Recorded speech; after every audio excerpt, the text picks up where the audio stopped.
My name is Marianne Newman, and I'm the organizer, the director of the Sant Jordi Nyc 2021 Book Festival.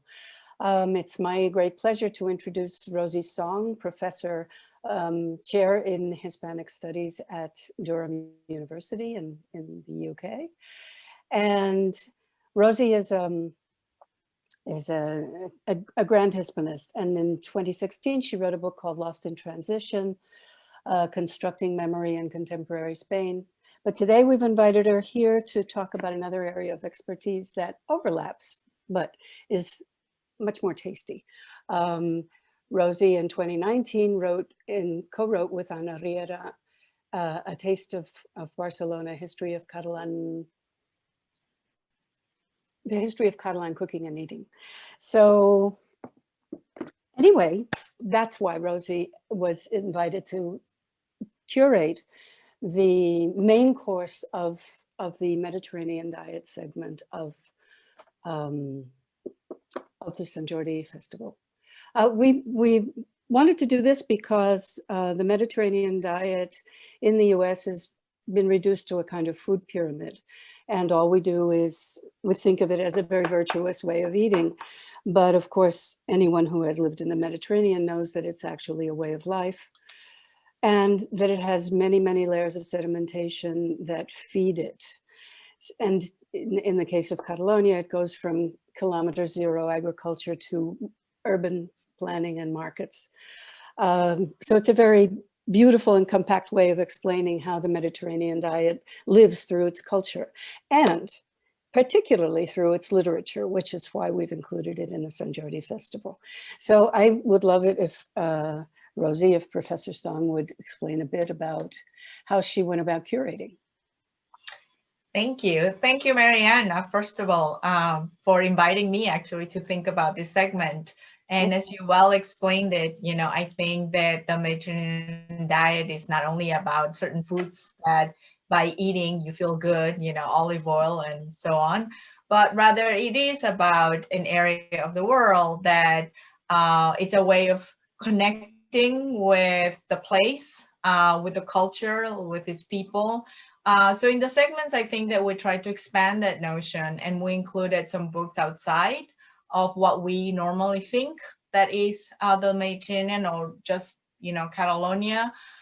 So we were able to bring authors and titles that I think will be of interest to the viewers, from a 15th century Egyptian manuscript to a 21st century Italian cookbook that talks about religion and food and talks about Christianity, Judaism, and Islam, to comments about right now what is happening in Catalonia in terms of food culture. So I think we have a lot of things for the viewers, and also we have those magnificent videos that Diplocat prepared. Collaborated, collaborative and collaboration for the segment, and I think that those are real treats, right? So I think that will be very enjoyable as well. And for dessert, Diplocat, the videos of the chefs are the Aperitif. The main course are the books that Rosi has curated, and the dessert will be small text from the history of Catalan culture, from Ximenes to Maria Mercè Marçal, read by Carlota Subirós and Isaías Fanlo, our theatrical directors who are taking part. So I recommend you look at Rosi's book. It is a true compendium, a tiny little true compendium of Catalan food history, and come and join us. Yeah, thank you. And also, I think that also in the discussions, we do some reading to keep with the tradition of Sant Jordi, which is a lot about reading and listening and learning about authors and books. So yes, please join us all. El oli de oliva és un ingredient bàsic en la cuina catalana i en la dieta mediterrània. Sense dubte, és un dels fets diferencials que n'hi ha.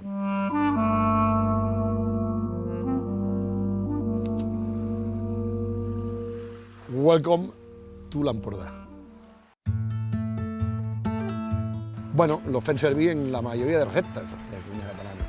Però n'hi ha una que és bastant especial, bueno, que també barreja un concepte molt català, que és barrejar lo dolç i lo salat. Tenim pa, en aquí a Catalunya diem pa de pallès. Aquest pa no està torrat, però podria estar torrat, ¿vale? No.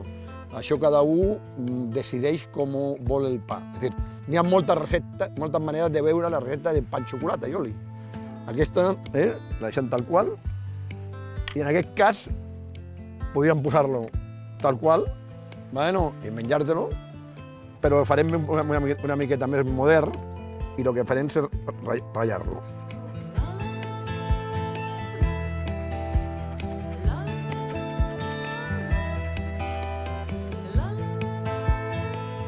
Ara li podem donar un cop de forn o deixar-lo tal qual, en aquest cas, ¿vale? Perquè estem el lloc on estem, no? I no tenim un forn al costat, lo deixarem tal qual, que està molt bo. Le posarem sal, en aquest cas, ¿vale? Le posem sal gruixuda en escates i al final l'oli d'oliva, que sense dubte és un ingredient fantàstic de la dieta mediterrània. I acabem amb l'oli d'oliva, o és per berenar o també per almorzar. I la veritat és que està molt bo.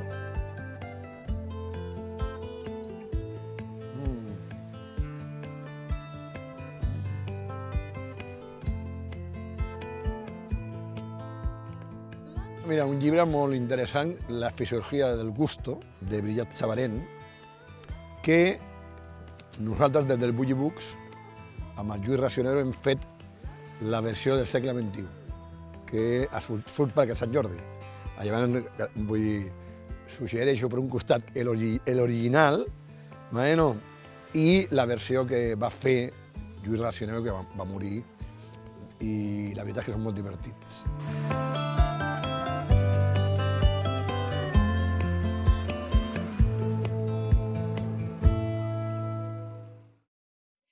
Bon dia, good afternoon. Welcome to another segment of the literature of the Mediterranean diet during our week-long celebration of Sant Jordi New York City 2021, organized and supported by the Ferran Fund for Catalan Culture in the US and its director, Mary Ann Newman. My name is Rosi Song, and I hold a chair in Hispanic Studies at Durham University, and I'm delighted to share today's program with Dr. Venetia Johannes, who has recently published this book, Nourishing the Nation. Let me get that right there. Nourishing the Nation, Food as National Identity in Catalonia, published by Bargain Books, which we will be talking about today.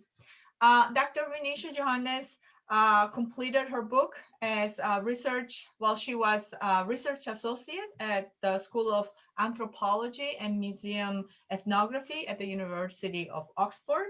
And she's currently an independent researcher in a variety of fields, including academia, market research, and business. In addition to her book, which was actually based on her doctoral research at the University of Oxford, she has also collaborated as co-editor of the collected volume entitled The Emergence of National Food, The Dynamics of Food and Nationalism, which was published by Bloomsbury. So welcome, benvinguda, Venetia. Thank you for being here for our Sant Jordi New York City celebration. Well, thank you. It's a huge privilege to be on this platform and to be part of such a prestigious project. So thank you very much. Thank you. So let's start our conversation today. Can you tell us about your recently published book on Catalan food? And I think that you can share a slide of the cover. Let's share a slide, indeed. So that will be better than my green screen. Here we go. So yeah, so the book was published in 2019 in the US, 2020 in the UK. And as you said, it's based on my doctoral research, though I think it's vastly improved on my doctoral research. And I included quite a lot of new data as well from 2018, which was the last time I visited Catalonia to do a bit of extra research. So I talk about how Catalans use food to express their national identity against the backdrop of the rise of the pro-independence movement, but also generally a sort of rise in Catalanist feeling in the Catalan autonomous community. And so what made you focus on the issue of national identity in this context of Catalonia and Catalan food? So I was thinking this because we know that other foods and cuisines also seem to share similar interests or forms of expression, right? About connecting their food with identity or thinking about talking about their food as something unique or special. So what drew you to Catalonia precisely?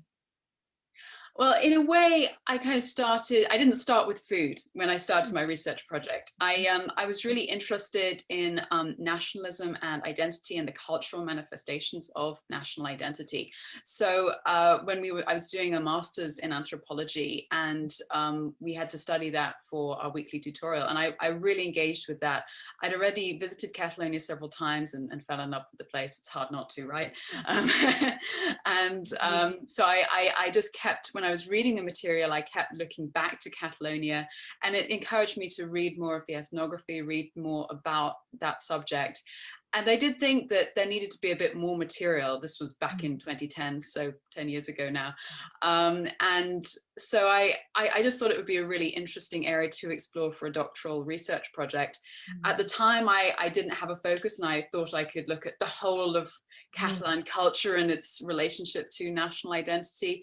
I realized fairly on in the doctoral project that was rather ambitious, and I needed to have a focus. So I was looking at different areas, and I realized when I was looking at the ethnography that you know, that the work on Catalonia and living in Catalonia, that there was a frequent focus on other subjects, but food was always in the background. Food was always just there. It was present. It was so important to Catalan social life, but wasn't really a focus. So I thought that could be an interesting area to explore, to focus on that more. And well, the rest is history. Yeah, as they say. So as an anthropologist, it's really interesting that you actually take on this project with that anthropological background, which I think it really enriches your perspective.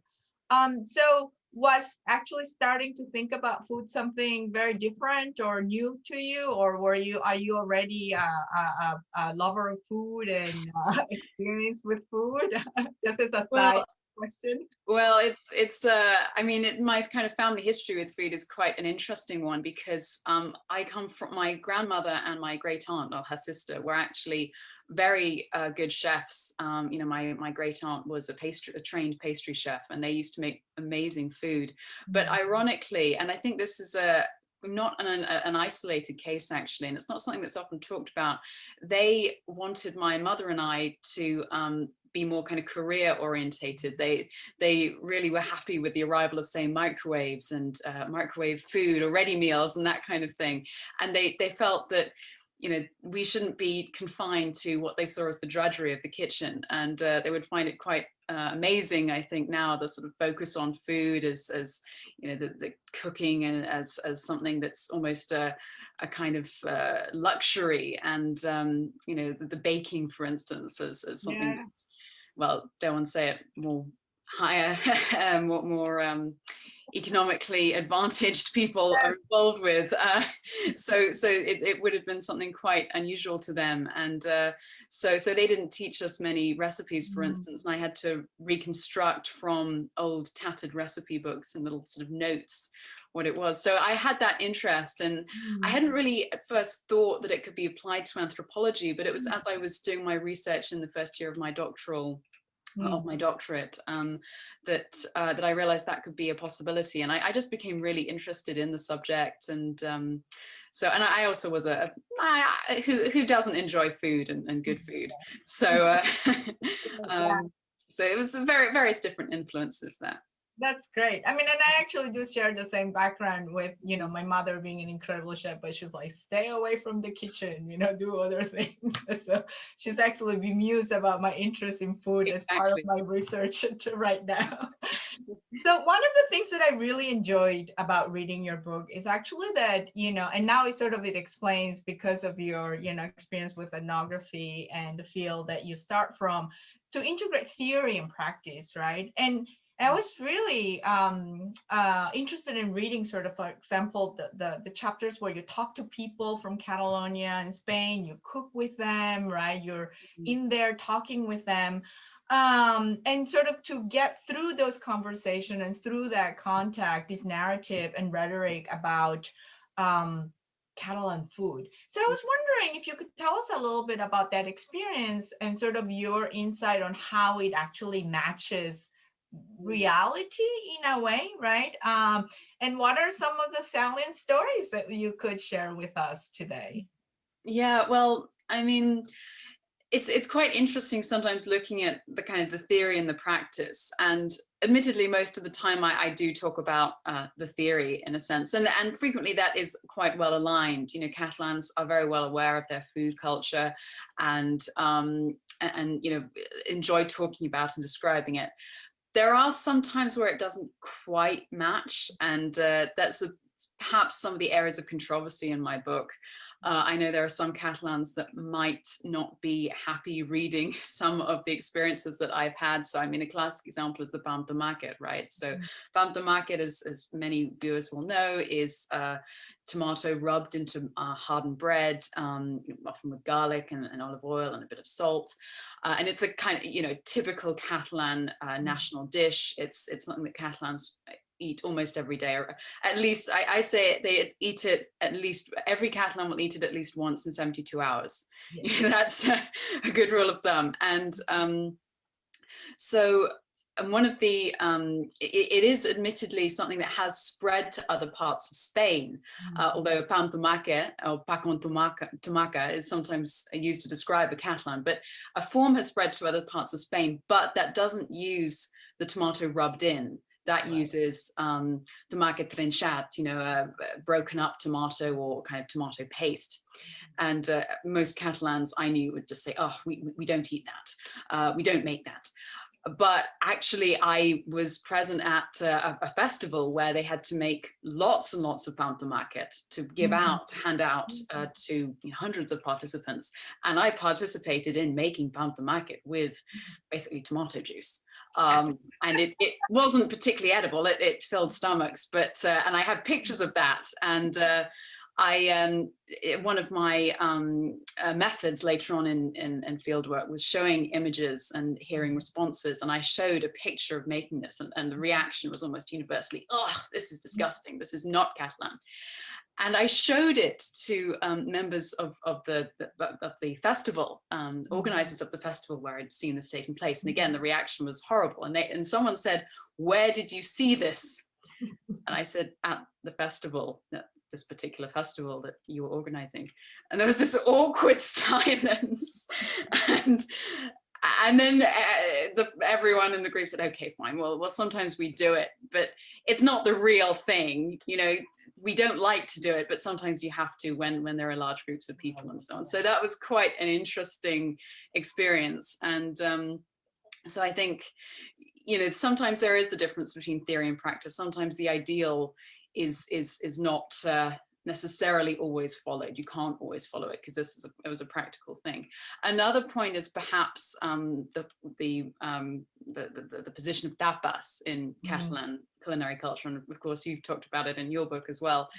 And it's associated with being kind of Barcelonan cuisine more, but at the same time in say my field site in Vic, which as many viewers will know is sort of, you know, very Catalonia Catalana, you know, is one of my first meals with some members of my age group, you know, younger age group of a Catalan cultural group, we went to a tapas bar, but they viewed it as sort of like a foreign cuisine. It was quite interesting to hear the way they talked about it. And also many Catalans I met said, oh, well, we love patatas bravas. which is, but they recognized that it wasn't Catalan cuisine. They didn't consider it as Catalan cuisine. They considered it as something else. If they wanted to talk about what Catalan cuisine was, they would refer to other dishes, but they'd still eat it. And also the way of consumption, the way of eating. So for instance, sitting at a table rather than at a bar, eating it as, say, a meal rather than as, you know, just a side dish. Yeah. Those are quite important for, you know, contextualizing foods within Catalan cuisine. Yeah, and it's really interesting, right? How they actually do process this kind of sort of fact, you know, and as you say, you know, the idealize of what it should be. And talking about the patatas bravas, perhaps the Catalans can claim a little bit of connection, because in another segment, we're talking with Paco Parellada, and he mentioned that actually they found evidence that mayonnaise was invented in the island of Mao from this medieval Menorcan culinary text. So just adding garlic into it, it was like, well, you know, you need that sauce on top of the patata. So, you know, perhaps that will now come up and say that actually, you know, we got the patatas from the New World, but this is still yeah, I mean, it's edibles. So, you know, another topic that you actually talk a lot about in your book is sort of this idea of seasonality, right? And talking about how Catalan food revolves around sort of this calendar. And I thought that it was very connected to this idea of precisely this concept of Mediterranean diet, right? So first, can you tell us what you think about this concept and how you encountered it in your research? And perhaps tell us a little bit more about sort of this Catalan calendar, right? And did you find something that was similar in other places, or something that caught your attention particularly? Okay, well, there's quite a lot to unpack there. So I think on the Mediterranean diet, that's definitely something that I found present in discussions of Catalan cuisine. And, you know, it's a source of pride because also it's recognized by UNESCO a few years ago as you know, intangible cultural heritage, and quite a few academics and professors from the University of Barcelona were very much involved in that. And I think it is more a coastal thing, though, in Barcelona, sorry, in Catalonia, and there's the Catalonia Interior, of course, which has its own cuisine.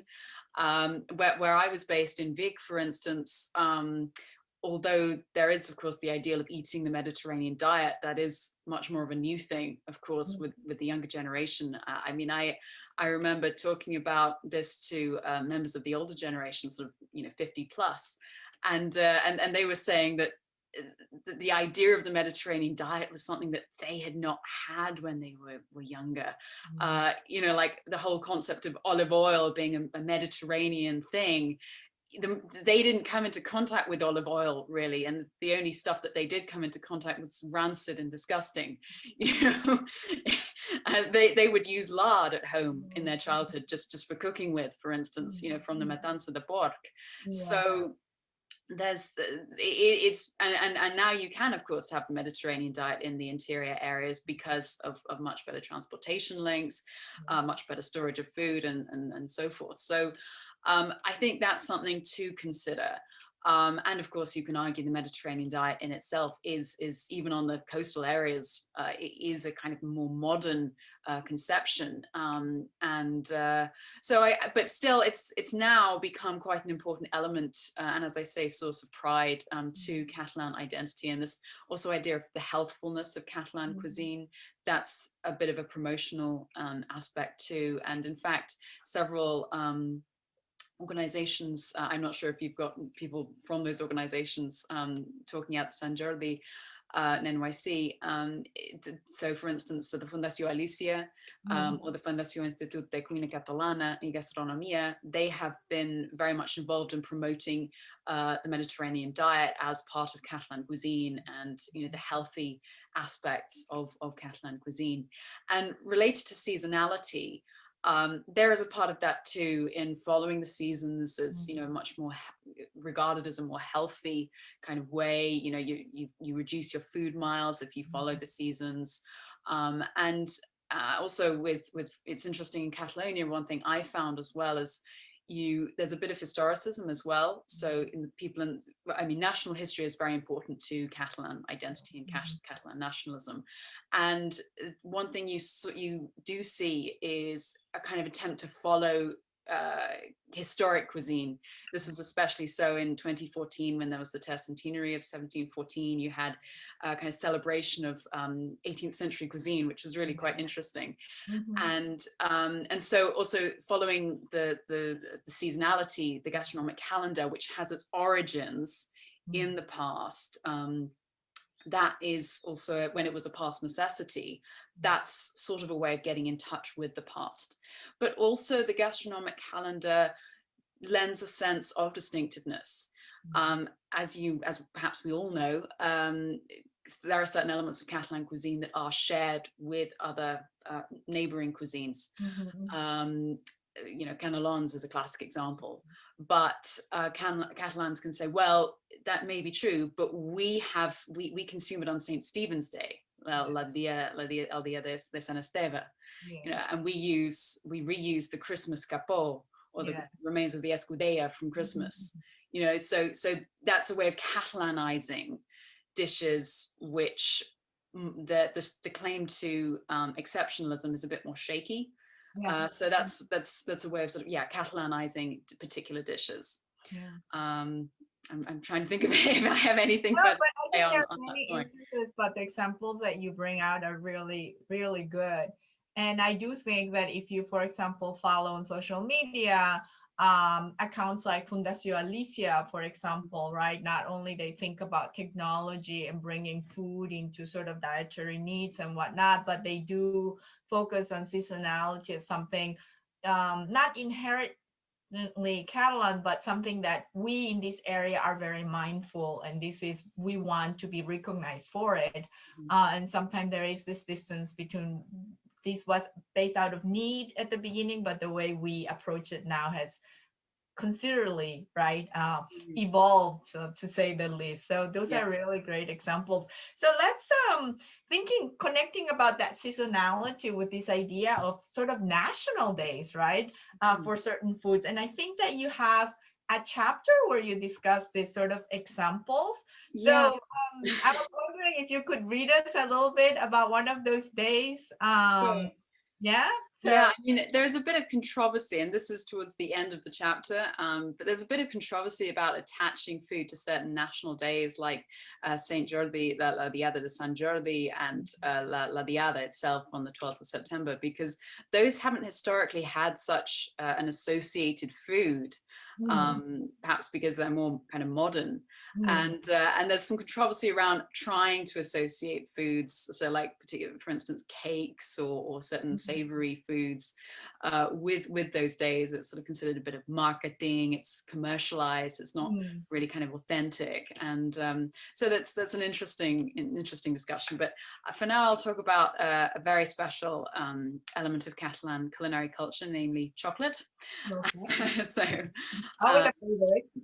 and also slightly appropriate for Easter as well. So I'll just share my slides.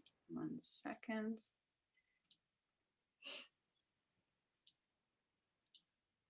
Okay. Catalanist chocolates.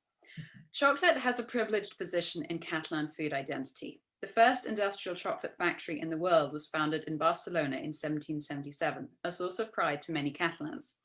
This fact was brought to my attention by more expert informants in the field, such as food historian Núria Bagina and food writer Jaume Subirana, to demonstrate chocolate's importance in Catalan food culture.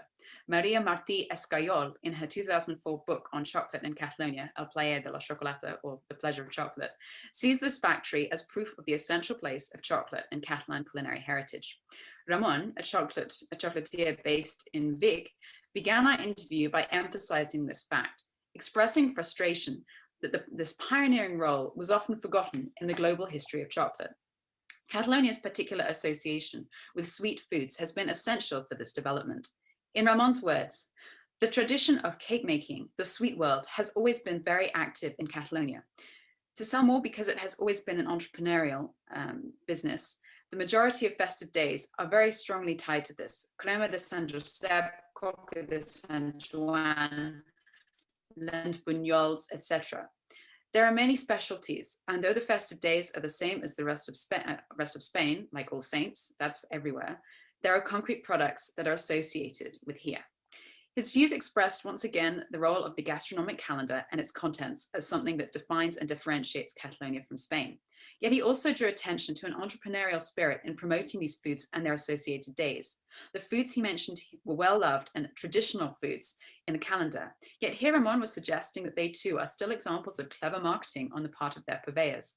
His remarks are compelling as an expert within the industry itself and suggest that national foods that are considered traditional may themselves have been the product of a series of efforts to make them so. These efforts may even be ongoing, both for the better established festive foods and the newer foods such as pastissos de la diada.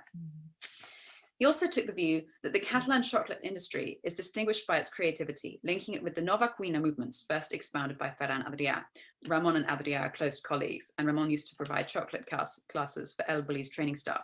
His ideas were inspired by the idea of a tradition of modernity in Catalan cuisine. He suggested this was thanks partially to the Catalan ideal of openness to new influences, the closeness to other European countries, particularly France, and an inherent curiosity on the part of Catalans. The culmination of chocolate-based creativity in Catalonia is the mona, the chocolate tableau and figurines given at Easter. This art form has frequently been put to use as a form of political protest. In line with the history of chocolate in Catalonia, the mona was originally the domain of bakers. Even before these were made in chocolate, the folklorist John Amadas, 1950 to 51, records that one of the earliest tableau representations of a mona in bread from 1875 was intended as a political statement. It represented a scene from medieval Catalan history where a councillor of the Generalitat swore fealty to the city before his oath of allegiance to the Castilian kings. This had become an important moment in the nationalist history, showing the Catalan governmental ideal of pactisme as best for ruling Catalonia. The first weeks of 1875 had seen the restoration of the Bourbon dynasty in Spain, and the designer of this mona was a subtle hint that the new monarch should rule Spain and Catalonia in a constitutionally correct way. In the same year, one could also find monas representing contemporary Spanish politicians. In the Franco period, a big chocolatier called Kim Capdevila, also a communist activist, created a mona on which he wrote the 4 ideals of the exiled Asamblea de Catalunya: liberty, friendship, statute of autonomy, and coordination. The act earned him a prison sentence. Today, one can find chocolate monas bearing the estelada or señera, and the Asamblea Cultural Organization encouraged buying a Mona de Independencia in 2013. In this instance, these monas are similar to Marina's señera covered bras de gitano, which I talk about earlier in the chapter, a way of both socializing children into a national identity and providing one further way for adults to assert and express political and national belonging. Thank you. That's really fascinating. And yes, we just had the monas, right? A couple of days ago. Yes. Yeah. So I don't know how many of them were out there with this independence theme after the 2017, unfortunately. It would be interesting to see that, actually. Exactly. And thank you for that Sant Jordi picture as well that you had right next to the mona to mark this festival. So thank you so much, Venetia, for your time today talking with us, for being part of this celebration of books. And thank you, Rosie. Of food, not books, and also food and hopefully chocolate as well. And I hope we can, after COVID, meet sometime in Barcelona. That will be really a lot of fun. Yes. Thank you so much. Until we meet again. Yes. Thank you. Okay. Fins aviat. Fins aviat. Indeed. Que vagi bé. Adeu. Adeu.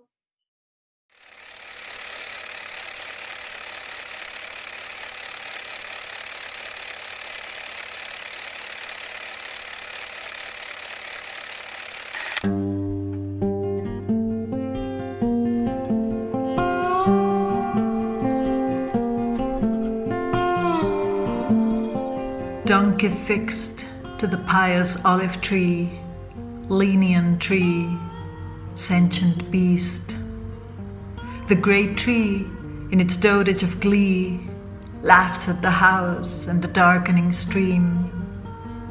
The tired donkey neither yearns nor awaits the ancient god, crowned in thorns. His brays ring out on the crooked trail like a scrap of Orient mourned. You are two gifts of the sacred land, where the aurora appears in rosy span. O testaments to that lovely bluff, prophetic beast whom a fool would query, wholesome tree ready to parley. Your silver is the dust of immortal stuff.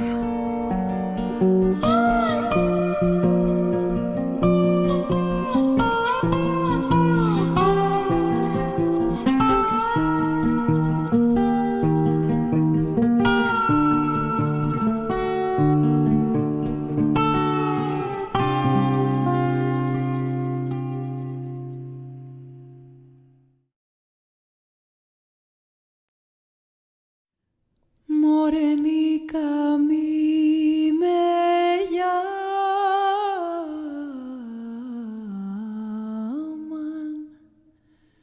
yo blanca nací. El sol del verano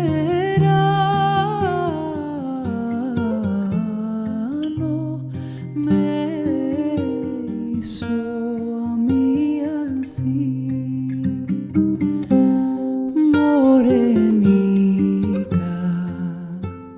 graciosica y sos, yo moreno, tú morena y ojos pretos.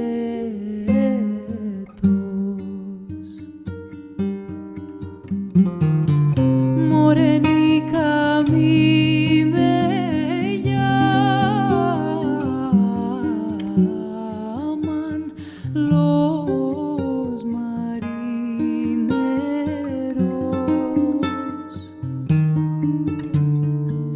Si otra vez me llaman,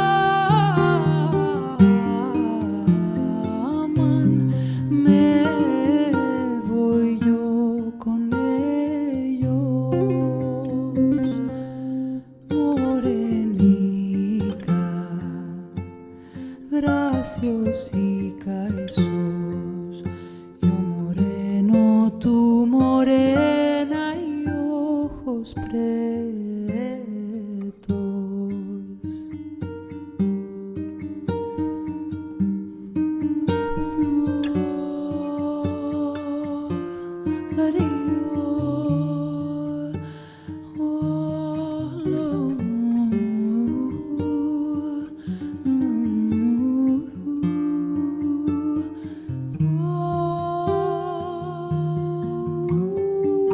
Morenica,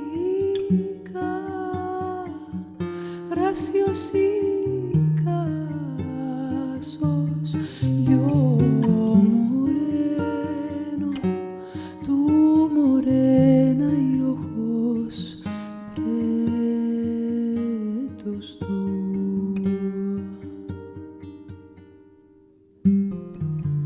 Morenica a mí me llaman.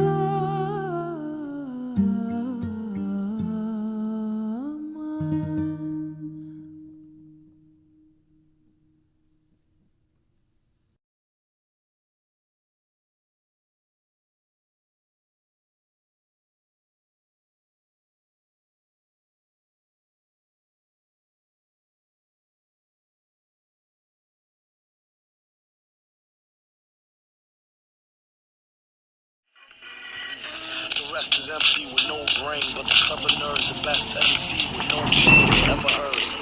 Take it from the Tech 9-holer. They lit, don't know their next shine from Shinola.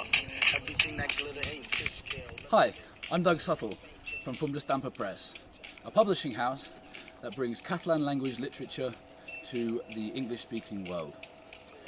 We started in 2020 with 5 books, and we're continuing in 2021 with a really exciting collection of 6 books that started in January with The Silent Letter by Jaume Subirana, translated by Christopher Whyte. We're continuing, we've just published Andrea Victrix by Llorenç Villalonga, translated by P. Louise Johnson, and next month we'll be publishing The Others by Raúl Garriga Saet, translated by Tiago Miller. Later on in the year we'll be publishing a PEN Prize winning novel by Rosa Maria Arquimbau called 40 Lost Years, translated by Peter Bush, a philosophical essay by Josep Maria Esquirol called The Intimate Resistance, and the wonderful, the marvellous Montserrat Roig, translated by Tiago Miller in The Song of Youth. I'd like to say thank you very much to everyone who has organised NYC 2021 Sant Jordi. It's a pleasure to be here. Thank you so much for watching our videos and checking out our presentations. We're all really pleased and proud of what we've achieved so far, and we're really excited about getting on and publishing some more books. So thanks. See you later.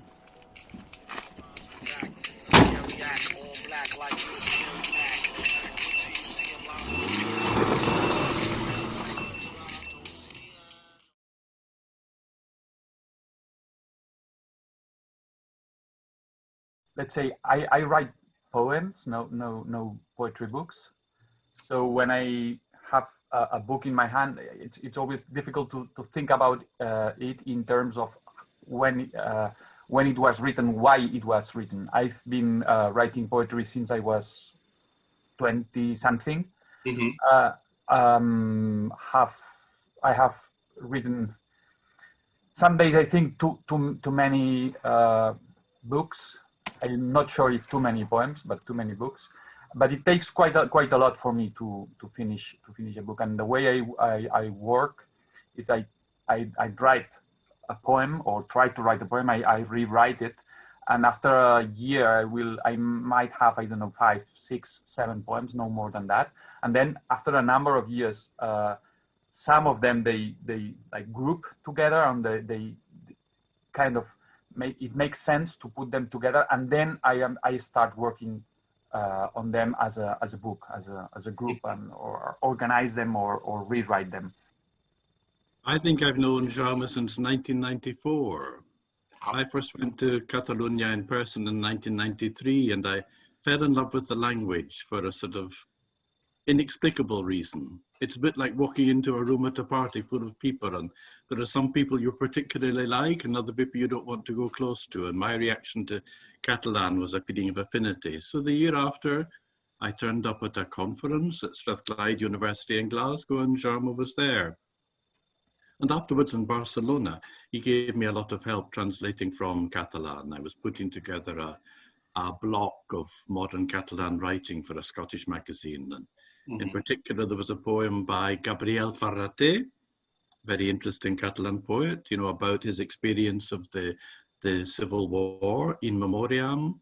And Jaume very patiently sat with me and went over that word by word. So I remember that with great pleasure, and I have a debt. I'm very glad he was able to go over these translations and see the points where I'd slipped up or not caught precisely the meaning that he had put into the original. I think Christopher used these inexplicable reasons. I think the inexplicable reasons are the good ones. There's also a link between Christopher and me, which is a number of common friends or common writers. Maria Marçal is around, and also I think we share this common both poet and translator basis, which makes, for me, I really like to write poetry, but what I like the most is translating good poetry, probably more than writing my own poetry, and reading, discussing, and talking about poetry. So from this point of view, I think we are both on the same boat, and I hope it is shown, or you can see it when you read the translations. Un poema per a Kate. A Berlín vam esmorzar a la Literature House per anar després a veure el museu de Kate Kollwitz, allà al costat. Hi anava per recomanació del Narcís, amb el seu poema al cap i amb la vaga idea d'escriure llavors alguna cosa que hi dialogués. Feia molta calor. L'obra de Colvitts és corprenedora. La seva biografia impressiona. El carbonet esborrona. Quin traç trist, fosc, tant de veritat. I el que me n'ha quedat gravat és el groc i el negre bronzent de les abelles mentre esmorzàvem. La por de la Maria de les abelles a la llum esclatant del sol d'agost. Els ulls i la mà de la Maria, que pinta com un àngel, i mira d'espantar una i una altra les abelles. Cada abella. Tantes abelles. A poem for Kate. In Berlin, we had breakfast at the Literaturhaus, then went to see the Kate Kollwitz Museum next door. Narcisse had told me to go, with his poem in my head and the vague idea of writing something that dialogued with it. It was very hot. Kollwitz's work overwhelms. A life story beyond belief. Horrifying charcoal, such sad strokes, so much dark truth. Etched in my mind afterwards, the buzzing yellow and black of the bees at breakfast. Maria afraid of them as the August sunlight exploded, her eyes, her hand that paints like an angel, doing its best to scare them off one by one, each bee, so many bees. The second poem is, the original title is Ak, which is the name for the, I can't say this word in English.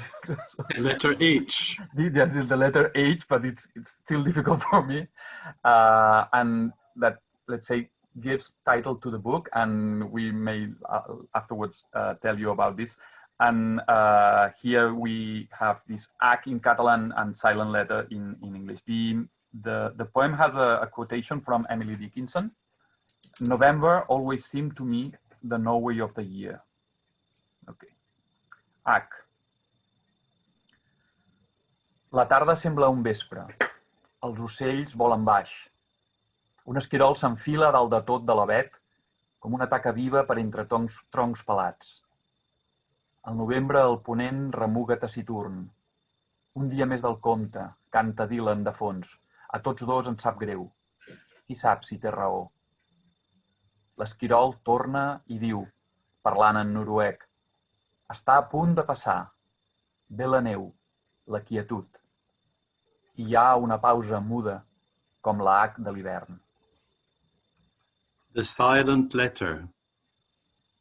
This afternoon could be an evening. Birds fly low. A squirrel runs all the way up the fir tree, living mark between bare trunks. November. The west wind mutters taciturn. One more day gone, Dylan singing in the background. We both regret it. Who knows if he's right? Coming back, the squirrel speaks Norwegian. It's about to happen. Soon comes snow and peace. A silent pause next.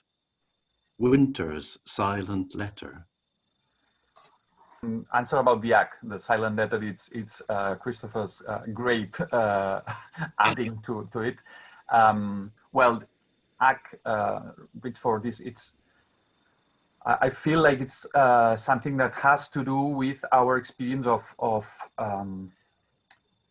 our poetry experience, and more than poetry. This idea of something that is there and it's not there, that it's empty and it's void and has a presence at the same time. But it has to do with meaning, with saying without saying, with this idea of winter, of void, etc. All these things together. The problem was how to translate it into English. So I now pass the thing to Christopher.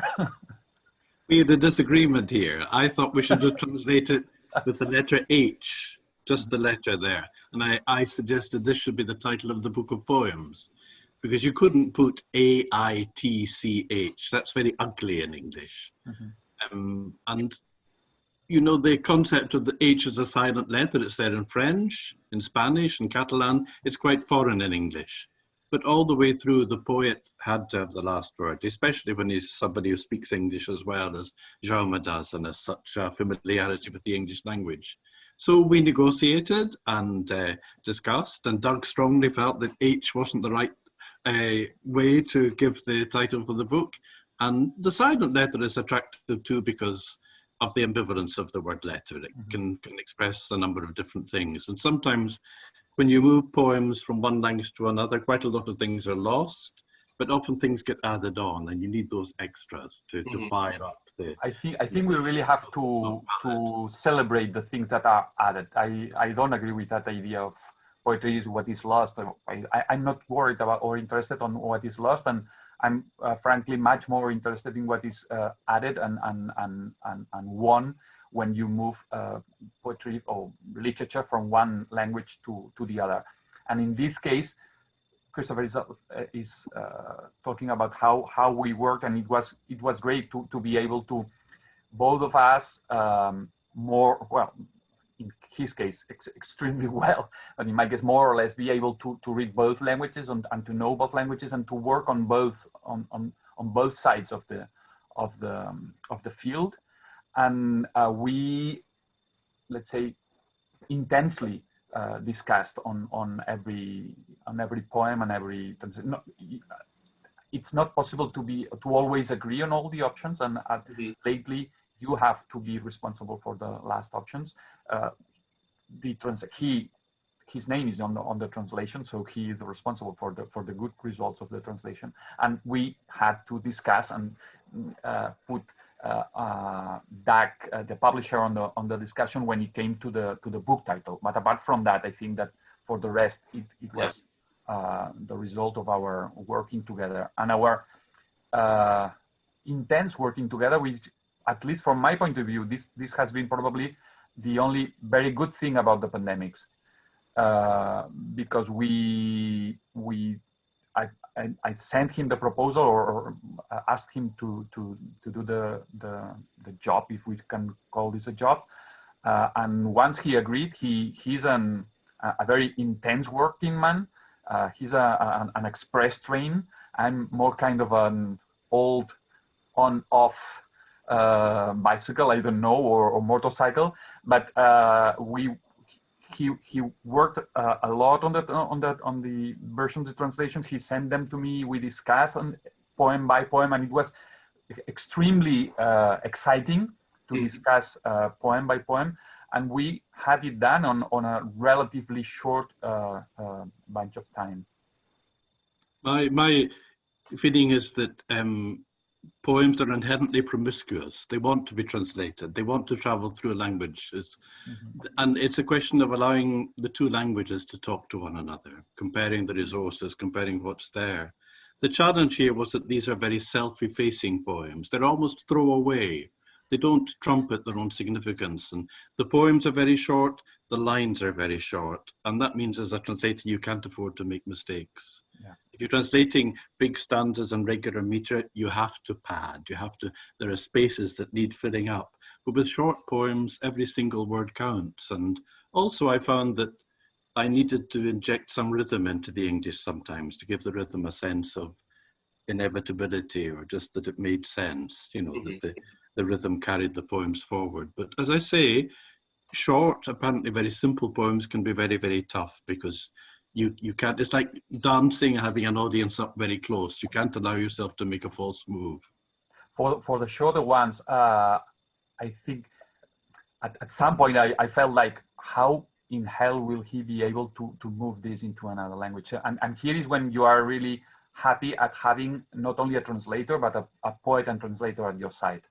I, let's say, explained to Christopher poem by poem. We read them together. He obviously understands them in Catalan, so I don't need to tell him what does this mean. But sometimes you need to. In this case, for instance, a silent letter. It's like, I wrote this on a backyard porch in New England.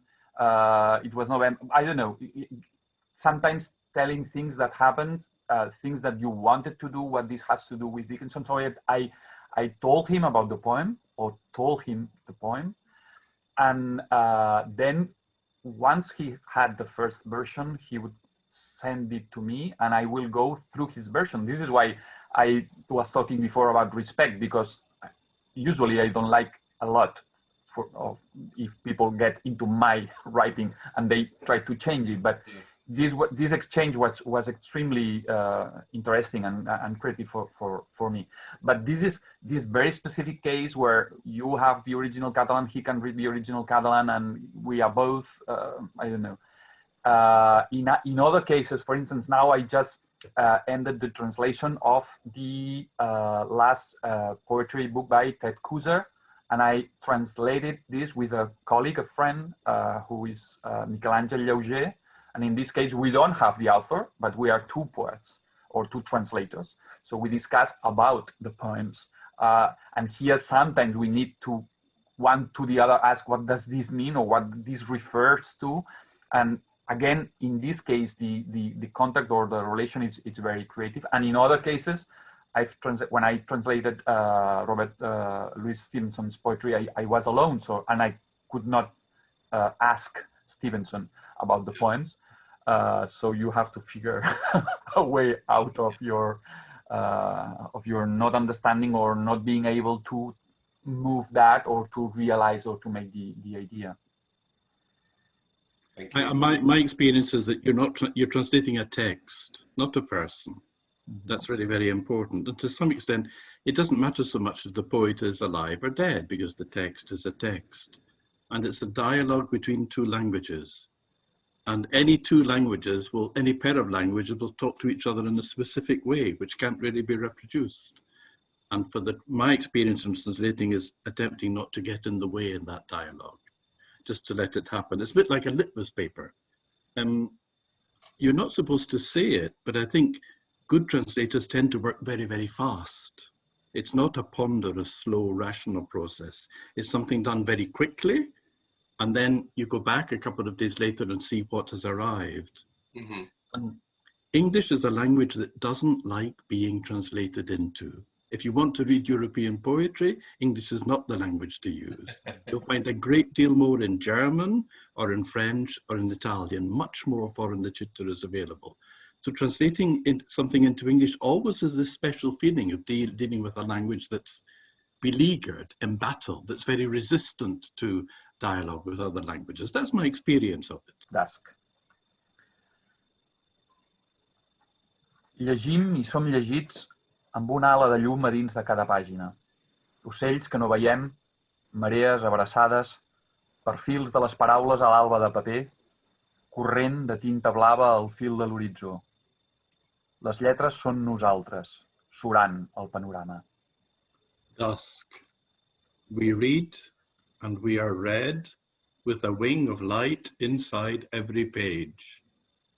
Birds that we don't see, tides, the hugs we gave, the silhouettes of words on a paper dawn, blue ink running along the edge of the skyline. We ourselves, the letters floating in the background. That might be the culture side Jordi Galvez refers to, and here it comes the personal life side. The other poem, it's called Tocar un escriptor mort, and it's something I wrote on the death of Mario Sampere. Those of you who know Catalan poetry, I'm sure you know him. A well-known poet and also a friend. And let's see if my personal life has something to do with yours. Tocar un escriptor mort. Tocar un escriptor mort és desenterrar paraules. És triar palets de riu per llançar-los a la lluna i seure a esperar la veu amb un fil blanc a les mans. Tocar un escriptor mort és girar-li les costures com ens va ensenyar la mare i mirar-nos les mans buides. És furgar-nos les butxaques mentre cauen les monedes. Tocar un escriptor mort abans de la seva mort és el que sol fer la gent. Donar les gràcies, somriure, quedar per veure'ns aviat, agafar-lo fort pel braç. Jo vull tocar-lo ja mort, després que se n'hagi anat. Buscar la vella energia que la nit ha refredat. Palpar-li les alegries i cada llibre i el cap fins a la llengua apagada. Jugar amb l'anell de l'escriba entre els dits amb què desfeia les idees i la rima. Burxar la punta dels dits al final de les mans fortes. Tocar la mort amb paraules, no tocar paraules mortes. Agafar la pedra plana i posar-me-la a la boca com si fos un tros de riu, i fluir i omplir-la tota. Touching a dead writer. Touching a dead writer means digging up words, means picking river pebbles to throw them at the moon, sitting waiting for a voice, a white thread in your hands. Touching a dead writer means turning out his seams the way our mother showed us, finding our hands empty, means ransacking our pockets as the coins tumble out. Touching a dead writer before he's dead is what people usually do. Thank him and smile, agree to meet up soon, take hold of his arm. I want to touch him already dead, after he's gone, to look for the old energy which night has chilled, to touch what gave him joy, every book, his head right to his silent tongue, to play with the writer's ring amidst those fingers that undid ideas, rhymes, to jab the fingertips at the end of those strong hands, to touch death with words, not to touch dead words, to take the flat stone and put it in my mouth as if it were part of a river, to flow, filling it all.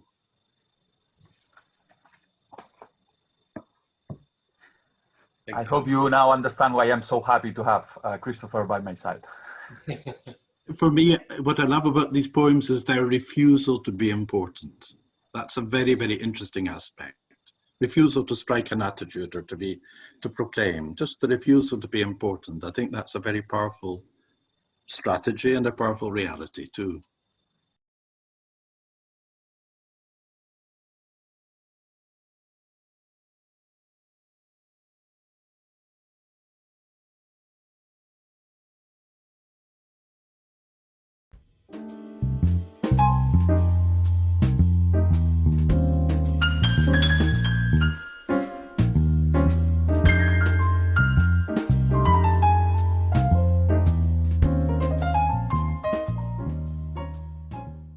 Hi, I'm Alta Price, and I'm pleased to be reading alongside German author Esther Maria Magnis today for her US debut. My translation of her book, originally titled Gott braucht dich nicht and already out in Portuguese and Dutch, is forthcoming from Plough Publishing House early next year. Because the German title was a reference to a hackneyed song, we nod to a rather less trite English-language pop song with the translation's title. With or Without Me is an eloquent critique of religion. Yet the author's ire is merely the beginning of her exceptional journey toward belief in God, one punctuated by personal losses retold with intense immediacy. Maybe God is a sadist, she writes, a big baby who had a terrible upbringing and is therefore incapable of taking care of himself.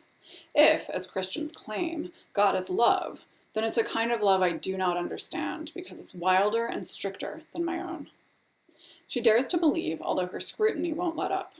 She also bluntly grapples with the cliched phrases she's heard in church and the fruitless philosophizing of her parents' generation. This is a book for everyone, believer or unbeliever, who refuses to surrender to the idea that just because there can be beauty and truth, there must also be clear answers to the heftiest questions of our lives. It's divided into 3 parts: red, white as snow, and black as ebony, a structure one critic pointed out mirrors the colors from the fairy tale Schneewittchen, or Snow White. Another critic hears echoes of Nietzsche in her powerful prose.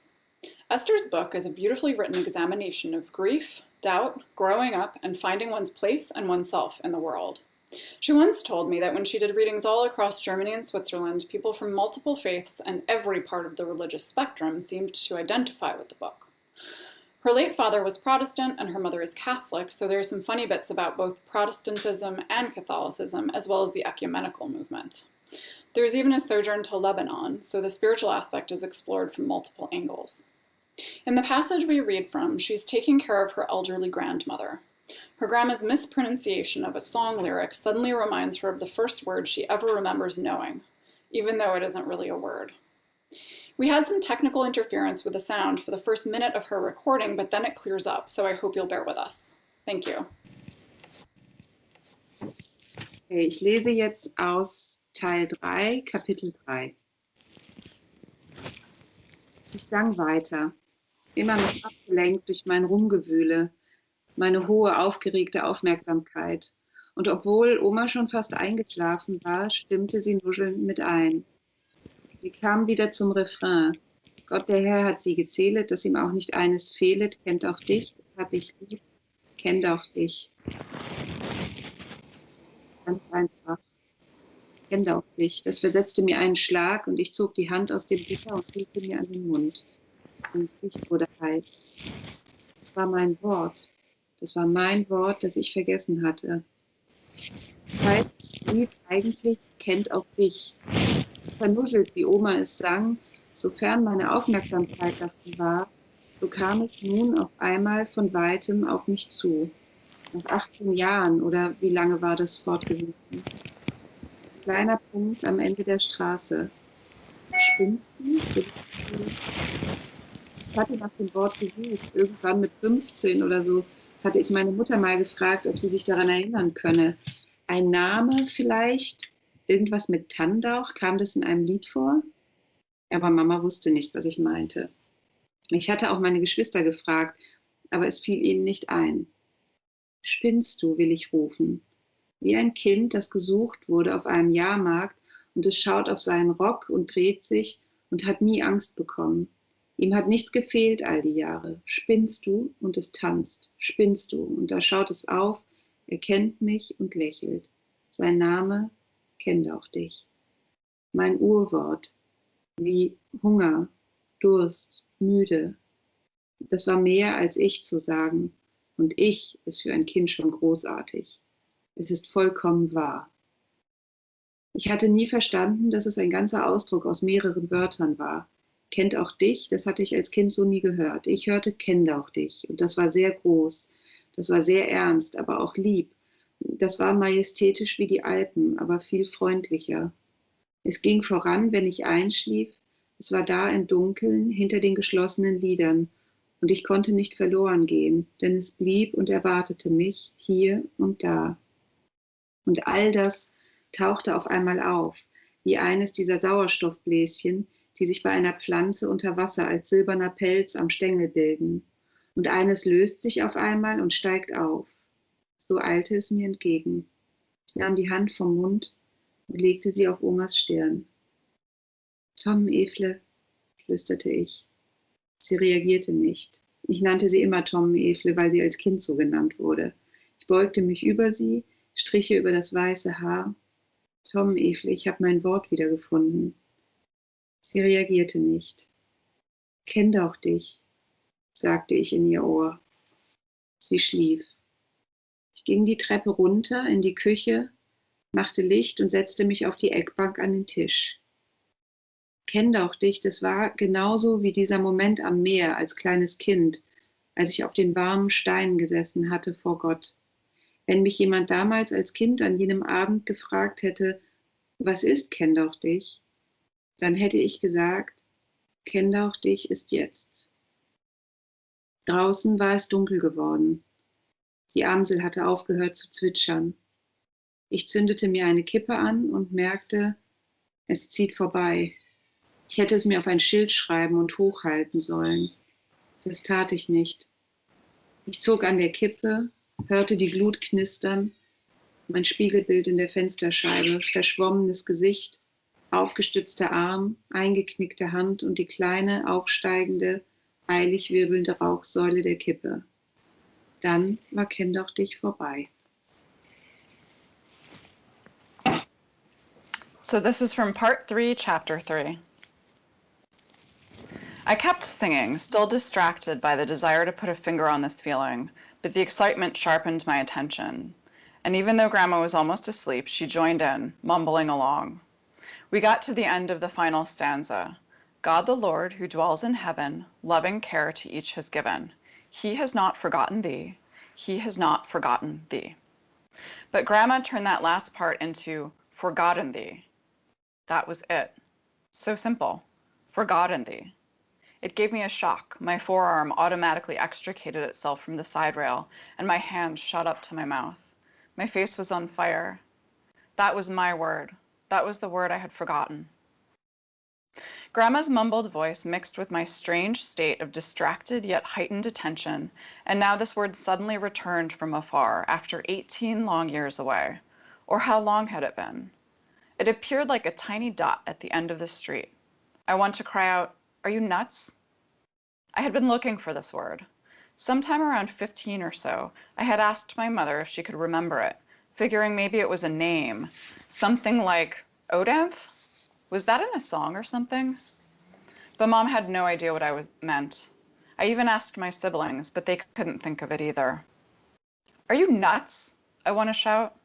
This weird word is like a little girl who's gotten lost at the county fair, and people are looking for her, but she's just standing there, staring at her skirt as she spins around in circles, never feeling the least bit frightened.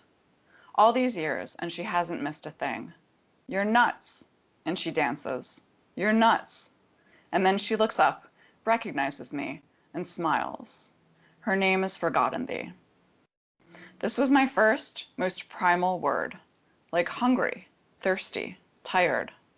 It was more than saying I, and I is already amazing for a little kid. It's so completely real. I had never understood that it was part of an entire sentence. He has not forgotten thee. And that these were two words, forgotten thee. I had never heard it that way when I was a kid. I had heard forgotten thee. I had never, and it felt to me like a very grand word, serious but also sweet, as majestic as the Alps, except friendlier. It went ahead of me as I fell asleep. It was there with me in the dark, behind my closed eyelids, and I couldn't get lost because it always stood by, waiting for me, here, there, everywhere. And all this came back to me all at once, like one of those oxygen bubbles that form on an underwater plant, staring out as silvery fur on the stem, and then suddenly letting go and rising to the surface. That's how it came back to me, in a rush. I drew my hand from my mouth and laid it on Grandma's forehead. "Miss Evie," I whispered. She didn't respond. I always called her Miss Evie because that's what she was called when she was little. I leaned over her, stroking her white hair. "Miss Evie, I found my word again." No reply. "Forgodandthee," I said in her ear. She was asleep. I went downstairs to the kitchen, turned on the light, and slid on to the corner bench at the table. Forgodandthee. It was just like that moment on the seaside as a little girl when I had sat on the warm rocks in front of God. If someone had asked me that evening, "What is Forgodandthee?" I would have said, "Forgodandthee is now." It had grown dark outside. The blackbird had stopped singing. I lit a cigarette and realized, it's passing. I should have written it on a sign and held it up high. I didn't. I took a drag, heard the burning tobacco crackle. I saw my reflection in the window pane, blurred face, propped up arm, folded hand, and the thin, hastily swirling, rising column of smoke. And then it was over. Forgodandthee was gone. Esther, vielen Dank. Thank you so much for reading with us today. Good. Yeah. Good morning. My name is Keith Payne, Irish poet and translator, and I'm talking to you from Galicia in the northwest of Spain, where I'm going to read you a poem from the great good friend Olga Novo, multi-award winning poet, from her recent collection Feliz Idade, which I'm currently translating and shall appear most likely in 2022, whose title, as anyone with a smattering of Catalan or Gallego or Castellano will know, is almost untranslatable. but we will endeavor to find a solution. The poem I've chosen to read today, called Anchises, is essentially an elegy to Olga's father in the guise of Anchises as he's carried out from the burning and destroyed Troy. And I think it's quite a suitable poem for these times, that manages nonetheless to celebrate a life well lived while it is crumbling. And still, Olga manages that essential gesture of not being too sentimental. It's essential for all good poetry. So this is Anchises from Olga Novo's Feliz Idade. I'm Keith Payne. Thank you all very much, and happy Sant Jordi to everybody.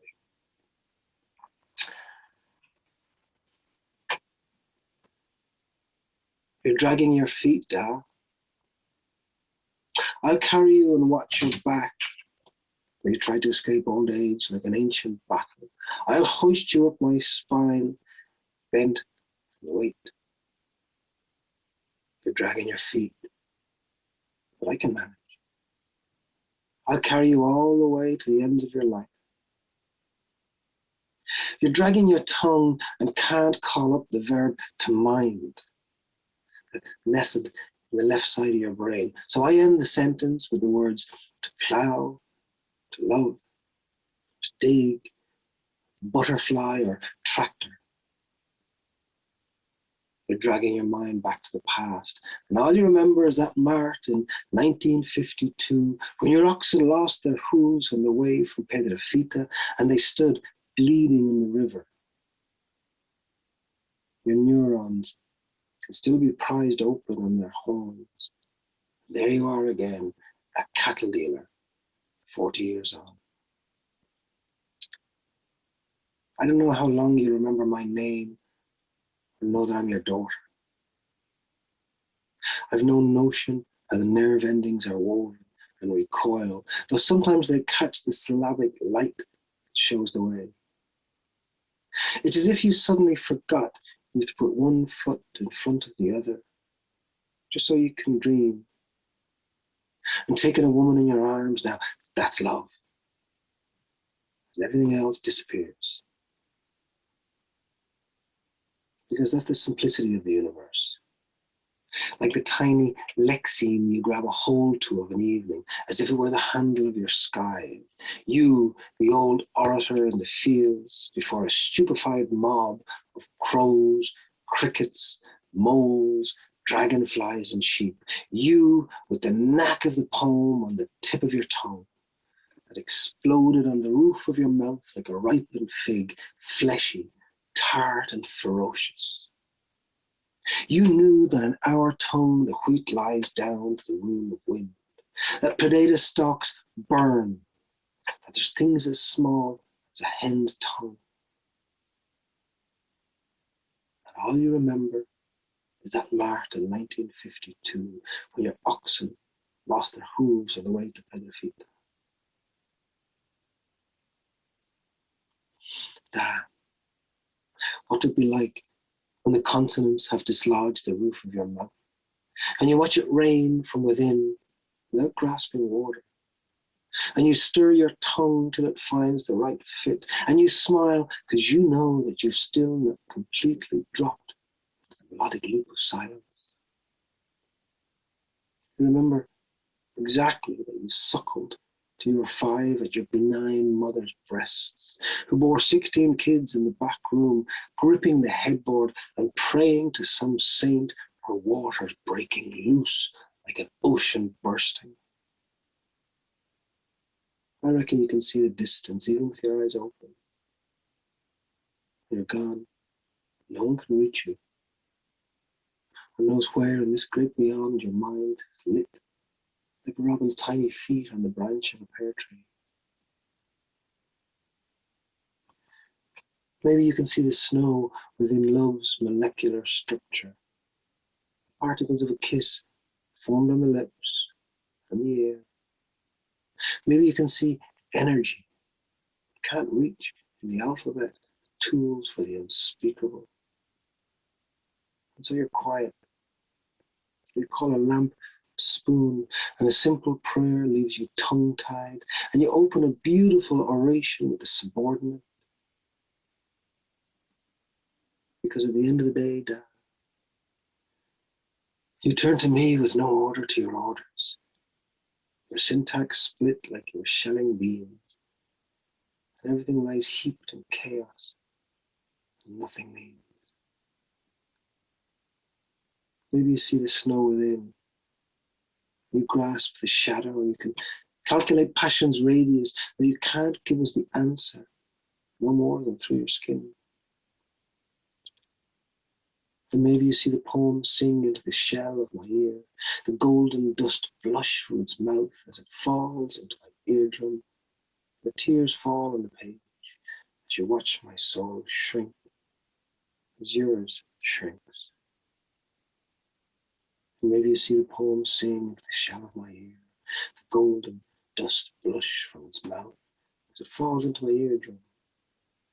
As my tears fall on the page, and all you remember is that mark in 1952, where your oxen lost their hooves on the way from Aperitif. Olga Novo, from her collection Feliz Idade. I'm Keith Payne. Muchísimas gracias por escucharme, and I wish you a wonderful Sant Jordi and a wonderful reading and writing year. Thank you very much. Ciao.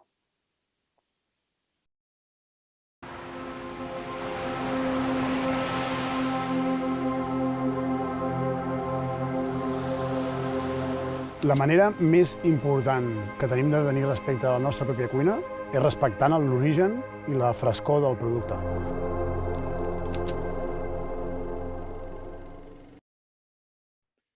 Hello, my name is Marguerite Feitlowitz, and I'm absolutely delighted to be participating in this year's Sant Jordi Festival.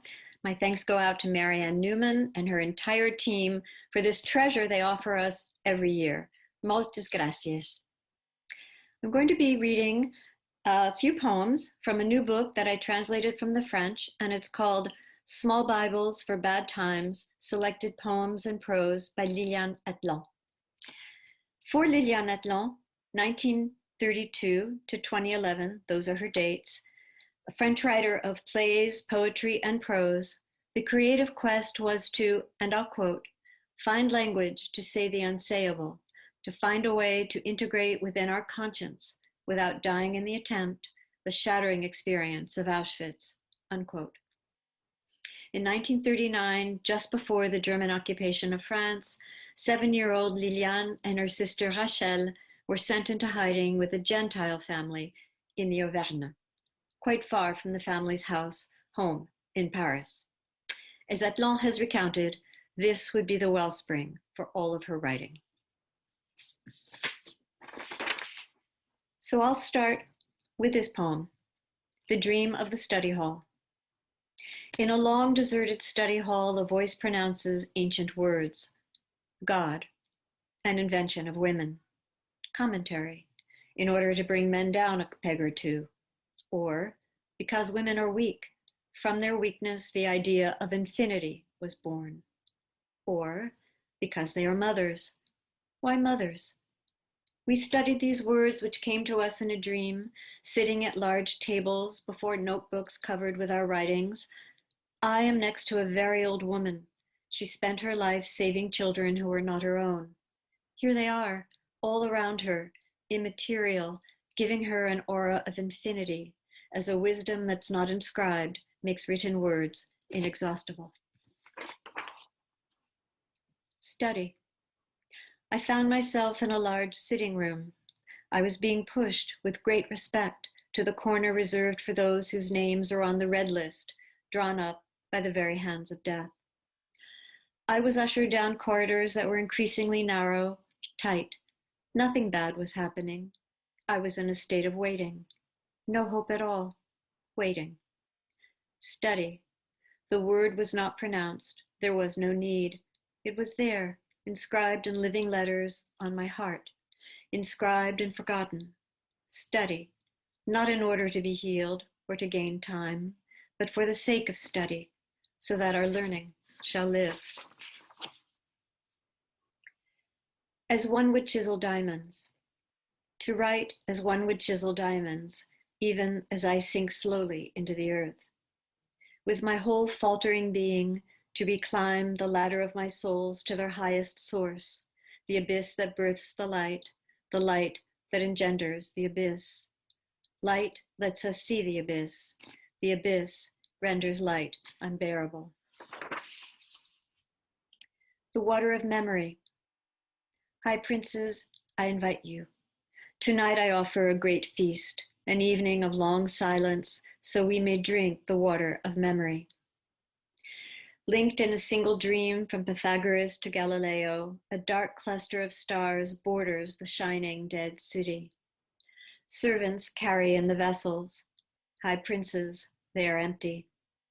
Our fabled and beautiful history lies freezing in the lights of the city. Question the great pain of these tellers of truths. High princes, drink the water of memory. Open your door to strangers. Even alone in her house, she felt inhabited. She had replaced her wedding band with a ring to declare that she remained married to the earth, to life, and so intensely that even alone in her house, she felt inhabited, suffused. Rats feasting on the altar. At the feasts of forgiveness, I prowl, searching for the door among the ashes. Rats feasting on the altar nibble the blue curtain of the tabernacle. Who is at fault if you sleep on an earth that hates you?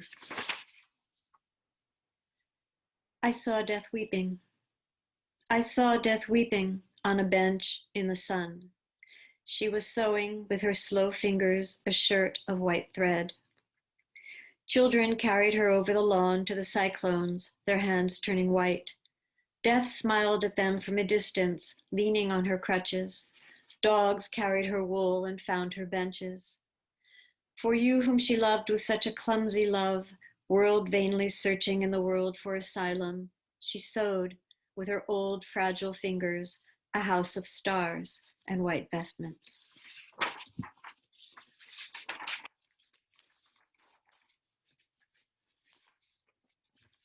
The tram that crumbled away. I was in a tram made of earth, which struggled on the steep slopes above the void, not stopping, transporting no one but me, crumbling away to nothing by the time it abandoned me near a sort of haven, lost in a vast emptiness.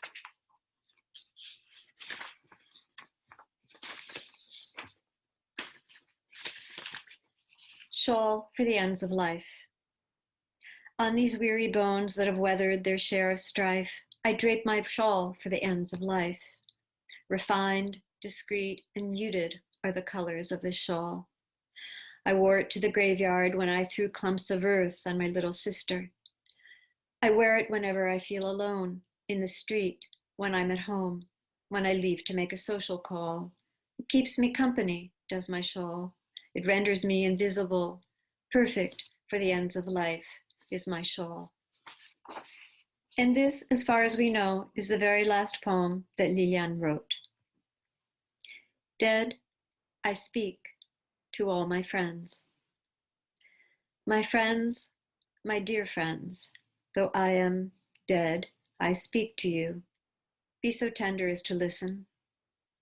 I speak to you in silence, for I no longer have a voice. I am buried in this box that you have placed in the earth. I am grateful that you weep for me. In the grace of your friendship, I live a little longer. I say and say again, in silence, how much I loved you. For even dead, we do not cease to love one another. Thank you so much. The rest is empty with no brain, but the clever nerd, the best MC with no shame ever heard. Take it from the Tech 9 holder. They lit, don't know they next shine from Shinola. Everything that glitter ain't fish scale. Hi, I'm Douglas Suttle from Fum D'Estampa Press, a publishing house that brings Catalan language literature to the English-speaking world. We started in 2020 with 5 books, and we're continuing in 2021 with a really exciting collection of 6 books that started in January with The Silent Letter by Jaume Subirana, translated by Christopher Whyte. We're continuing, we've just published Andrea Victrix by Llorenç Villalonga, translated by P. Louise Johnson. And next month we'll be publishing The Others by Raúl Garriga Saez, translated by Tiago Miller. Later on in the year we'll be publishing a PEN Prize winning novel by Rosemaria Arquimbau called 40 Lost Years, translated by Peter Bush. A philosophical essay by Josep Maria Esquirol called The Intimate Resistance, and the wonderful, the marvellous Montserrat Roig, translated by Tiago Miller in The Song of Youth. I'd like to say thank you very much to everyone who has organised NYC 2021 Sant Jordi. It's a pleasure to be here. Thank you so much for watching our videos and checking out our presentations. We're all really pleased and proud of what we've achieved so far, and we're really excited about getting on and publishing some more books. So thanks. See you later.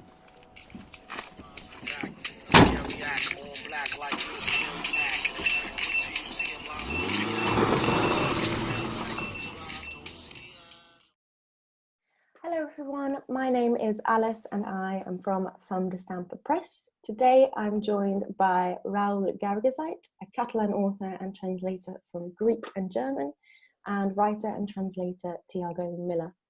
And we're here today to chat about Tiago's translation of Raúl's novel, The Others, released in May by Fum D'Estampa Press. So, Raúl, could you begin and tell us a little about your book, what inspired you to write it, etc.? Hi. So I had several ideas in my head when I started writing the novel. There was, I think, first of all, there was an interest in places and how places are important for people. So I tried to look for a way to communicate a certain sense of place. Actually, the first words of the novel are geographic coordinates, and the novel tries to fill these numbers with some life. And in the novel there's a place I care about in rural Catalonia, landscapes I love. So there is a lot of in attempts to describe a certain place and an atmosphere in that place. And then there are other things.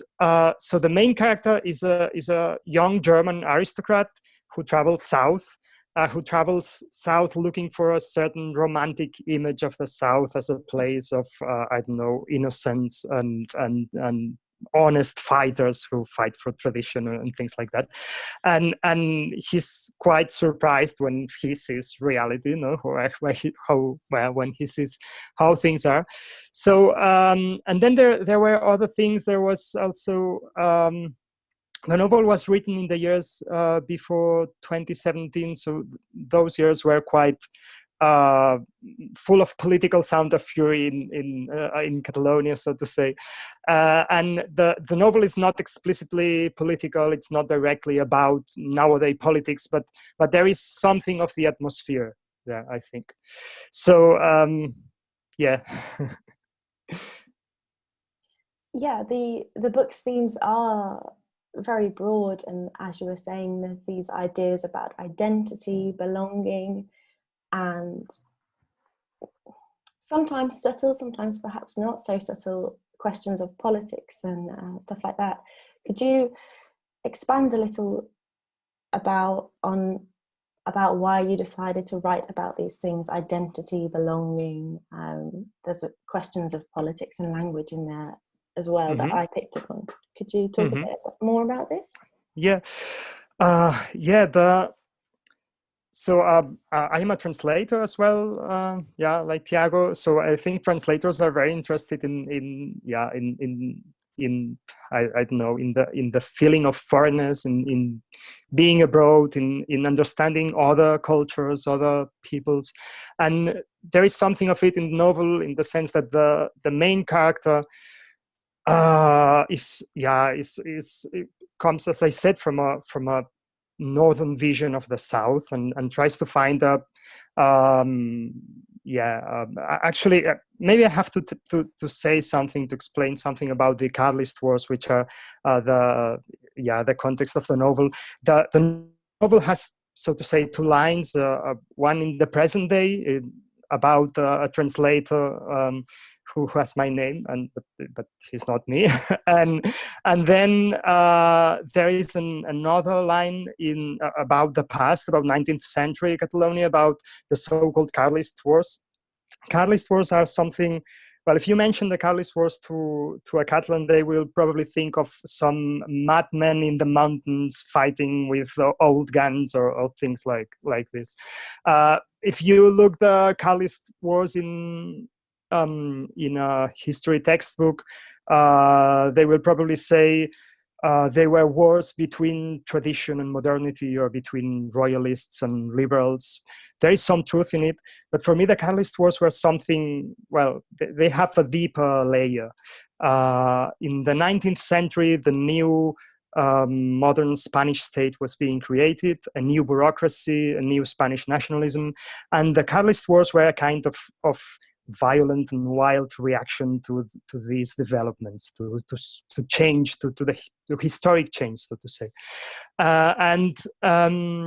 So there is something, there is a wild force in those wars. Some people say the Carlist Wars are our westerns, so there is something in like this. For me, these wars are very related to my landscape. The place, Solsona, actually, the place where the novel takes place, is full of memories from the Carlist Wars, and there are some legends. There are some characters that are legendary nowadays. So those wars were also a way of talking about a place and a sense of place, and the way places are important for people.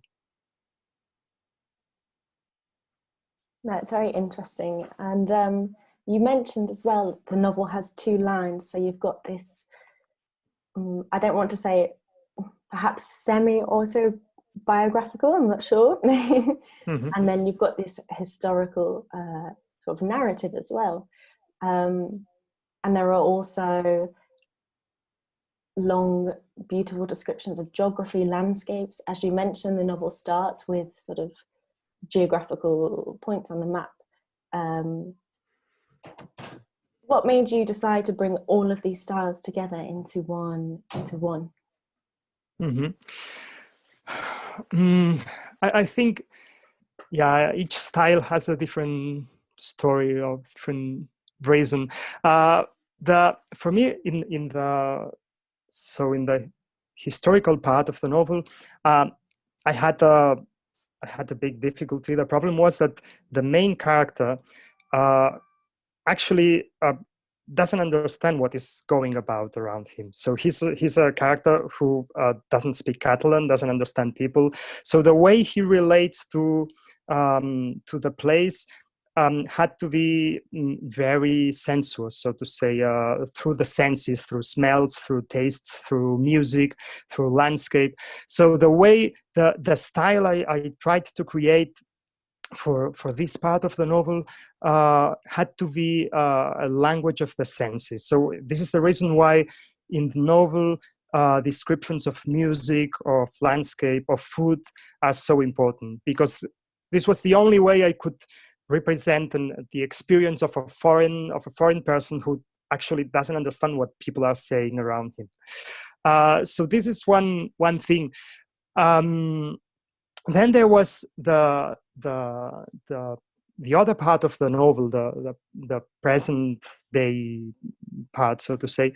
The style is very different. It's much more simple, I would say. But it was useful for me to talk about distance, about translation, about differences among languages. So it was a way of distancing myself from the historical part. Actually, I didn't want to write a historical novel. I think it's not historical novel in a normal sense. So yeah, this is one of the reasons for this diversity of styles.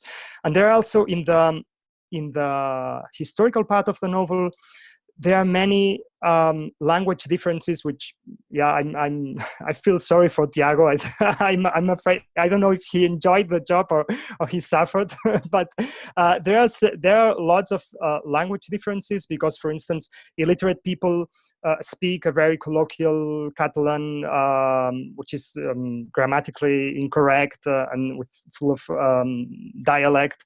But then there is an official layer, the official language of the Carlist authorities, which sometimes it is even Spanish or Catalan with some Spanish words, and so there are a lot of nuances and stylistic differences.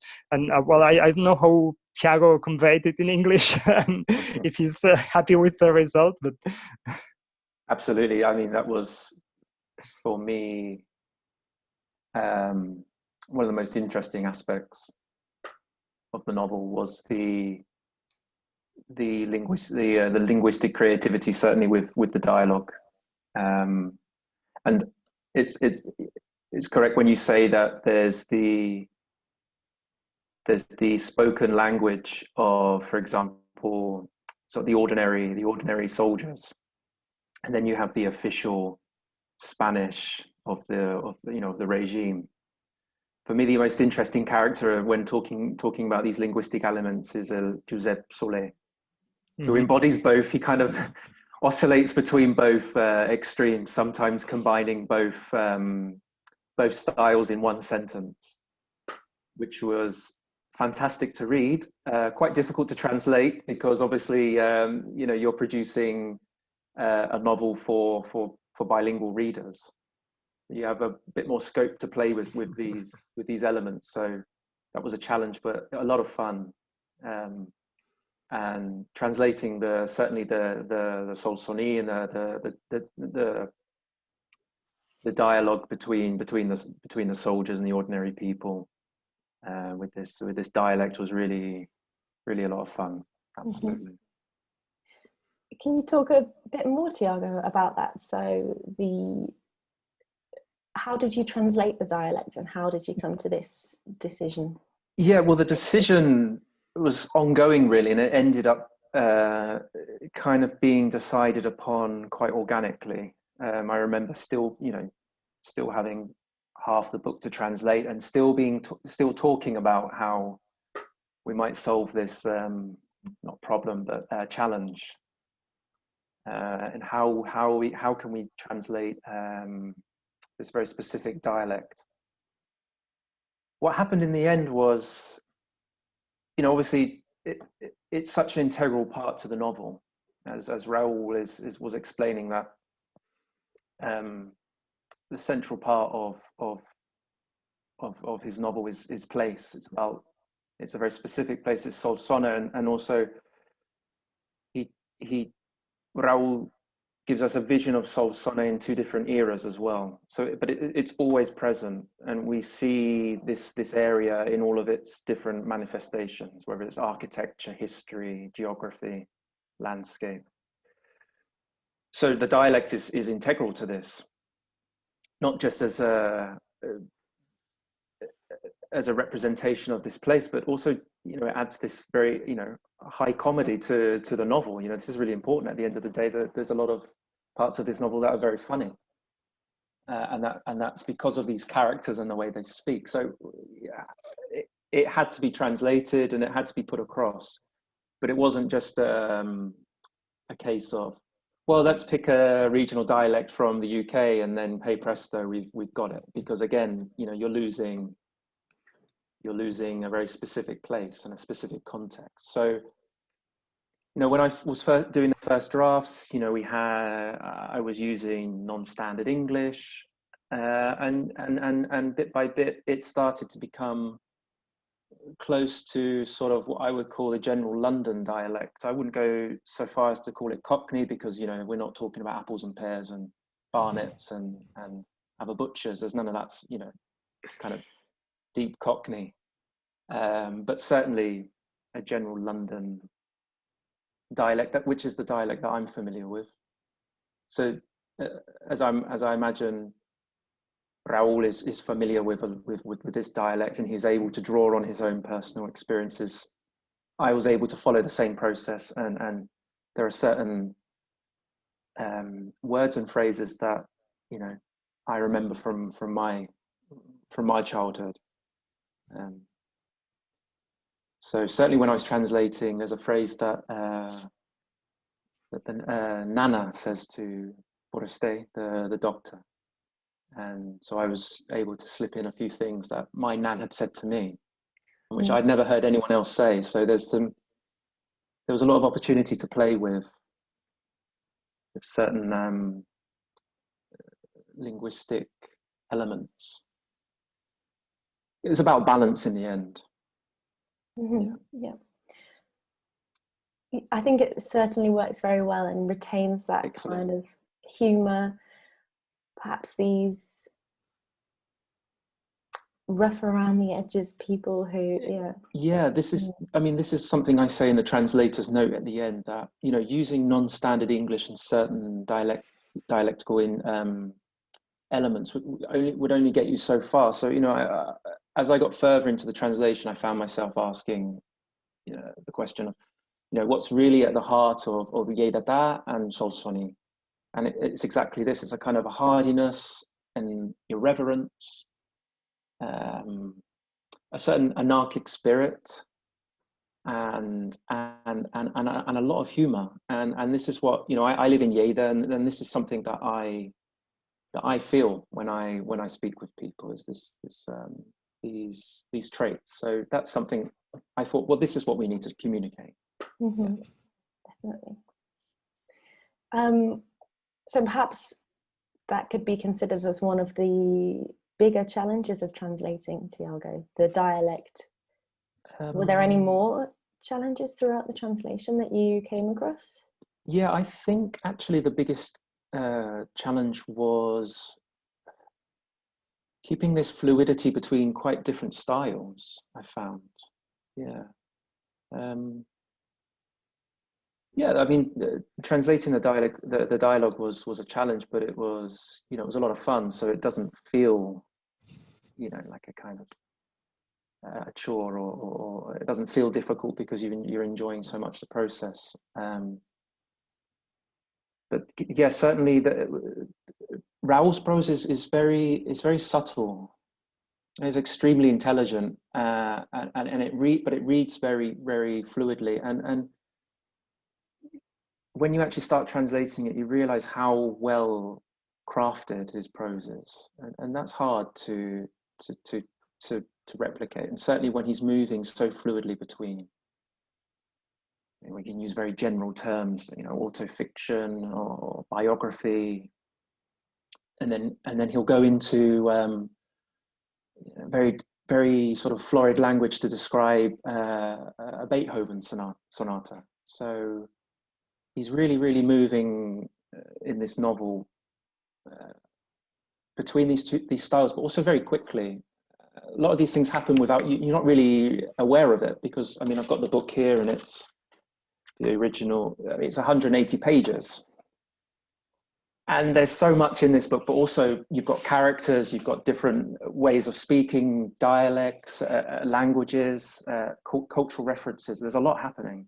So these subtleties, you know, you have to be really, really aware of what's going on. That was, because it's like when you translate short stories, which can be, the challenge is always moving between different styles, and sort of having to start from again and get to grips with a new style. And that was kind of similar with this novel.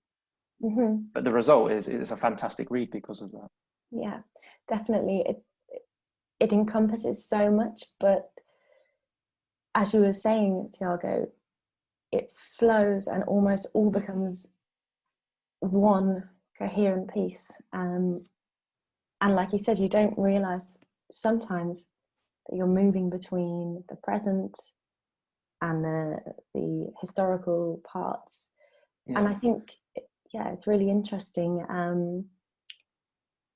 And Raoul, as you were saying, you didn't aim to write a historical novel, and I don't think you have, because it's a very different version. It's kind of history through the eyes of this present translator, writer, and am I right in saying that some of the historical parts are imagined through the eyes of this translator? Yeah. Yeah, you're right, because actually the translator acknowledges that he doesn't know the details, so he has to imagine in a certain way. He says, well, scientists imagine, economists imagine, so we imagine as well, to give sense to the few details I have about this character and about the Carlist Wars. So yes, there is. Yeah, I would say the novel can also be read as the story of a translator that becomes a writer. So he's a quite lazy translator who doesn't quite finish the job, and then he has some problems, not big problems, but so typical translator problems, so to say. And but he gets fascinated by story about Willemann, about the German aristocrat, and so the novel moves from translation to writing, to creative writing, so to say. Yeah, definitely. I think many translators watching, perhaps Tiago as well, and yourself, Raoul, can relate to this translator as writer dialogue. Mm-hmm. Yeah. Well, it's true, like Raoul says in the book, there's a tendency to sort of immerse yourself in related topics which are not strictly necessary, but you just can't help yourself. And I found myself doing that with this translation. Going on Google Maps and checking out certain areas that Raoul mentions, and with the cliffs of Vilamala, and all of the ravines, and looking up different things on the Carlist Wars and things like that. I have to say, I like the English title very much. The others, it was not easy to find an English title. I think there are several possibilities. Els Estranys in Catalan could be translated as strangers, perhaps, but the others is very good for me, because the novel is about otherness as well. It's about being different, and I think all characters are in a certain way they are in a position of otherness or difference. Mm-hmm. It is, it's a constant. There's a constant conflict throughout the novel of having the others. So, with Willemann and the inhabitants of Solsona, and obviously the inhabitants of Solsona looking towards Willemann, but also with the conflict between Carlists and liberals. It's just entrenched. It's this is us and that's them, and there's no way to communicate, and we want different things. And absolutely, I think the title, it works in English. It captures this important theme from the novel. Mm-hmm. Yeah, this is a very important theme, and perhaps one way in which the novel relates most closely to a contemporary audience. Raoul, could you speak about this? How do you think the themes explored in the others are relevant to today? Mm-hmm. Mm-hmm.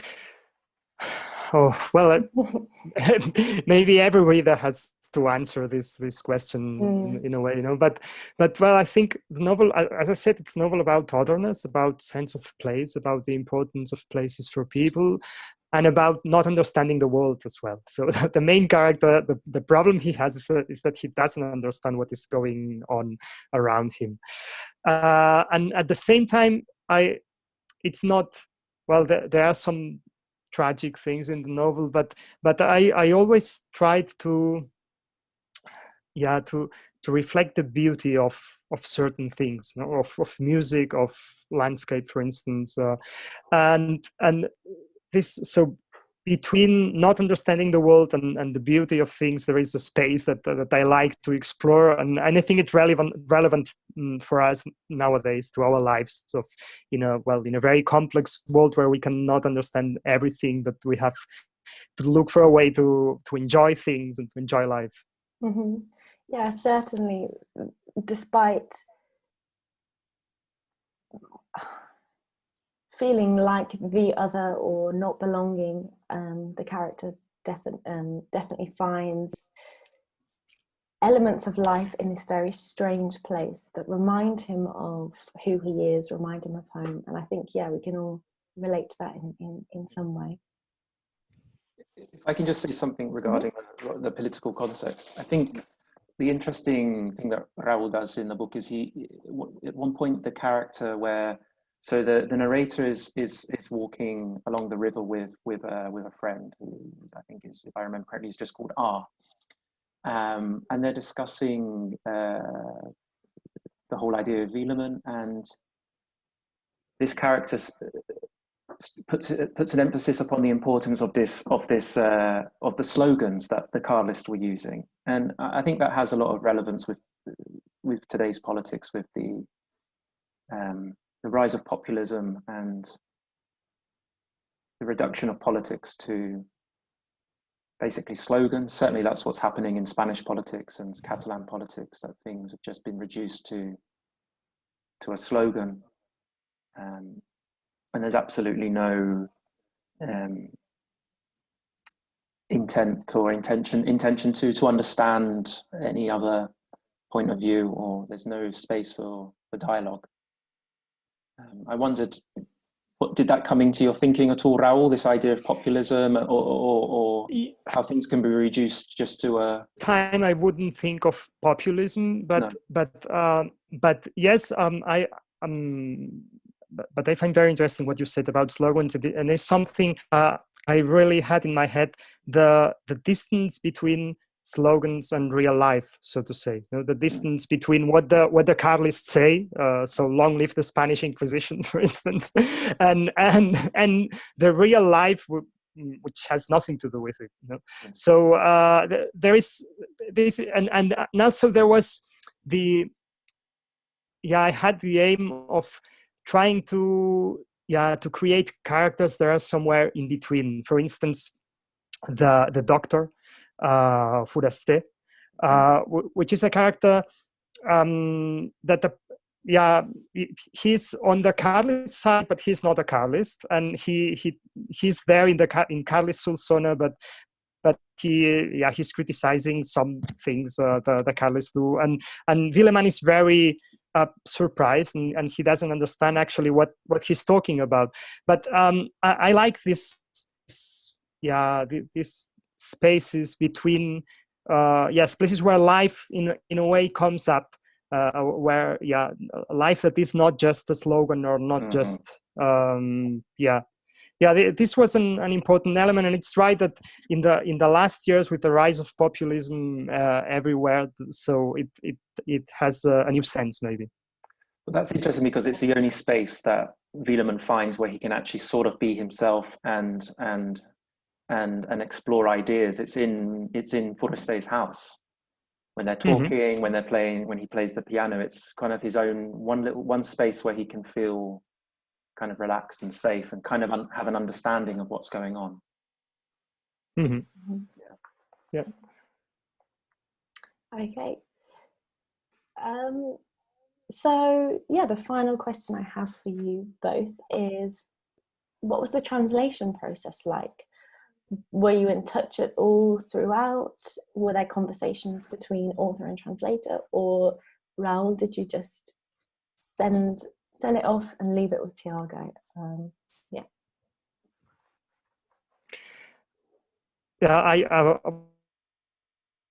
I actually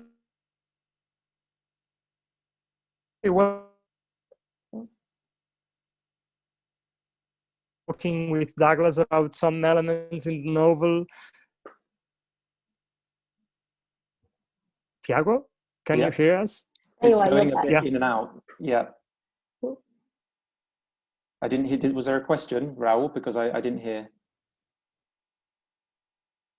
Hello? Can you hear me?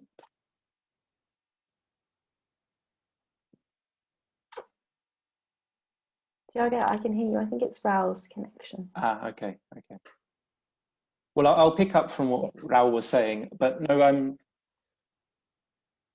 the great thing with this project was that the editor Douglas Suttle, and who is running Fum D'Estampa, has an excellent knowledge of Catalan, excellent knowledge of Catalan culture and literature.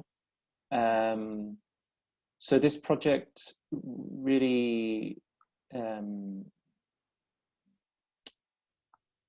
I didn't necessarily have contact with Raul, but we were always in contact through Doug, and any questions that I had, I had you have a very, very understanding and very helpful editor, and that helped a lot with the process.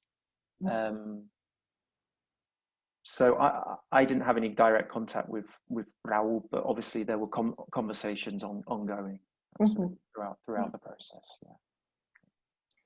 Wonderful. Raul, can you hear us okay? Are you back?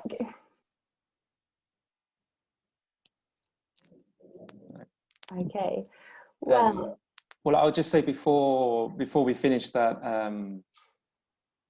the book is excellent. It's really, there's so much that we've left out because there's so much that goes on in this book, so many ideas and themes that all at the end come together and link in a really wonderful way. Raul has had a very good year in terms of publishing. He's published quite a number of books, and Fum D'Estampa will be publishing next year a collection that was put out of the 7 Deadly Sins, one of which is written by Raul. He wrote on wrath, and so that will be coming out next year, translated by Mara Leffen. So yeah, keep your eyes peeled for that one. Yes, I have to say I feel like we could talk about it for hours more. There are so many layers, and it's a wonderful book. And when is it released? Mid-May. Mid-May. Yep, so it'll be going out to subscribers of Fum D'Estampa, should be arriving to them as we speak, or a little bit before, and then on general sale in May. Wonderful. Well, I look forward to seeing it go out into the world. Thank you both for chatting with me today. Yeah, it was great to talk.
यूं दे रहा है हमको फरेब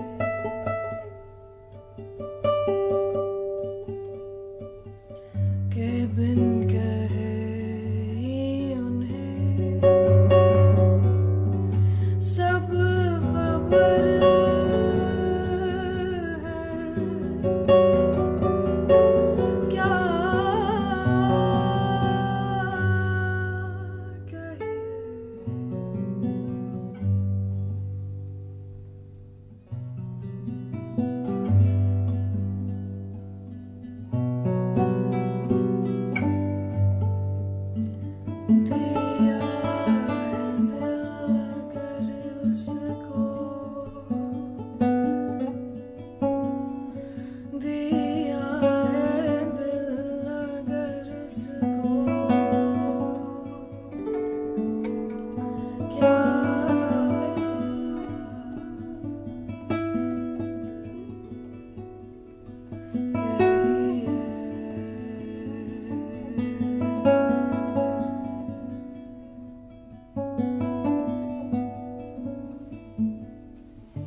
Hello, this is Nina Kosman. I will read from my novel, Queen of the Jews. This is the Russian edition of the novel. This is the English edition. The Russian one was published in Moscow under my name, Nina Kosman, and the English one was published under a pen name, N.L. Herzenberg, and the origin of the pen name is actually my great-grandmother's last name. She was Clara Herzenberg. She lived in Riga, Latvia, and all her children and grandchildren, except for my father and his sister, were actually killed in the Holocaust in Riga. I want to say there are two plot lines in the novel. At some point they meet, but it will not be visible in the beginning. They meet at the end. The first storyline is set in contemporary New York City, and the second one is set in 2nd century BC Judea. So I will read the contemporary, a passage from the contemporary part first, and then I will read a very short passage from the mythological, historical mythological part set in ancient Judea. Cans of Benjamin Moore paint stood all around us on the unfinished floor. Alejandro, that was his name, crumpled up a plastic bag dipped into paint called Tigadon and left it on the wall for 30 seconds or so. Then he removed the plastic. "This is beautiful," I said. He crumpled up another piece of plastic, repeating the procedure with a different shade of yellow. I was glad he was willing to stay after work hours and show me things that could be done with simple wall paint. I asked him, "Were you a painter in Mexico?" "What? What did you do in Mexico? Did you make pictures? Were you an artist?" I meant it as a compliment, but he reacted as though I stepped on his dignity. He struggled to make a sentence in English, and what finally came out was a furious, "No, no," he said with a tremendous force. "Miss, in Mexico, I, doctor." "You were a doctor? What kind of a doctor?" "Dr. Fish," he said with the same force. He used to be a veterinarian, I figured, the kind I'd never heard of because his patients were not dogs and cats or cows and goats, but fishes. I had never heard of that, but that's all right. I like things I had never heard of.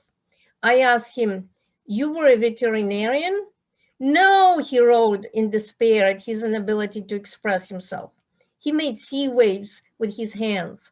"No, miss, no veterinarian. Doctor, mar, water, sea, Dr. Fish." "Doctorate of sea?" "Yes." "You mean marine biology? You have a doctorate in marine biology?" "Yes." I wanted to say, So you worked in Mexico as a marine biologist and you came to America to paint walls? The next time I saw Tom, I asked, did you know that one of your guys has a PhD in marine biology? Tom said, what? PhD, it's a doctorate, a degree, you know. Who? Your wall painter, Alejandro. Tom remembered Alejandro saying that he used to work on a boat and that it was like a giant factory. I'll stop reading the contemporary part at this point, and I will read a very short passage from the mythological, historical part set in 2nd century BC, Judea. The main character's name is Judah here, and this is Judah Maccabee. When Judah entered his bedchamber, he did not find his wife there, nor did he find her in the kitchen, where the cook told him that the wife had said she wasn't feeling well and that a walk might do her good. He went out and walked the ancestral field from end to end without seeing a sign of his wife. At the edge of the field, he saw a ewe, and he wondered if it was a new addition. He briskly guided the animal toward the barn. The ewe followed him unwillingly, and at the entrance to the barn, it stopped and looked at him with the eyes that seemed to remind him of something, but filled with the shimmerings of the woman of the jug, he couldn't remember what. I'm looking for my wife, he confided to the ewe, and as the animal continued to stare at him, he added, I love my wife. She's the only one for me. The ewe came so close to him that he could breathe its smell, which again reminded him of something. He fondled the animal's snout, a quick, disinterested touch, to which the animal responded by standing up on its hind legs and bleating. And in its bleating, he thought he could distinguish sounds that were almost words. Your wife, your wife. But he had seen men go insane for the love of a woman, and he had no intention of following in their footsteps, especially now that all signs pointed to those rascals again, the pagan gods, because who else would play such an idiotic joke on him?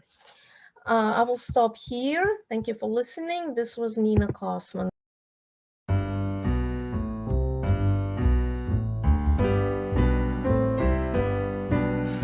Salutacions a tothom. Thank you all for being here, supporting Sant Jordi New York, this virtual and online portal in which we celebrate a very special day, at least in Catalonia, the 23rd of April. My first short story collection, Coming Up, is finally here and is finally there also. And the book wouldn't have been possible without my American publishers, Bellevue Literary Press, and especially without Marafei Lidham's translation. So I wanted to thank you first, both explicitly, before we start our short reading. I was happy to have a book of mine translated into English. So I would say that I was so happy that I decided to include an extra story, which is the first one that you will read, an intersectional conservationist at heart. The story, the one that we will be reading today, it tells several encounters of a young journalist, Vicky, with an aesthetics professor and writer. It starts with admiration, and it ends with a very different feeling. So we are going to read a short passage from it in which the character visits the writer for the first time to interview him. So here we go. The title in Catalan is Una ànima ecologista i assembleària. Tenia el costum d'arribar un quart d'hora abans a les cites. Li agradava inspeccionar el terreny a la recerca d'algun detall que pogués incloure a la introducció del reportatge. El bloc de pisos on vivia el senyor Biel Ausina era d'un luxe contingut, però un pèl intimidant. Li recordava una base militar als afores d'un poble. El porter que la va sortir a rebre mentre ella buscava els timbres es va comportar amb una gran educació.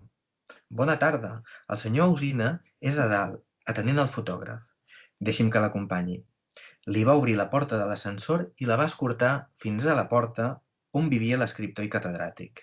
Va rebre-la una dona vestida de negre i amb una còfia blanca, que la va conduir fins a una sala d'on penjaven alguns dels mèrits acadèmics d'Ausina i una vintena de fotos d'ell mateix fent companyia a Joseph Brodsky, Harold Pinter, V.S. Naipaul i Marc Fumaroli. Només homes.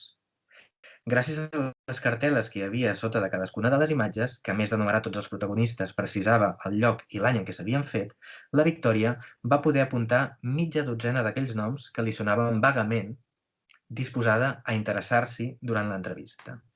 Així, la conversa abandonaria per moments l'actualitat literària i s'instal·laria en una dimensió més propera a la xafarderia. She made a habit of arriving to her interviews 15 minutes early. She liked to survey the territory in search of some detail she could include as part of the introduction to the piece. The apartment building where Mr. Outsina lived was only moderately luxurious, but slightly intimidating, like a military base on the outskirts of a small town. The doorman who came to receive her as she was looking for the doorbells was very polite. Good afternoon. Mr. Outsina is upstairs with the photographer. Allow me to take you up. He opened the elevator door and escorted her to the author's apartment. She was greeted by a woman dressed in black and wearing a white mob cap, who led her to a room where some of Outsina's academic honors hung on a wall alongside some 20-odd photos of him with illustrious figures such as Joseph Brodsky, Harold Pinter, V.S. Naipaul, and Marc Fumaroli. There were plaques beneath each of the images, listing not only the subjects, but also the location and year the photo was taken, allowing Victoria to jot down half a dozen of those names that rang a vague bell, to mention during the interview, in order to shift the conversation from his latest publication into a dimension more akin to gossip. El senyor Ausina va entrar a l'habitació d'una revolada. Portava la mateixa bufanda vermella del dia que li havien fet saber que havia guanyat el Premi Nacional de Literatura, però s'havia canviat les ulleres. Atent a la moda, tornava a preferir la subtilesa de les muntures metàl·liques. Bona tarda, va dir, donant la mà a la periodista. Vine, anem cap al menjador, que estarem més còmodes. La Victòria el va seguir fins al sofà de pell de la sala d'estar, però va preferir seure al puf que quedava al costat de la tauleta de centre, saturada de catàlegs de retrospectives fetes a museus nord-americans. Segur que hi estàs bé? Li va demanar al cap de poc el senyor Ausina. En aquest sofà on soc, s'hi seu de meravella. Quan va tenir la gravadora preparada, la Victòria va fer la pregunta de protocol. Puc enregistrar la conversa? I després de rebre una resposta afirmativa, va començar l'entrevista. S'hi van estar gairebé una hora. Van dedicar la primera meitat a parlar només de Sense nostàlgia, l'últim llibre del professor. Ausina era d'aquells entrevistats que dedicaven llargues dissertacions a qualsevol aspecte, per petit que fos, sobre la seva vida i obra. La Victòria va estar força encertada. L'home va quedar admirat quan, després de citar Shlaya Maha, sense recordar, però, els 3 noms de pila de l'autor, la noia li va recordar que ja havia parlat del filòsof en aquell assaig previ que havia estat el seu primer contacte amb l'autor. Més endavant, quan va fer referència a les pàgines en què Ausina parlava de l'enterrament del seu pare, va aconseguir fer-li saltar un parell de llàgrimes que li van serpentejar galtes avall fins que van caure, plop, plop, al sofà de pell. Perdoni, va dir ella, tot i que sabia que emocionar l'entrevistat podia fer-li baixar la guàrdia, tal com va passar. Mr. Outsina made his entrance into the room.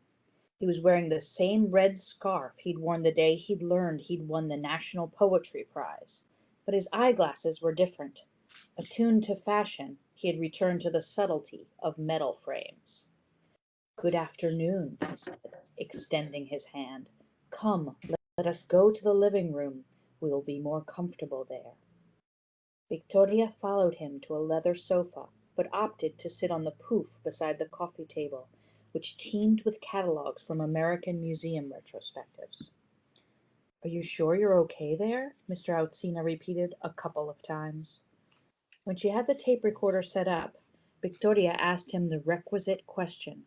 "Can I record our conversation?" And after he agreed, she began the interview.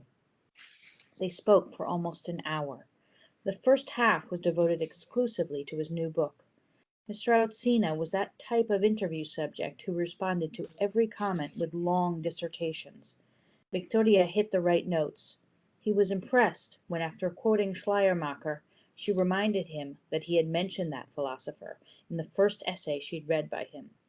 Later, when she referenced the pages where Outsina described his father's funeral, she managed to bring a few tears to his eyes, which then snaked down his cheeks and fell, plop, plop, onto the leather sofa.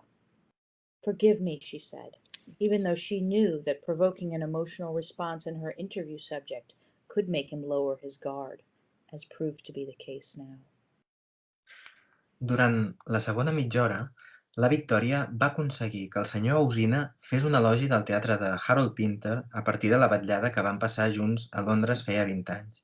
També va desqualificar V.S. Naipaul, recordant com de malament tractava les cambreres del restaurant novaiorquès on havien sopat poc després que rebés el Premi Nobel de Literatura. Outsina va obviar el desenllaç d'aquella trobada, la tornada a l'hotel, la trucada de prostituta i el quart d'hora de sexe esbravat a dins de la banyera buida de l'habitació. Però, en canvi, va parlar durant uns quants minuts de la seva simpatia per l'extrema esquerra. "Sempre he estat una mica radical", va admetre abans de citar uns quants pensadors francesos de la dècada dels 70 que la Victòria no va ser temps d'anotar a la llibreta. "No ho puc evitar. La meva ànima és ecologista i assembleària". Quan van haver acabat, el senyor Outsina va voler regalar i dedicar un dels primers poemaris a la periodista. Van anar fins a la seva biblioteca i ella va quedar admirada de descobrir una sala immensa on hi havia uns 5.000 volums, endreçats segons una doble premissa, temàtica i alfabètica. Els mobles que contenien els llibres eren d'una sobrietat elegant, característica que compartia amb la taula de treball, la cadira i una butaca de pell que hi havia en un racó, acompanyada d'un llum de pantalla que se sostenia amb una pota d'un gris metal·litzat que recordava les ulleres del senyor Outsina.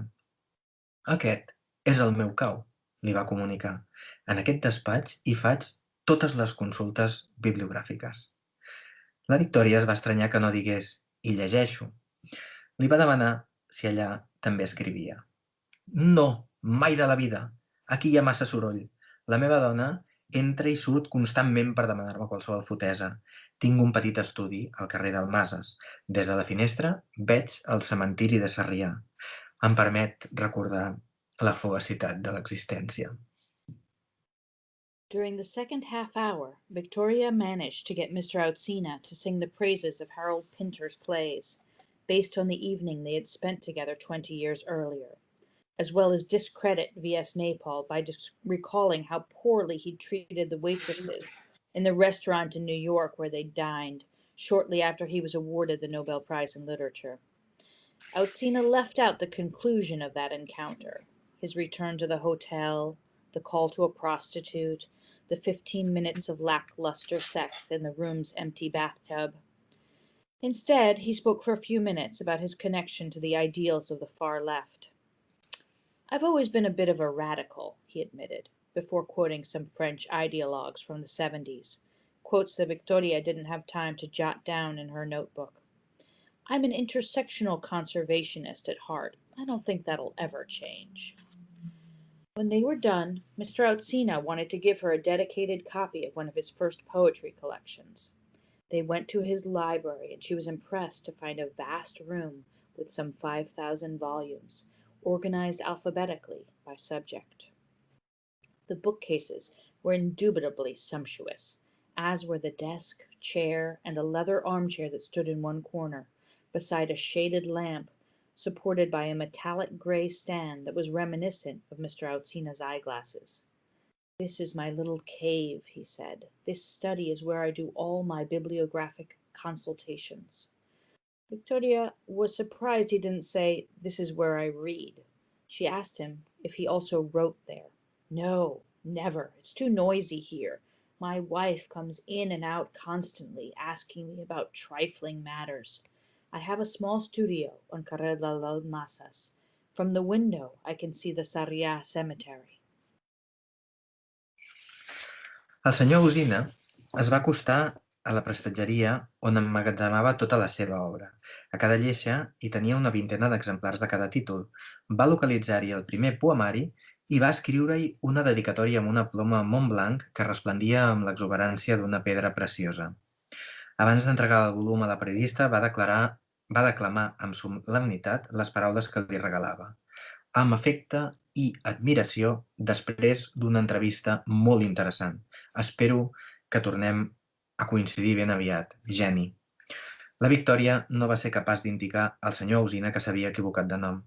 Li va donar les gràcies mentre ell deixava anar una riallada contundent.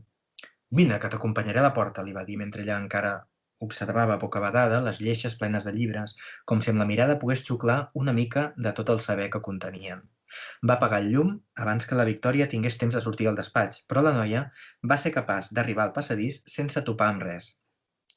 Tinc una feinada impressionant aquests dies, va excusar-se el senyor Usina quan van ser a la sala d'estar. M'han encolomat un màster que m'obliga a rellegir massa coses. Si ho hagués sabut abans, no sé si m'hi hauria compromès. Són 6 hores a la setmana. Ella se'l mirava desconcertada. 6 hores de classe. Per preparar-les en necessito el triple.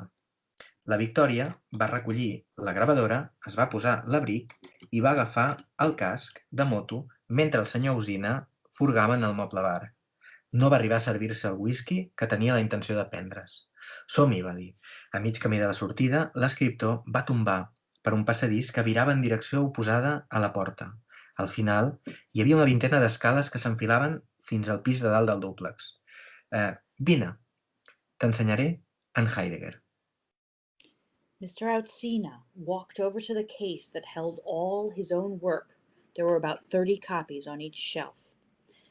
Found his first book of poems and wrote a dedication using a Mont Blanc pen that gleamed with the exuberance of a precious gemstone. Before handing the volume to the journalist, he solemnly recited the words of his dedication to her. To Jenny, with affection and admiration, after a very interesting interview, in the hopes that we meet again very soon. Victoria found herself incapable of pointing out Mr. Outsina's moniker mix-up. She thanked him, and he let out a resounding laugh. Come, I'll walk you to the door, he said, as she continued surveying, mouth agape, one of the dozens of shelves in the library. He turned off the light before she had time to leave the study. The room's generous dimensions allowed her to make her way out without bumping into anything. I have much work to do these days, was Mr. Outsina's apologetic excuse as they returned to the living room. They palmed off this master's course on me that requires me to reread too many things. If I'd have known, I'm not sure I would have agreed to it. 6 hours a week. 6 hours? 6 hours of class. I need 3 times that to prepare them. Victoria gathered up her tape recorder, put on her coat, and grabbed her helmet as Mr. Outsina rummaged around in the bar cabinet. He didn't go so far as to serve himself the thimbleful of whiskey he was planning to drink. Allow me to accompany you to the door, he said. Halfway there, he turned down a hallway that went in the opposite direction. At the end of it were about 20 stairs that led up to the second floor of the duplex. Come, I'll show you Heidegger. La Victòria va fer cas de l'ordre, descol·locada però també encuriosida. Va seguir l'escriptor mediàtic, l'escriptor i catedràtic, fins a l'habitació del matrimoni. L'home en va encendre el llum de seguida, no fos cas que ella pogués imaginar que tenia males intencions. La fusta negra de tot el mobiliari feia joc amb el contingut d'una gàbia enorme que hi havia a tocar de l'armari de la roba. L'escorpí els observava amb les pinces aixecades i quan el senyor Usina s'hi va acostar, va avançar en direcció al vidre que el separava de l'amo. No, Heidegger, avui no et toca menjar, li va dir. És maco, oi? L'escorpí va recórrer la gàbia, encara amb les pinces ben amunt, en guàrdia. La Victòria se'l mirava i intentava camuflar l'angúnia que sentia, fent que sí amb el cap. Quan va arribar a la punta de la seva presó, l'animal també va aixecar la cua. Heidegger, va cridar Usina, t'he dit que avui no és dia de menjar. Va aixecar un braç, amenaçant-lo, i l'escorpí va recular fins al tronc decoratiu que ocupava el centre de la gàbia. s'hi va amagar al darrere. Tenim una noia que ve els dilluns i els dijous a la tarda a alimentar-lo. Li porta aranyes i, sobretot, grills, el seu plat preferit. La meva dona hi procurem ser. És un espectacle meravellós. En altres ocasions, l'escriptor afegia que l'espectacle era més intens que anar a la plaça de toros. Aquella vegada es va reprimir a temps perquè a la noia li era impossible dissimular la por i el fàstic que li feia l'animal. Veig que en Heidegger no t'apassiona. Disculpi, no havia vist mai un escorpí de tan a prop.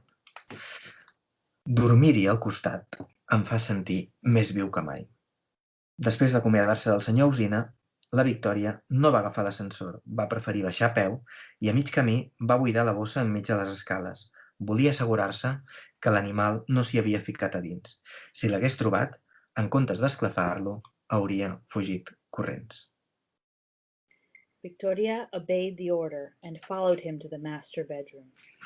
The man turned on the light immediately to ensure she wouldn't misread his intentions. The dark wood of the bedroom furniture matched the contents of an enormous glass tank near the wardrobe. The scorpion observed them with its pincers raised, and when Mr. Outsina approached it, it advanced a couple of steps toward the glass that stood between it and its owner. "No, Heidegger, today is not feeding day," he said. "He's handsome, isn't he?" The scorpion paced in its cage with its pincers aloft, while Victoria looked at it and tried to camouflage her horror with a nod. When it was about to reach the confines of its prison, the arachnid took on an alert stance, its tail high in the air. "Heidegger," shouted Mr. Outsina, "I told you, this is not feeding day." He lifted an arm to threaten the scorpion, which hid behind the decorative tree trunk that filled the middle of its glass prison. "We have a girl who comes on Monday and Thursday afternoons to feed him. She brings him spiders and his favorite dish, crickets. My wife and I try to be here to watch." On other occasions, the writer had added, "It's quite a spectacle, much more intense than the bullfights." But he caught himself in time, because Victoria was utterly failing to mask her fear and repulsion. "I see you aren't a big fan of Heidegger." "Sorry." After saying goodbye to Mr. Outsina, Victoria didn't take the elevator. She preferred to walk, and halfway down the stairs, she stopped to empty out her bag.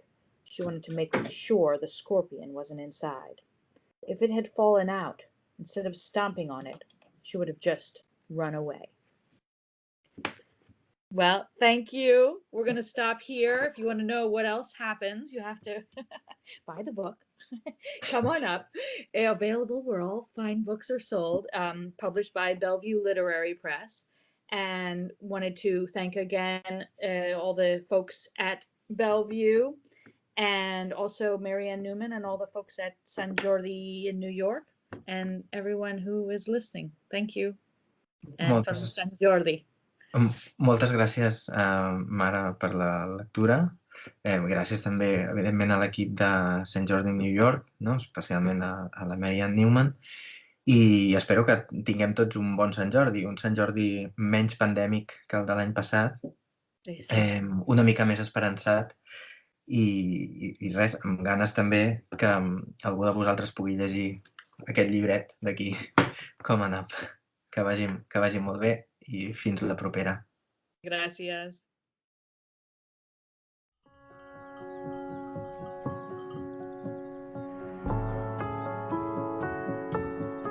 Jo podria viure perfectament només de vegetals. Si segueixes els ritmes de la naturalesa vas tinguent producte tot l'any.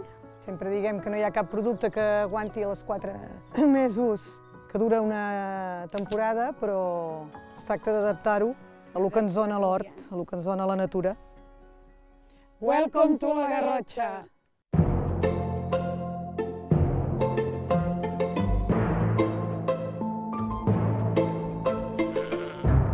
L'hort el treballem amb les bases de la permacultura i agricultura ecològica i la idea és tractar l'hort com si fos un ecosistema natural. Som-hi, anem a mirar les gallines si tenim algun ou? Som-hi. Jo crec que tenim suficient, no?, per fer el plat. Sí, de sobres. Doncs avui cuinarem una recepta amb calçots i romesco, una recepta típica de la cuina catalana. Necessitarem els alls, les avellanes, el pebre vermell, calçot, nyores, tomates, oli i vinagre. En primer lloc agafarem les nyores i les hidratarem amb aigua. Entretant hem d'agafar els tomates, netejar-los i partir-los pel mig i els enfornarem, els escalivarem, vaja. Així. Vale. Els grans d'alls, agafem aquests? Sí. I posarem un... I alguna cabessa entera també. Sí. Com sempre, com més bons són els ingredients, doncs més bona sortirà la recepta. És una salsa molt mediterrània, amb fruits secs, que són calòrics però també molt energètics, i serveix per acompanyar molt de plats, no només els calçots, sinó també per qualsevol verdura. Ara amb una cullera, una punta de ganivet, has d'anar recuperant tota aquesta carn. És una feina entretinguda, però que li dona aquest gust tan característic al romesco. Triem l'arrel i les fulles més verdes. Tot això llavors ho podem tornar al galliner, que les gallines estaran felices. Exacte, al nostre hora ens agrada molt aprofitar el que és totes les restes vegetals per fer compost. Trauré la safata per poder fer la salsa de romesco i escalivarem els calçots. A veure, això ho deixem aquí. Veus que bé, perfecte. Ara un cop hem ben escalivat les tomates i els alls, ho anirem pelant. No, i a més el que té de molt pràctic és que se'n pot fer moltíssima quantitat. Tu fas una bona safata i es guarda moltíssim. Tenim l'oli on hem fregit les avellanes i posem el pimentó, com que encara és calent, se'ns fon bé amb l'oli, s'integra perfectament i és l'oli que farem servir a l'hora de fer el romesco per fer l'emulsió. La carn de nyora, que és aquest puré que hem tret de la pell de la nyora, i dona molt de gust.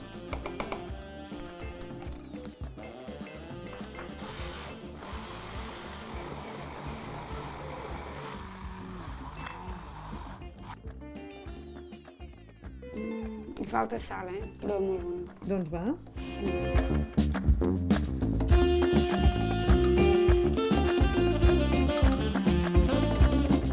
Escalivarem els calçots. Una base de tartaleta de pasta brisa, el romesco, i amb aquests calçots farem una tartaleta que al restaurant Les Cols ens agrada molt de servir. Tartaleta de romesco i calçots, o tartaleta de calçots amb romesco.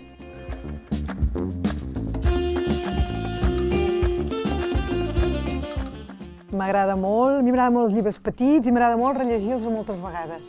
Sempre trobo que cada vegada hi veus una cosa nova. El llibre del te m'agrada molt i aquest d'en Joan Margarit també. A mi m'ha influenciat molt en Michel Bras, que des de petites, quan hi anàvem, realment el treball que fa amb les verdures i les flors trobo que és molt interessant i que té una visió molt poètica i bonica de la gastronomia. I llavors un altre que també m'ha influenciat molt és en Ferran Adriá, que penso que el treball que està fent en quant a investigació i a documentació és superimportant i a mi m'encanta.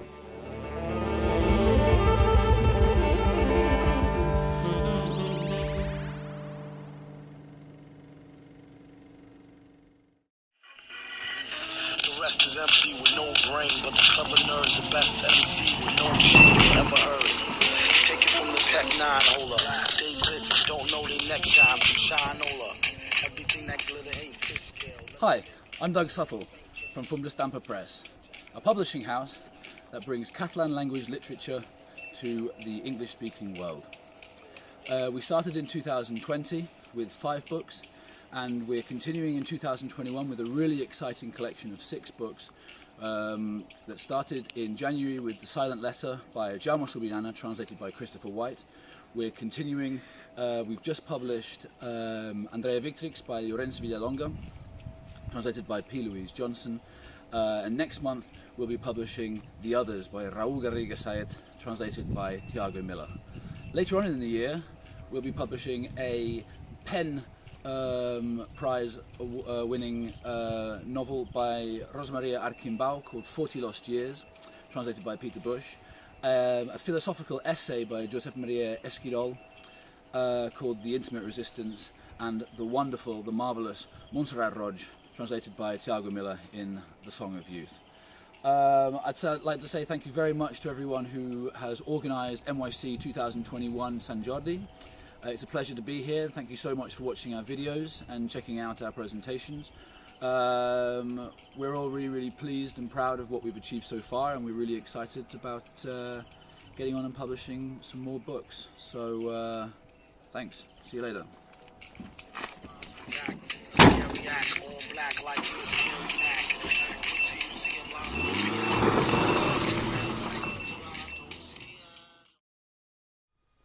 Hello everyone, bon dia from Catalan-speaking places, and thank you for joining me. I'm Ron, aka Ronald Pupo, and my topic on this special Sant Jordi Day is the renowned Catalan language poet Joan Maragall, whom I'm pleased to introduce to English-speaking readers in my Maragall anthology, One Day of Life is Life, published last November by Fum D'Estampa Press of London.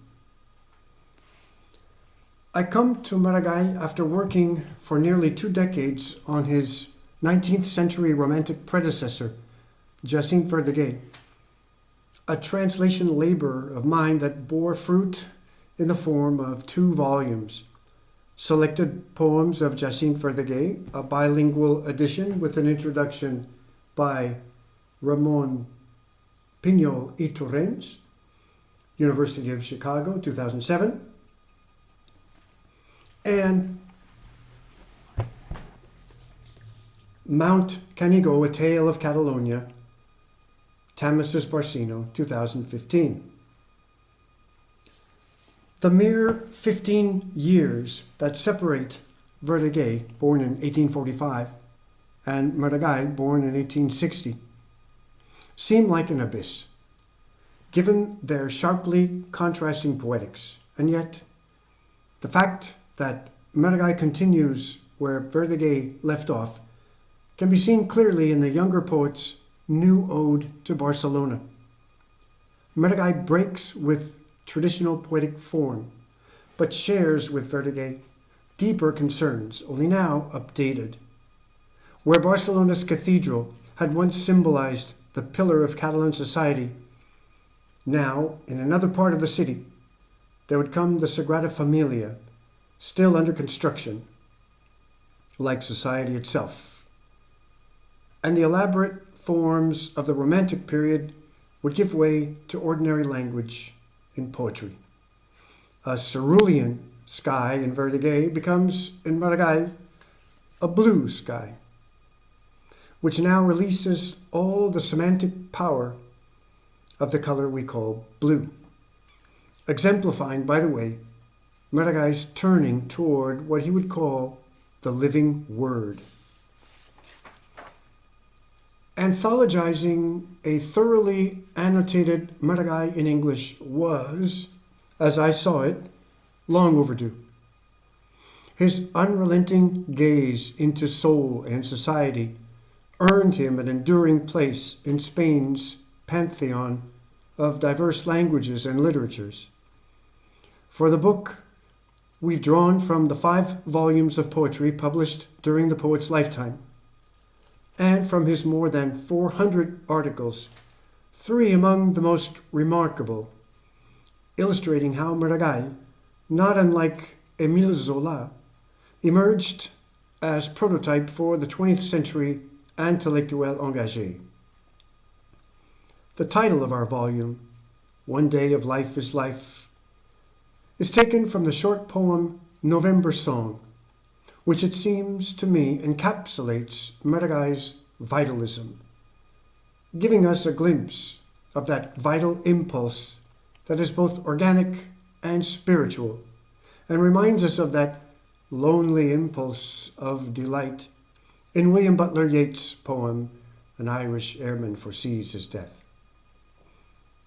Among the thousands of translator decisions, lexical, syntactic, rhythmic, pragmatic, and more, of all the kinds of choices made by translators, The most interesting to me are those that give rise to new correspondences with texts already existing in the language of the translation, in this case English. For example, Maragall's celebrated cow in The Cow Gone Blind is sightless in one eye because of an accident, and in the other because a film has set in. The dictionary equivalent for the Catalan película, film, did not sound very satisfying to me. Then I made a connection, an intertextual correspondence. The description of a cat, blind in one eye, as I happened to be rereading Truman Capote's Breakfast at Tiffany's. Capote's description of the animal reads, "It was a grim cat with a pirate's cutthroat face. One eye was gluey blind, the other sparkled with dark deeds." So, honing my lines with the addition of gluey, a gluey film has claimed her sight in the other, I was now satisfied with the semantic and rhythmic result. Perhaps one of the most taxing decisions to be made came at the end of Fatherhood, Maragall's well-known short but powerful poem in response to the terrorist bomb that killed 19 people in Barcelona's Liceu Opera House in 1893. Maragall was there, by the way. Here, the Catalan riu barbarament might be translated either as "let's go a barbaric laugh" or "let's go a barbarous laugh." It was a question of going with, or not, the unavoidable allusion to Whitman. Separately, but in connection with this, there was Maragall's enthusiasm for Nietzschean vitalism at the time he wrote the poem. And as some have pointed out, a key element here is the innocent child in the poem and the innocent child of Also sprach Zarathustra, fragments of which Maragall had already translated. So, the Whitman-evoking resonance of barbaric in this final climactic line seems to me entirely consistent with the poem's and the poet's vitalist and tradition-breaking character.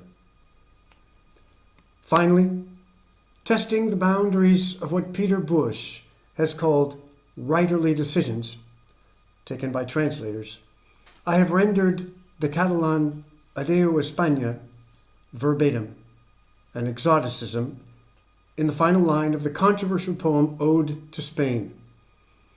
Here, the problem of making visible to non-Iberian readers the barrier between preferential and peripheral language communities within Spain is compounded by what Lawrence Venuti has called the violence of translating, the sheer loss of the multiple contexts in which the foreign work originated.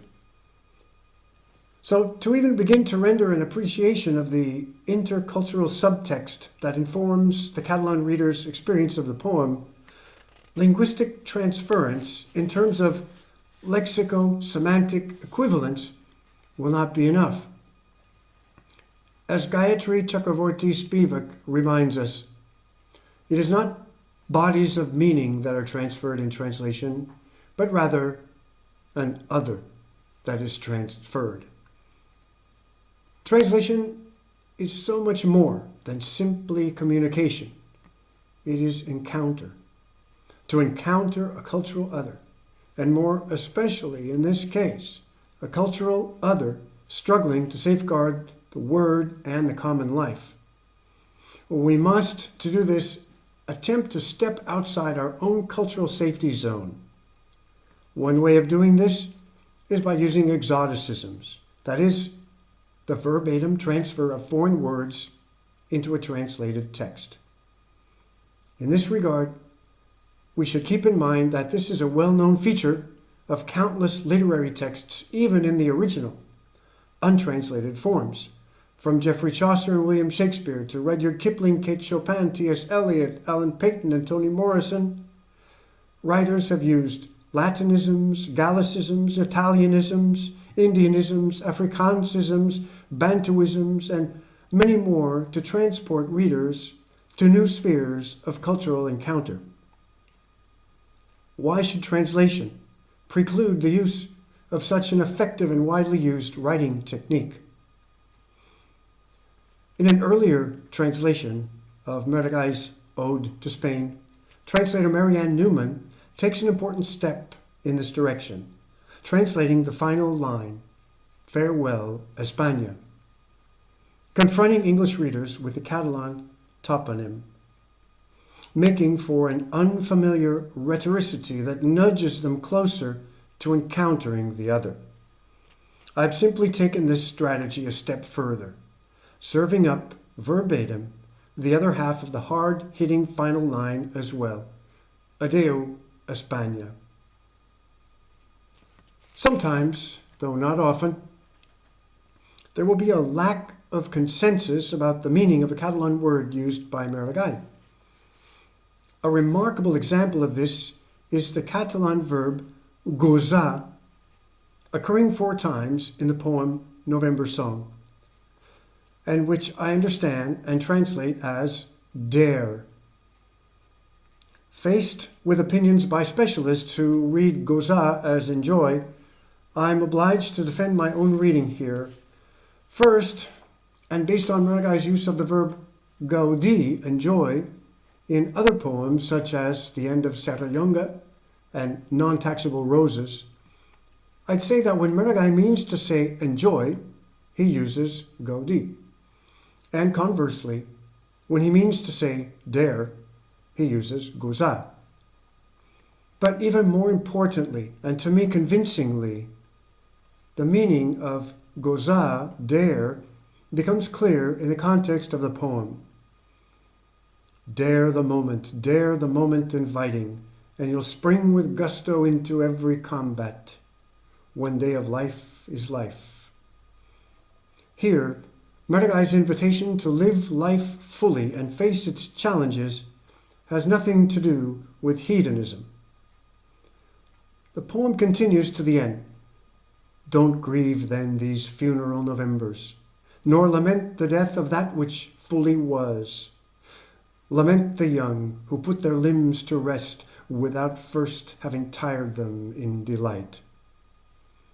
The condition that makes possible pleasure at all is the tiring of oneself from the effort. Pleasure is the result of the effort, not a substitute for it. And if we look at the broader context, we see that Maragall's vitalism goes consistently hand in hand with his unflagging commitment to social conviviality. Maragall's meter and rhyme combine in a balanced composition of innovative and traditional elements. Many of these and their various effects in the workings of the poems are annotated and examined in detail in the endnotes to the volume. Maragall's varying meter, clashes in rhyme, and on occasion his use of unpaired verses in the original Catalan may at times signal an important moment in a poem, as in, for instance, the unpaired verses "Moriré rezant el credo," I will die with the credo on my lips, in the closing lines of The End of Serrallonga, and "Aixequem una senyera," up we raise a flag that waves, in Song to the Catalan Flag, where the unpaired orphan-like verse stands out just as a flag should do. In rendering Maragall's remarkable form-content synthesis into English, it has not always been possible, and in some cases I would say not desirable, to reproduce the Catalan en rhyme. Nor is Catalan meter directly transferable into English. The English translations deploy a number of rhythmic resources aimed at crafting readable Maragall poetry in English. As Keith Coster once reminded us, a translation is both a representation of the original and a text in its own right. We need to keep very much in mind that there is a difference between a work and a text. Benjamin's new life, Überleben, amounts precisely to the transformation and renovation of a work into a new text. To this end, we also keep in mind with Peter Bush the vital subjective aspect of literary translation. The rewriting of a work into a new text will stand or fall with the deployment of possible poetic resources in the new language, giving new life to the work. Perhaps the most successful poetic recreation in the volume where rhyme is concerned is in the extraordinary poem The Mountains, where Maragall's complex and innovative rhyme patterns highlight the uncanny event that takes place in the poem, the merging of poet and nature, resulting in not pantheism, but rather pananthropism, in which it is the human spirit, not the divine, that unites with nature. A word about Maragall and language. In his 1903 address titled Elogi de la Paraula, in praise of words, delivered at Barcelona's iconic arts and culture club, the Ateneu Barcelonès, Maragall formulated his views on poetry and the power of words around the notion of the living word. And as poetized brilliantly in Song of Return, Maragall voices the revitalization of his own particular language and its people in the context of a distinct language community and its struggle to carry forward the living word and the common life. It would be difficult to overstate the enormity of Maragall's insight into the importance of language and languages. The renowned contemporary poet Lluís Solà has pointed out that we do not stand outside of language. So we might say that alongside space and time, the Kantian a priori forms of sensible intuition, there stands language, which far from being a mere instrument, is the very substance that opens the way to relations with others, the world, history, past, present, and future, and not least of all, ourselves. To lose sight of this would be to cut short the life of words. Finally, in his 3 articles in response to the tragic week of 1909, Maragall calls on his fellow citizens to examine their consciences and reflect on the events during the last week in July of that year. In these powerful articles, we see Maragall, the intellectuel engagé, at his most brilliant and bold. And again we see, as in the intertextual correspondences pointed out earlier, another truly surprising intercultural resonance. Whoever reads these articles will think right away of the Reverend Dr. Martin Luther King Jr., who also sought to achieve social conviviality through a kind of public-spirited love, agape. To read Maragall is to turn towards the other, but at the same time, the self is also discernible in the other. So it is also a turning toward the self. George Steiner said that translation is the gift of being across time and space.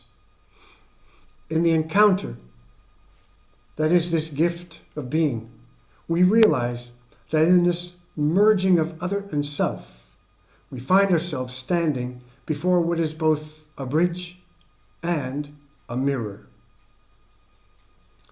As a sort of conclusion, I'd like to read a poem from the volume, Maragall's poem, Non-Taxable Roses.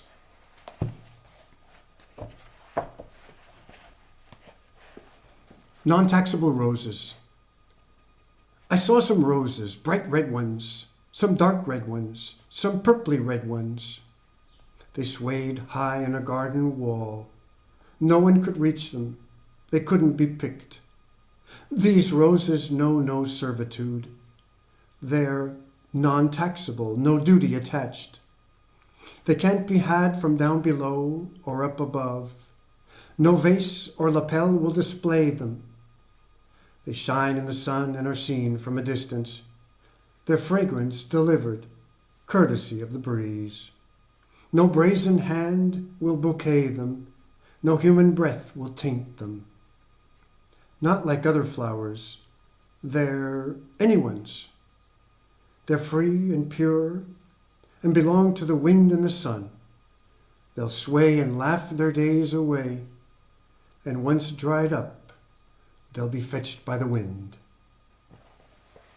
Thank you very much. Welcome, everyone. My name is Alta Price, and I'm thrilled to bring together an amazing contemporary Austrian author, Nika Pfeiffer, and her US-based translator, Barbara Costa, presenting Violante for Sant Jordi and NYC. Thanks especially to the Austrian Cultural Forum for their support, not only of this event, but of Austrian cultural investigations and creative works in many fields. So thank you, Austrian Cultural Forum. You might be wondering what's the connection between an Austrian contemporary writer and a literary festival that originated in Catalonia that's taking place in New York and on the web. And by happy coincidence, Violante di Cardona, the main character of Nika's latest book, comes from an aristocratic Catalan family that had various viceroys in Sicily, Catalonia, Naples, and Navarre. So her book really does connect various countries, and we're just going to dive right in. I'll give you the bios of both Nika and Barbara, and then we'll have a brief bilingual reading. And I'll ask a few questions to get the backstory behind this amazing book. Nika Pfeiffer is a writer, multimedia artist, and scholar working at the intersections of text, performance, and artistic research. Her recent publications include Two Sonics from 2019 and Violante from 2017. She lives in Berlin and Vienna and was Georgetown University's 2020 Max Kade Writer in Residence, in addition to having been the Max Kade Writer in Residence at the University of Arizona in 2018. Barbara Costa is a professor and head of the Department of German Studies at the University of Arizona. She is a recipient of Fulbright and DAAD awards, and her research concentrates on gender and sexuality in 20th century and contemporary German and Austrian literature, culture, and film. So Nika, please introduce your remarkable book to us and give us a taste of what it sounds like in the original. Yeah, thank you so much for having me.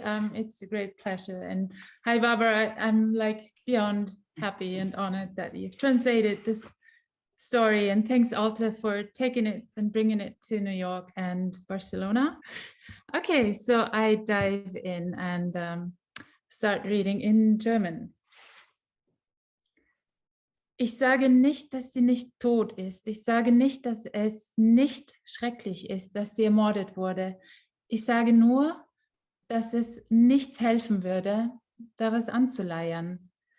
Einen toten, rehabilitierten Mörder entrehabilitieren.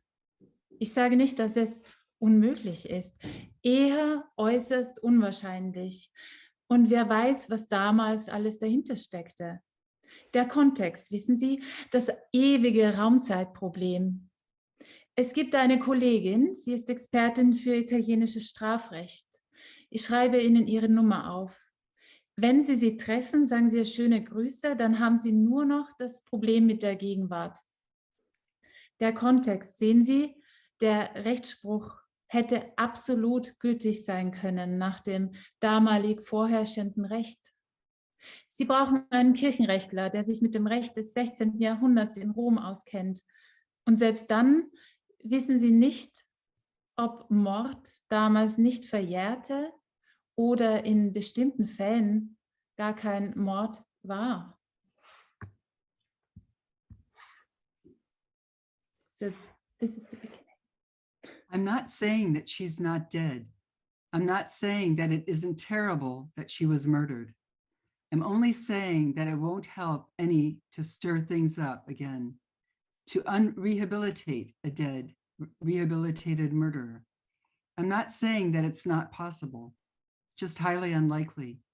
And who knows what really went on back then? The context, you know, the enduring problem of time and space. There's a colleague, she's an expert in Italian criminal law. I'll give you her number. When you meet with her, tell her I said hi. Then you only have the problem with the present.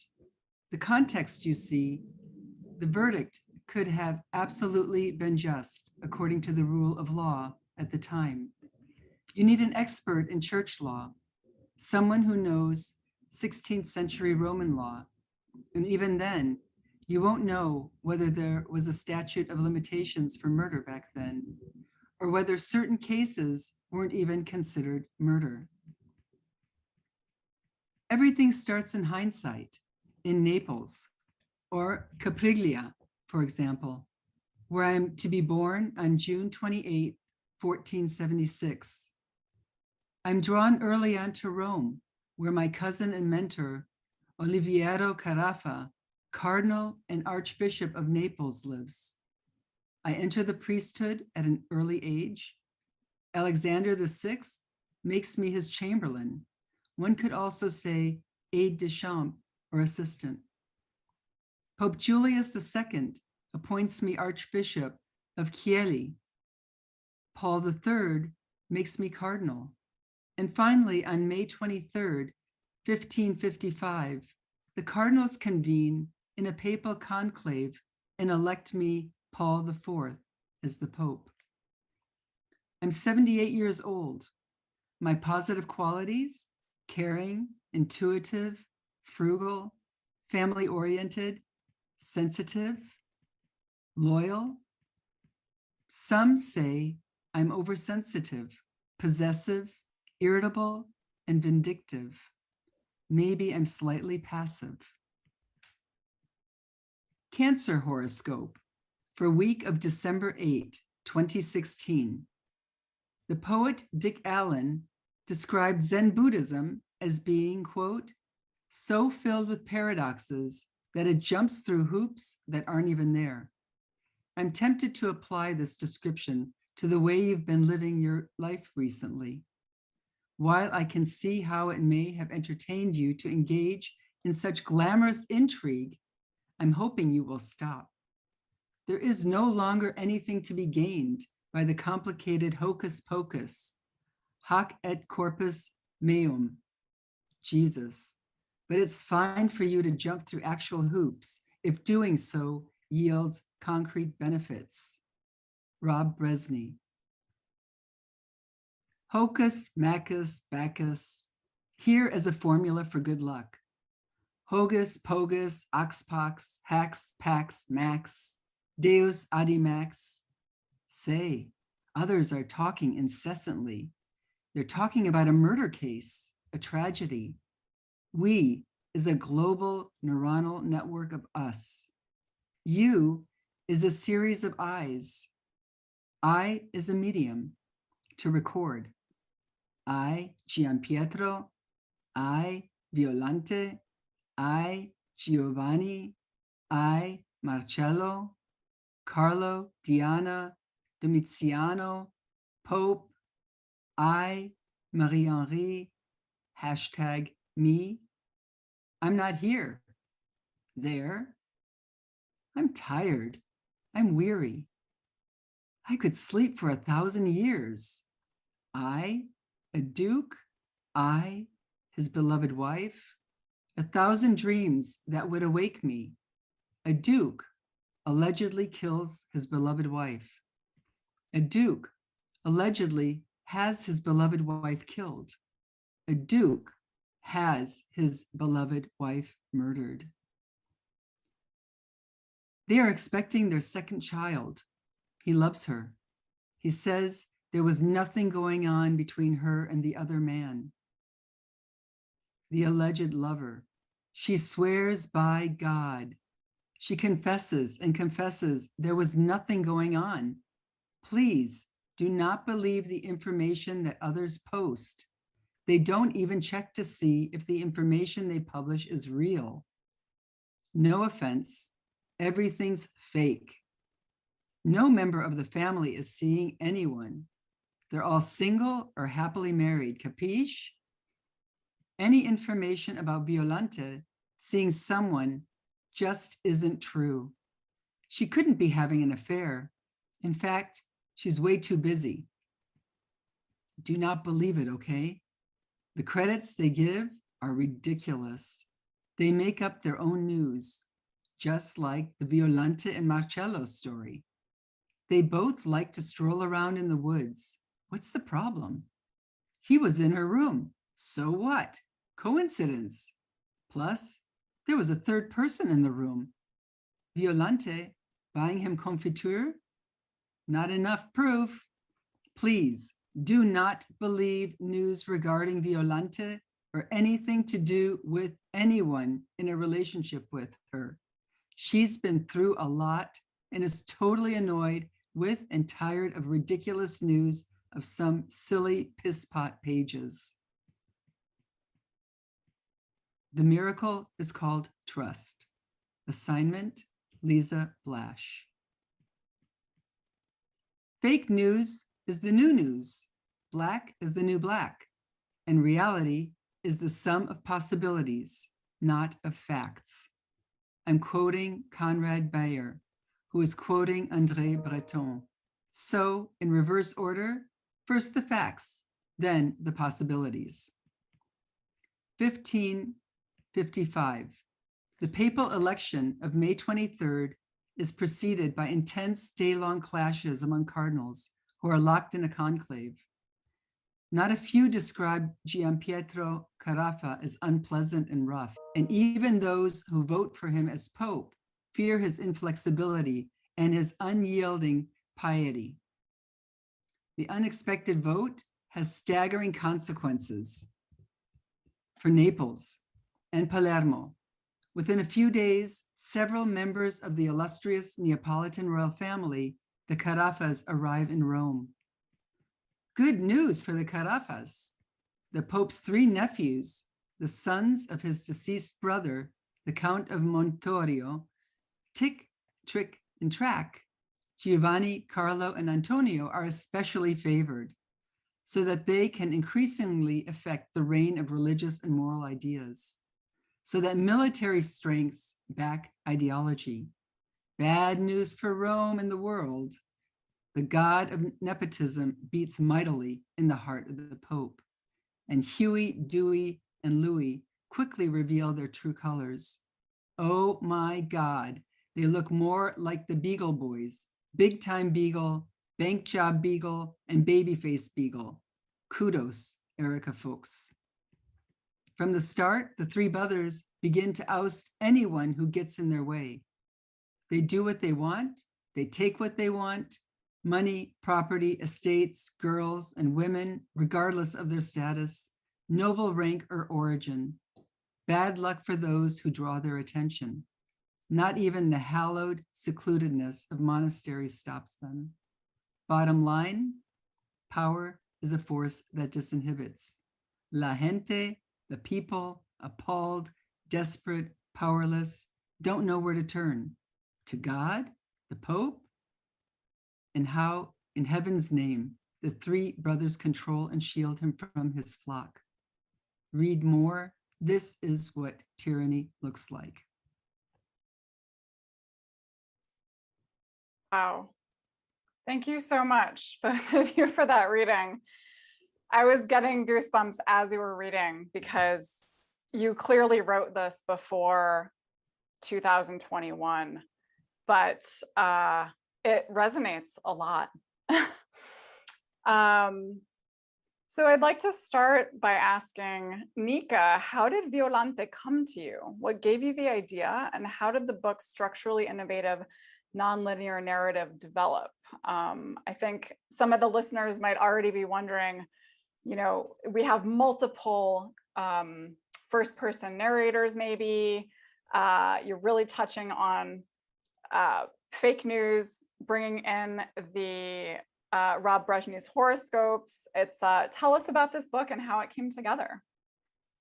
Yeah, it all started. I was invited to a residency, artist residency in south of Rome. It's called Pagliano, a very small village, 20 minutes outside of Rome. And I spent the summer there, and I came across the story La Duchesse de Pagliano by Stendhal. And I read the story, and it's a very complex story, and I read it again and again because it's about a woman who gets killed by her husband and her brother and brother-in-law. And I tried to find out who's her real murderer or her killer. And I was fascinated by the story, and especially how relevant it is for today.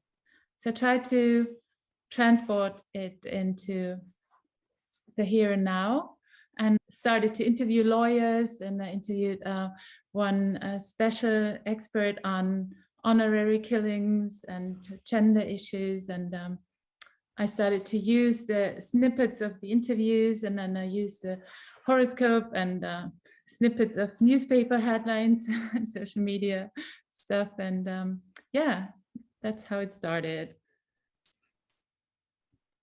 Thank you. Yeah, and snippets from Velvet Underground songs. You know, it's amazing to me how this historic story is still pertinent. And how did the two of you meet and start collaborating? I mean, how does, you know, a scholar in Arizona find a book in Austria that has not even been translated yet? Yeah, I met Barbara first, like my first personal encounter was through the AAPD, which is the Austrian American Podium Dialogue, and through Margarete Lamm-Pfeffelberger, who I met in Vienna a couple of years before, and then she invited me to Easton, to Lafayette College, and I got invited by Gabriele Petricek and Margarete. Through them, I met Barbara. I was invited to be a Max Kade writer in residence in Tucson at the University of Arizona. And so it was like a chain of events and friends and colleagues. And I ended up in Tucson and was, happy and delighted to be there. Well, you know, I also have to add our first encounter in Easton at Lafayette College. There was, Nika did a reading there, and I was just blown away by her work right at that moment, you know, so I knew I needed to get her to Tucson, you know, for the writer in residence program.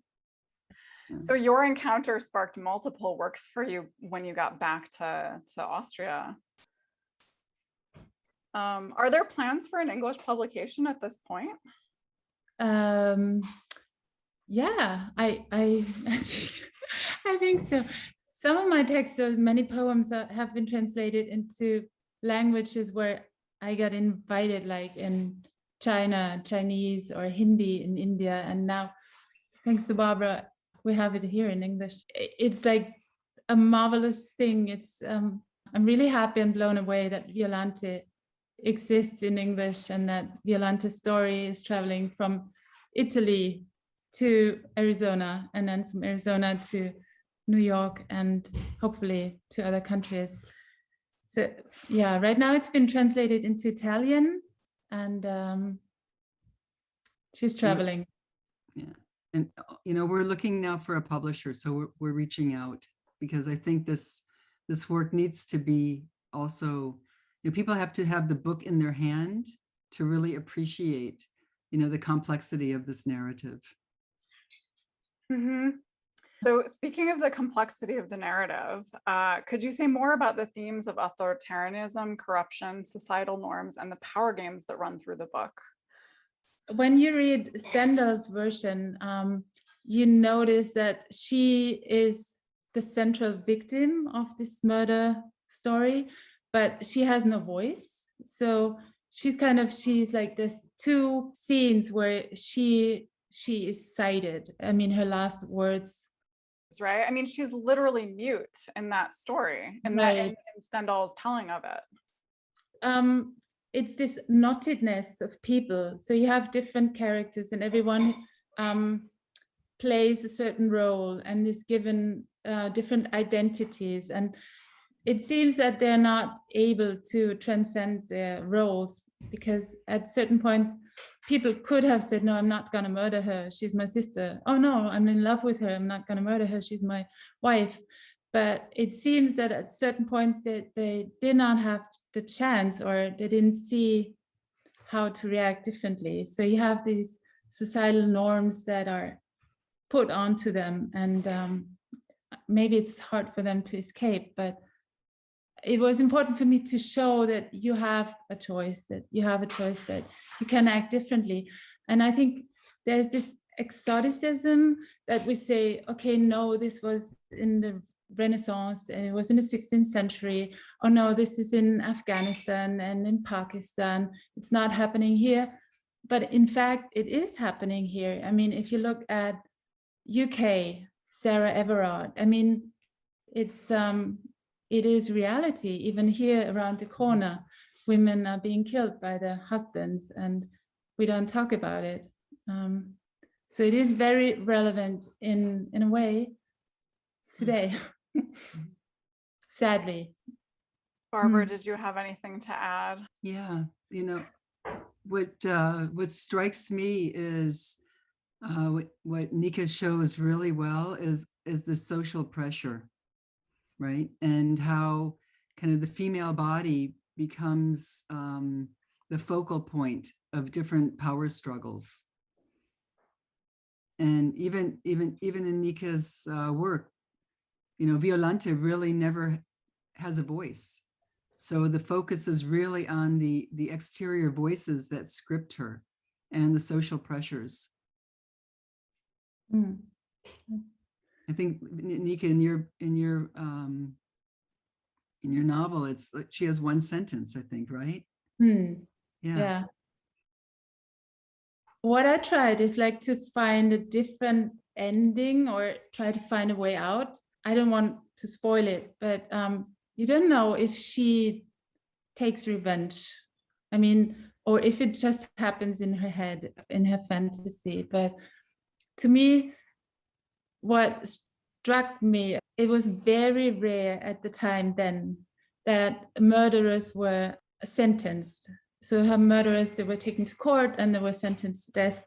And then it was the Pope who did this, who was behind it. So she was kind of in the midst of this power struggle. So she was a victim, but on the other hand, she was kind of just like you said, Barbara, she was just a random body. Yeah. Nika, didn't you also say once that the historical documents, that many of them you couldn't uncover, that many of them were lost, some of the historical documents when you were doing your research? Yeah, right. Stendhal, he found the script allegedly on the back of a book on a flea market in Palermo.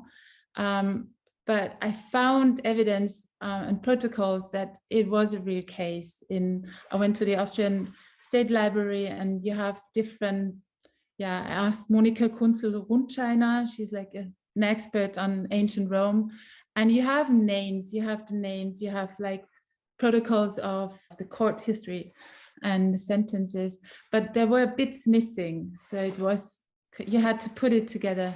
So it was not easy, but it was very interesting to do the research. So it almost sounds as if it's, in a way, it could be termed a work of forensic creative literature. You're going back and you're not reconstructing, but unearthing these acts with the help of key libraries and scholars in Austria that have preserved some of this, or at least have access to the stories, which is remarkable. I wanted to ask you both, Nika, what the most surprising discovery of yours was while you were working on the book, and similarly, Barbara, was there an aspect of the translation that particularly challenged you? I think we got a sense from that snippet of the linguistic playfulness. I was surprised how relevant her story is today, because I thought, okay, that's long ago, and it's just one killing. But I was surprised that she was like rehabilitated, and then her murderers get rehabilitated. So in a sense, it's weird. And I was surprised that women at the time in Rome, some of them, like the courtesans, they were kind of very independent too. And that Rome was like the center of the world, and everyone tried to be there. Well, you know, first of all, I have to say, kind of as somebody who translated this work, I mean, one of the challenges is that this is a multilingual work. I mean, there's English, Italian, German, I think some French. So how do you deal with these work that is so multilingual, you know, when you're translating it? One way that I resolved it is that I translated most into English, but I kept the Italian, the French in the original. And I almost wanted to leave some German in just to retain kind of the multilingual texture of it. But then I'm thinking in terms of the reader, they also want, you know, to be able to follow a story here. So I had to make decisions like, how transparent do I make the text? And how do I retain the multilingual texture of it? And then how do I demarcate the passages in the text that are already in English that I'm not translating? You know, so just, you know, navigating all of the different languages of the text was definitely challenging. And, you know, I even talked to some other translators, like, how would you deal with this?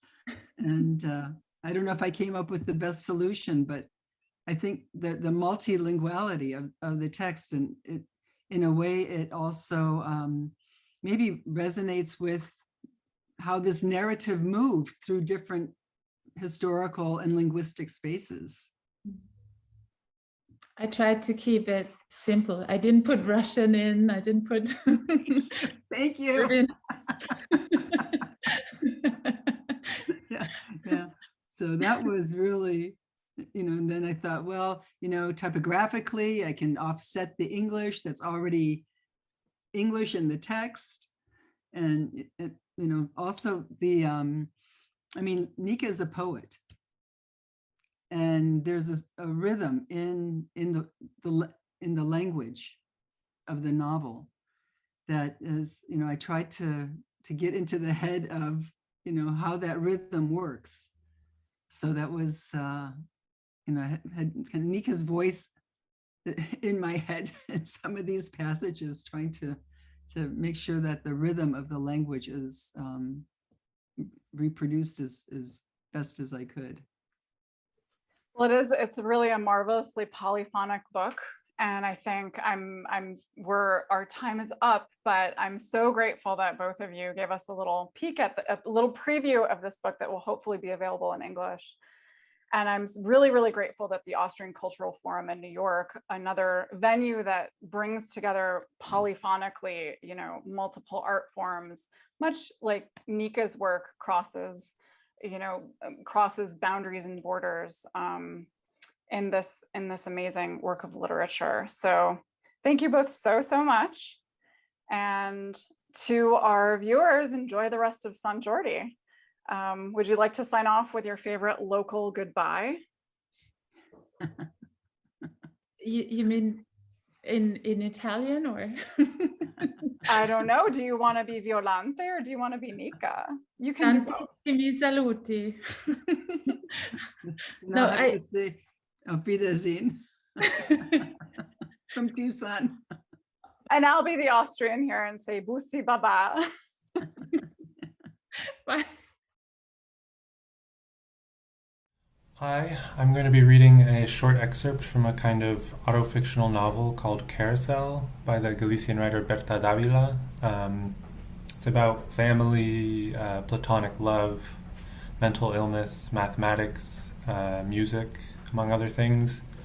And for this, I don't think a ton of context is necessary because most of it is taking place in the narrator's memory.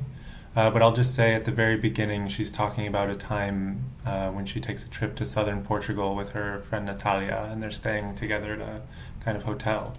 And with that, I will start. We spend our mornings in the apartment hotel pool. Natalia likes to dive to the bottom. She wears a bikini with palm trees and bananas on it. I could never wear something like that. I notice the way the pool tiles change color as the hours go by. Sitting on the edge, with my feet dangling in the water, I pass the time reading a book that doesn't much interest me, until I unexpectedly dip into a memory of the bathroom in the house where I grew up, of my father armed with a silicone gun attacking the tiles on the bathroom floor and wall.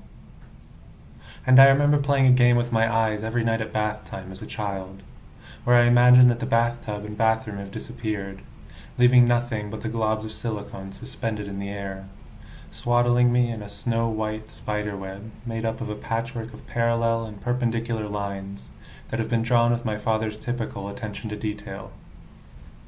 I think this image is the first idea of perfection I ever internalized. Nearly every idea I have about perfection is bound up with my father, and what I assume is some kind of childhood bias that still, to this day, conditions the way I look at the world.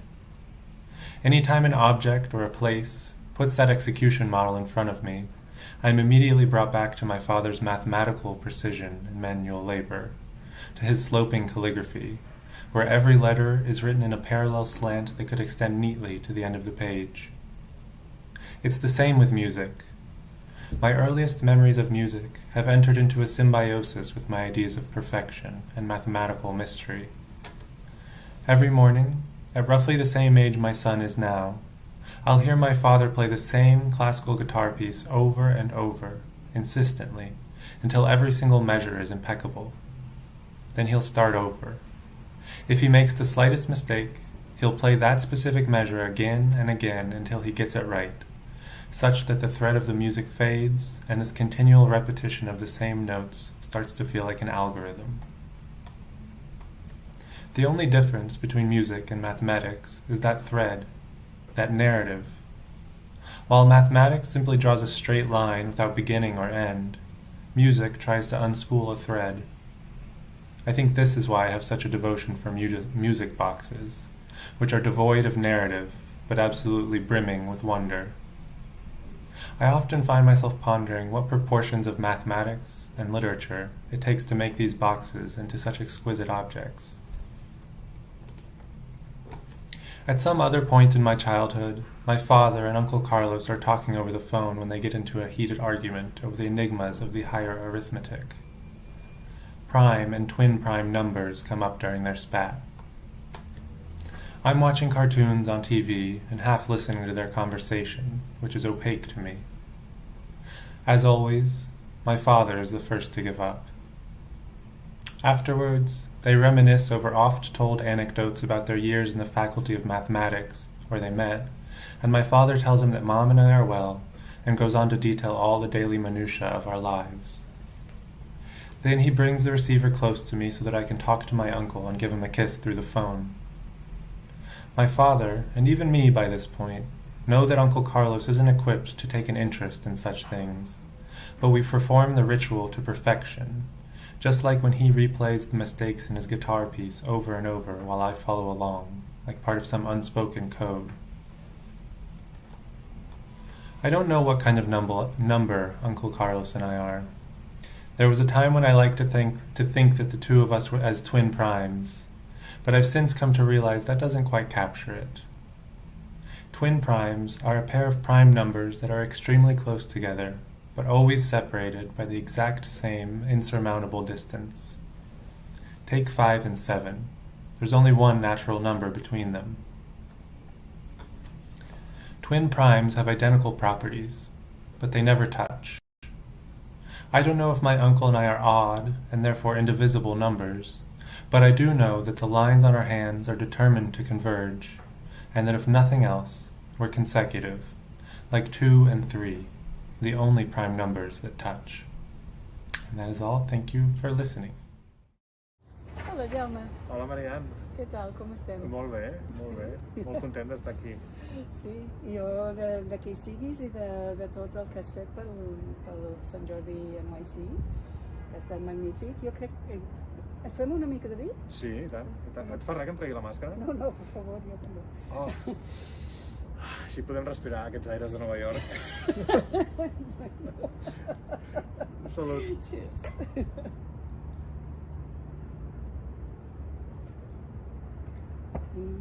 Que bo que és el Priorat. Que bo, sí. Doncs, jo, clar, volia que la gent sapigués, primer de tot, que tot el que hem fet de dieta mediterrània, o sigui, aquest àpat que fem a migdia cada dia, ha estat guionat per tu, ha estat gestionat per tu i t'estem molt agraïdes. Jo estic molt agraït també perquè la veritat és que m'ha agradat molt fer-ho, no ha sigut un esforç, al contrari, m'ha agradat participar i jo crec que aquesta part de la dieta mediterrània pot ajudar molts americans, precisament, a sentir-se atrets cap a Catalunya i cap a Sant Jordi. Sí, és que a més el fet que la dieta mediterrània tingui tantes capes culturals, començant per la literatura, i que puguem presentar, no sé, tots aquests textos i en el context del bon menjar, és magnífic. I aquests grans xefs que ens has invitat a participar, que són tots autors, també. Que són tots autors, això. I començant per tu. Bueno, jo sóc aficionat. Bueno, però aquest llibre és molt bonic perquè, clar, explica la relació entre... Quina relació hi ha entre els macarrons amb formatge i Beethoven? O sigui, és bàsicament menjar i música, no? I com és que has fet això? Bueno, va ser un llibre de plaer, és el meu hobby. M'agrada molt la música, l'alimentació és el meu ofici, diguem, i sempre... Des de fa molts anys sempre he trobat relació entre la música i el menjar, no? I la cuina. Però una relació que va més enllà de la inspiració, no? Perquè moltes vegades dius, home, doncs mira, aquesta peça de música em recorda canyella i llimona, no? No, és això. O viceversa. O viceversa, no? O la canyella em recorda a aquesta peça de música. Això és més... De fet, el que faig amb el llibre és parlar de cuina fent servir la música com a mirall, no? I parlar de coses de la cuina, de com pensem els cuiners, de la història de la cuina, i sempre ho poso davant de la música perquè com que s'assemblen molt en molts aspectes, però la música sempre va per davant, diguem, a nivell artístic, doncs intento fer aquest diàleg que en el fons el que fa la cuina és aprendre de la música, no? I dels músics. I m'acabes de dir que tots els guanys del llibre van a la Fundació Josep Carner? Sí, tots els beneficis del llibre van a la Fundació per la lluita contra la leucèmia de Josep Carner, i per això tinc un interès especial en vendre el llibre, diguem, perquè tinc casos propers on la Fundació ha ajudat molt a superar casos de leucèmia i fan una tasca fantàstica. Magnífic. Bé, doncs a mi m'agrada, em diverteix, gaudeixo llegint aquest llibre i he fet una petita traducció, he fet el... Oh! Clar, no estic connectada a l'internet, o sigui, haurà de ser el telèfon. Puc fer uns... Puc compartir-ho, però en realitat...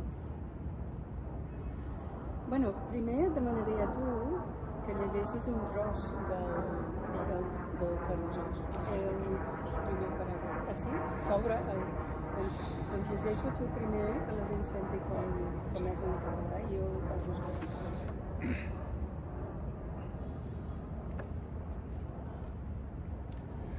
Aquell dia, el mestre Antoni Escrivà va baixar l'obrador tot mudat, lluint el seu elegant bastó i el folar de les grans ocasions.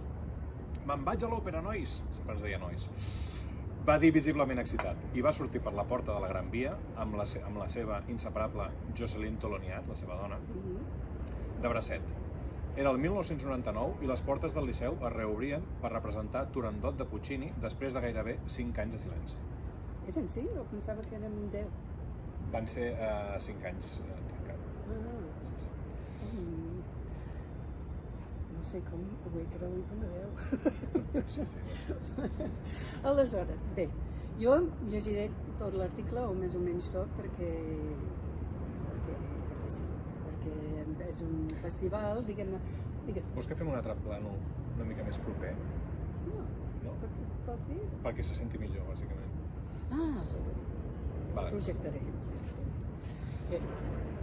Carusos. Pastry shops are places of culture.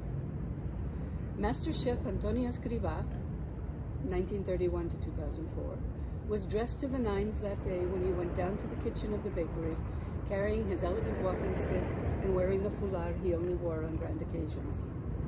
"Boys, I'm going to the opera," he said with evident excitement. And he walked out the door to the Gran Via with his inseparable Jocelyn Toloniat on his arm. It was 1999 and the doors of the Liceu were about to open upon a performance of Turandot after 5 years of silence. The boss, El Jefe as he was known in Spanish to the kitchen staff, was an opera lover and a person of exceptional artistic sensibility. But above all else, he was a grandmaster pastry chef of Barcelona. Unfortunately not the only one, as Canals, Foix, Mauri, Fargas, Vives, Sant Antoni and Baixes are only a few of the names that have made and continue to make Barcelona a city of patisserie. A veteran of the International Brigades used to tell the story of a time in mid-Spanish Civil War when he asked a farmer in Aragon how far he was from Catalonia, and the man responded, "When you reach a town that has both a bookstore and a pastry shop, you will be in Catalonia." This anecdote, recounted by the writer and also Civil War veteran Eduard Pons Pradas, explains in a few words how patisseries have been authentic bulwarks of culture in our country. Those of us who have had the good fortune of working in a fine pastry kitchen know about these things. Meticulousness, this is now Jaume speaking, meticulousness, love of the craft, the constant search for excellence in ingredients and technique are the daily bread of this profession, whose practitioners work at ungodly hours at an often exhausting job. The recipe listed here reflects the suggestive, imaginative universe of tea biscuits, those small objects forged with a goldsmith's precision that can turn a mid-afternoon meal into a special, sumptuous occasion.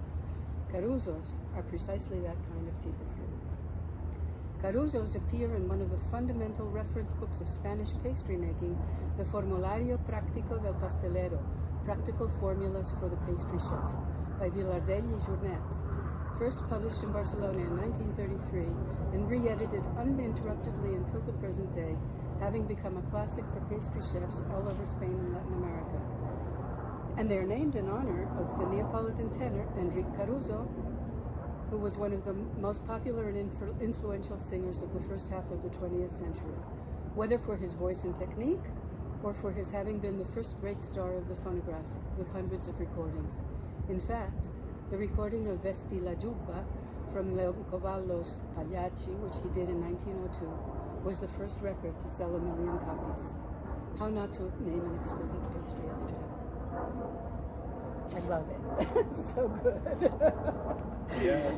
So tell us about what were you going to say? I'm sorry. No. It's a very cool story. It's Caruso live. It's a line worth of a film. Actually, there's a film called The Great Caruso, a Hollywood film, which is not that good, but his life is like a film story. But tell me about working in the Obrador, in the kitchen of Escrivá, and how old were you? I was 19, 20 years old, and it was very good because I've realized by working in the kitchen of a pastry shop that pastry shop was much more than just the recipes or creating like delightful sweets. It was a lot of culture behind it. And Master Antonio Escrivá, he was a very metropolitan person and cosmopolitan, but in the sense of he was a real what we call un señor de Barcelona. Yes. A gentleman from Barcelona, or a Barcelona gentleman. And he loved opera, he loved culture, he loved museums, and he tried to convey this love for art and culture to us. We were just like the workforce of the pastry, but he was taking time to explain about all these things to us, which I really appreciate. Yeah. And what is his relationship to Cristian Escrivá? It's his father. It's his father. Yeah, of course, Cristian Escrivá is one of the people in the Mediterranean diet segments. So, was that your first job in a kitchen? No, it was not actually the first job. It was my first job in a pastry shop. In a pastry. No, I started like 4 or 5 years before joining Escrivá team. I started with very basic jobs. I used to do paella in the beach and barbecue up in the mountains. So I did different like humble kitchen jobs until I joined Escrivá, and this was the very beginning of my truly career. So where did you go after that?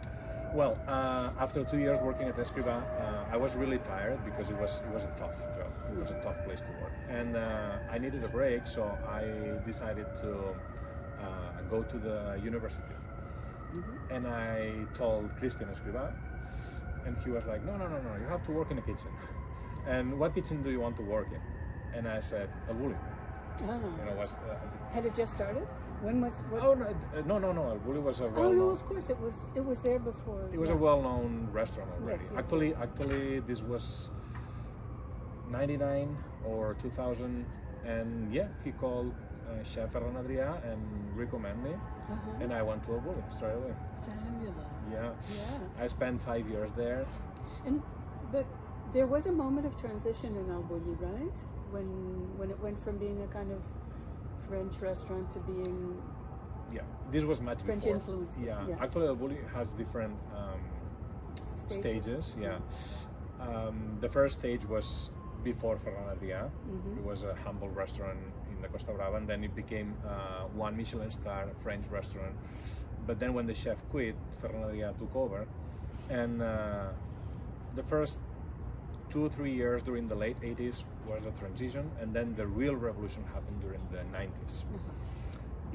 The 90s is this time where Barcelona was blooming and Catalonia was blooming, and we have the Olympic Games, but not only this, we have great artists, great actors.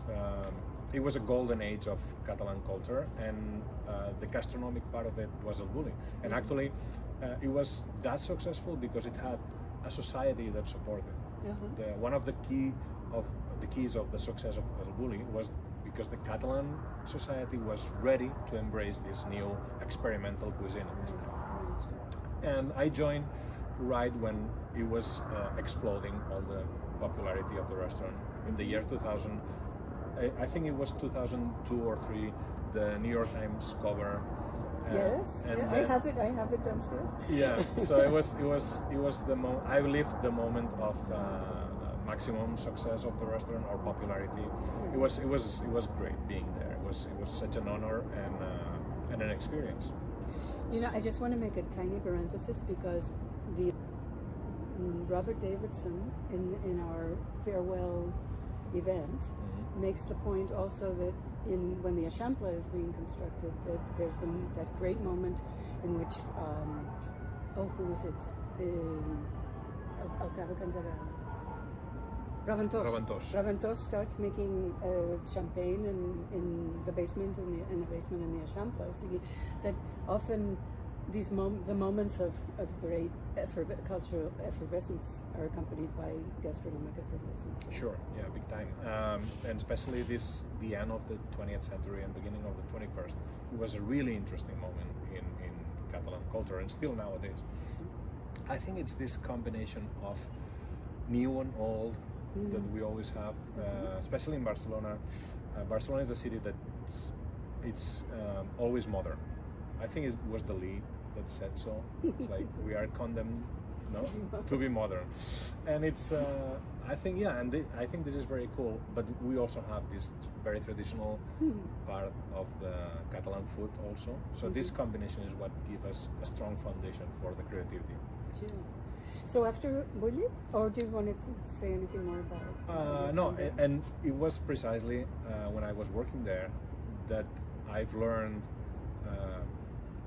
that the kitchen could dialogue with other disciplines, and it was Ferran Adriá was always insisting, if we travel to, I don't know, London to do a conference or whatever, instead of hanging out and going with other chefs to parties, whatever, we went to the museum or to see this building, because he was very passionate about architecture. Yeah. We were constantly working with designers, creators of all kind, and trying to learn from them.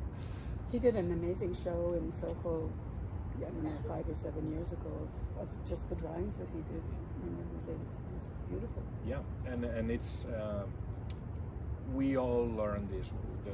The crew that were working at the Bulli at this time, we learned that the kitchen. Who else was there? Who were your companions? Eduard Chatruc, who now owns the Disfrutar restaurant in Barcelona, one of the best restaurants in Barcelona and Europe, actually. Oriol Castro, Mateu Casanyes, who's performing in one of the videos, and Jordi Parra, many other chefs that local chefs actually, that then they have different careers, and but yeah, they like me, they all dialogue with other disciplines and try to learn all the time. Amazing. So after Bulli? Okay, so then Chef Ferran Adriá offered me the possibility of taking over the kitchen of Fundació Alicia, the Alicia Foundation, which was a new project back in 2005, and it was about using the culinary creativity to try to solve people's problems, people who have issues with food, like diabetes or cancer or different conditions that affect the way you eat. So the idea behind it was to use the same creativity that we were using at El Bulli, but for a social purpose, or to try to help people. Right. I remember when in 2004, when Alicia was announced, and I wrote to them immediately because I wanted to do something with them in New York, and they said, "Oh, we have to build the building. We can't." And it's one of my great frustrations. We'll still have to do it. Yeah, we can make it happen. We can make it happen. Yeah. But one of the beautiful things about Alicia is also what you were talking about before, the combination of the medieval monastery with the most modern kind of technology in kitchen. Right? Yes, and being in Alicia was, for me, it changed my life professionally, because I had the chance to work not only with, as I did in El Bulli, with creative people, but also with scientists. Right. And when I mean scientists, I mean like social scientists too. I work with anthropologists, historians, but also dietitians, technologists, chemists. And I've learned so much from all of them. And it was a constant interchange of knowledge and methodology. So we did projects about ancient cuisine, about historical cuisine, Barcelona historical cuisine. Part of it is reflected in this book, because this is also an historical book. This is my other passion, food history. And yeah, I met Professor Paul Freeman, who's also invited to the Sant Jordi. I met him there. Yeah, I did so many interesting things, and I had this chance of applying what I've learned about cooking creativity to other fields, and trying to apply this creativity, these creative techniques, because creativity is a methodology, it's a technique. It's not like people tend to think as creative chefs like crazy, you know, creators. At El Bulli, it was a job. It was a everyday job, you know. It was a technique. We had methodology. So try to apply this to a more, I would say, social purpose. Yeah, it was great. Amazing. And is there anything else we should know before we? Where did you go after that?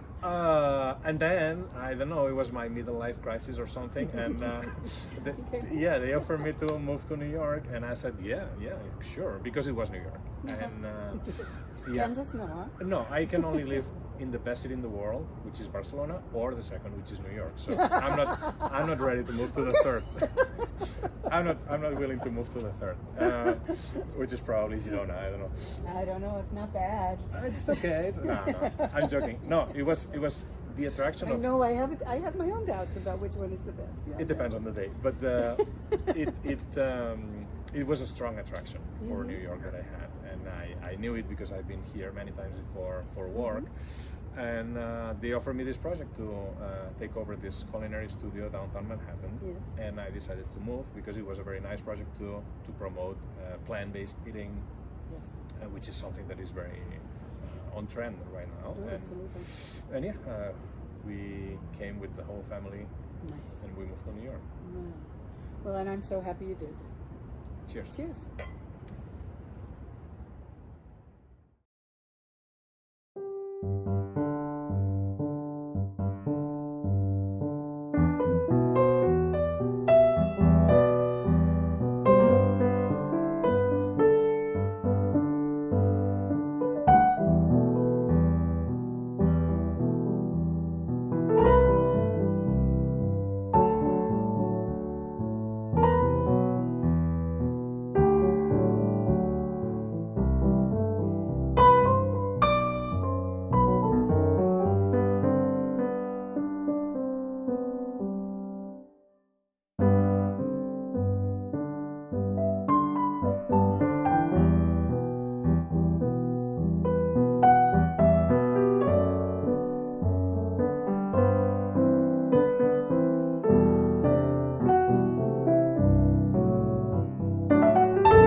welcome to another episode of the Sant Jordi Festival.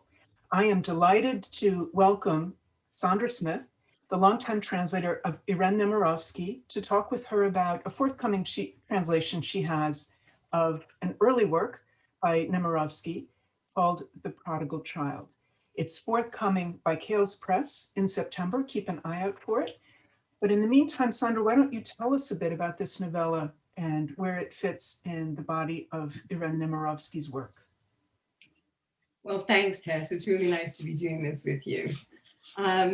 Yes, it's really a novella. It's a very, very early work. Nemirovsky wrote it in about 1923, so she was quite young, early 20s, but it was not published until 1927. And it's a very early work. You can tell by the style that it's very early. It's also one of the few Nemirovsky works that's told virtually from a child's perspective, though she does use a child's perspective in parts of a lot of her other novels. The work is set in what was then contemporary Russia, a port town in the Black Sea. And it has a very interesting combination of styles. It's an allegory. It talks about a lot of references to the Old Testament.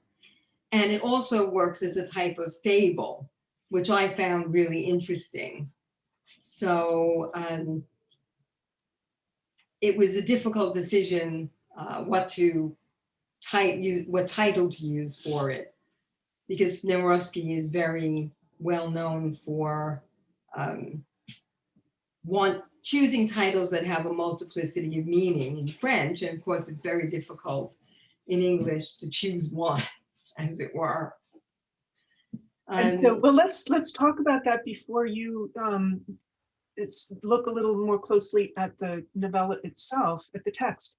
What was the biggest hurdle about the title, and how did you solve the problem? Well, I think I should say also that I've been asked to write the introduction to this publication, which I have not yet written, but one of the reasons that I wanted to write the introduction was to explain this very issue, the choice of the title. And most translators who are either working or watching this, or people who are just interested in translation, will know that every translation is really subjective. We read a work in a foreign language, it hits us in a certain way. It might not strike someone else in the same way. And our reading of the style, the symbolism, the lyricism, all of those elements of a translation become very subjective when you're trying to put it into another language.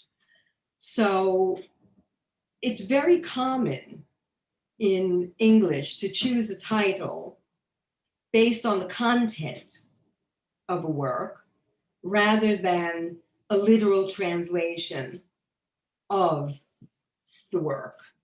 The most extreme example that I've had to deal with was something I translated 2 years ago, a novel by Laurent Gounel, which in French, the literal translation of the title is, "And then you will find the treasure that lies within." The English title chosen by the editor is "Alice Asks the Big Questions." A little snappier.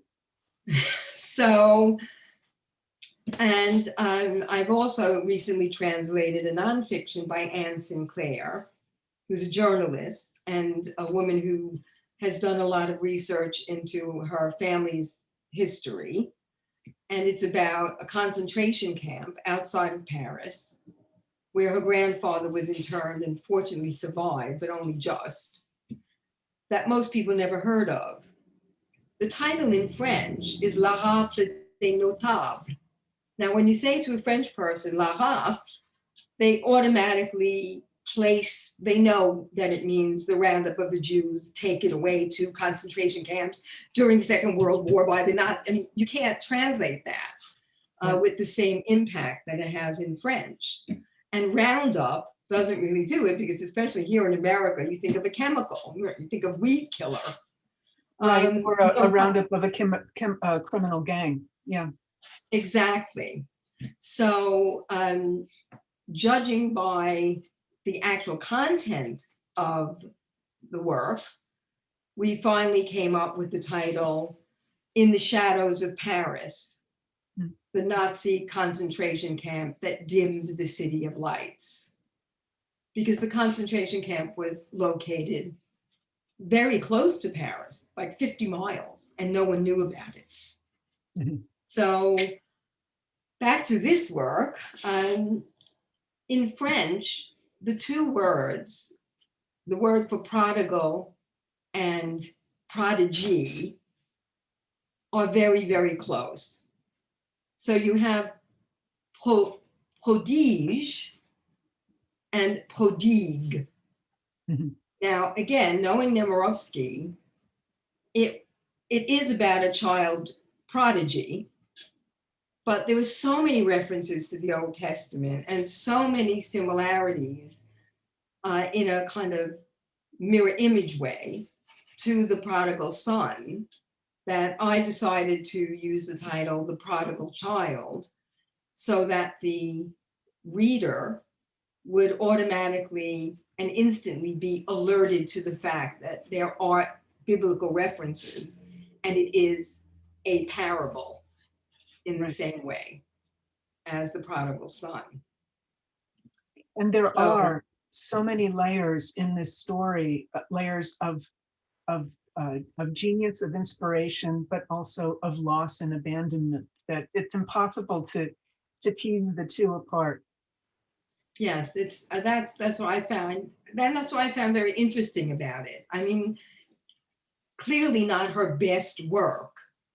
It's clearly a work of someone who's starting out and learning the craft, but there are still moments of real lyricism in the original, and her love of nature comes through. Nature is virtually a character in a lot of Nemirovsky's novels. And the fact that it's told from the perspective of the boy, the protagonist, is also very interesting, because she does do this in some of the other novels, but not to the same extent.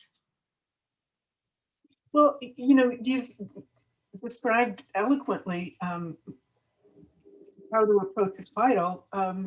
With certain texts, the first sentence is as crucial as the first title. And I know that the opening line, the opening sentence, also caused some headaches. So maybe you could talk to us about the new challenges, the challenges that you faced at every step of the way.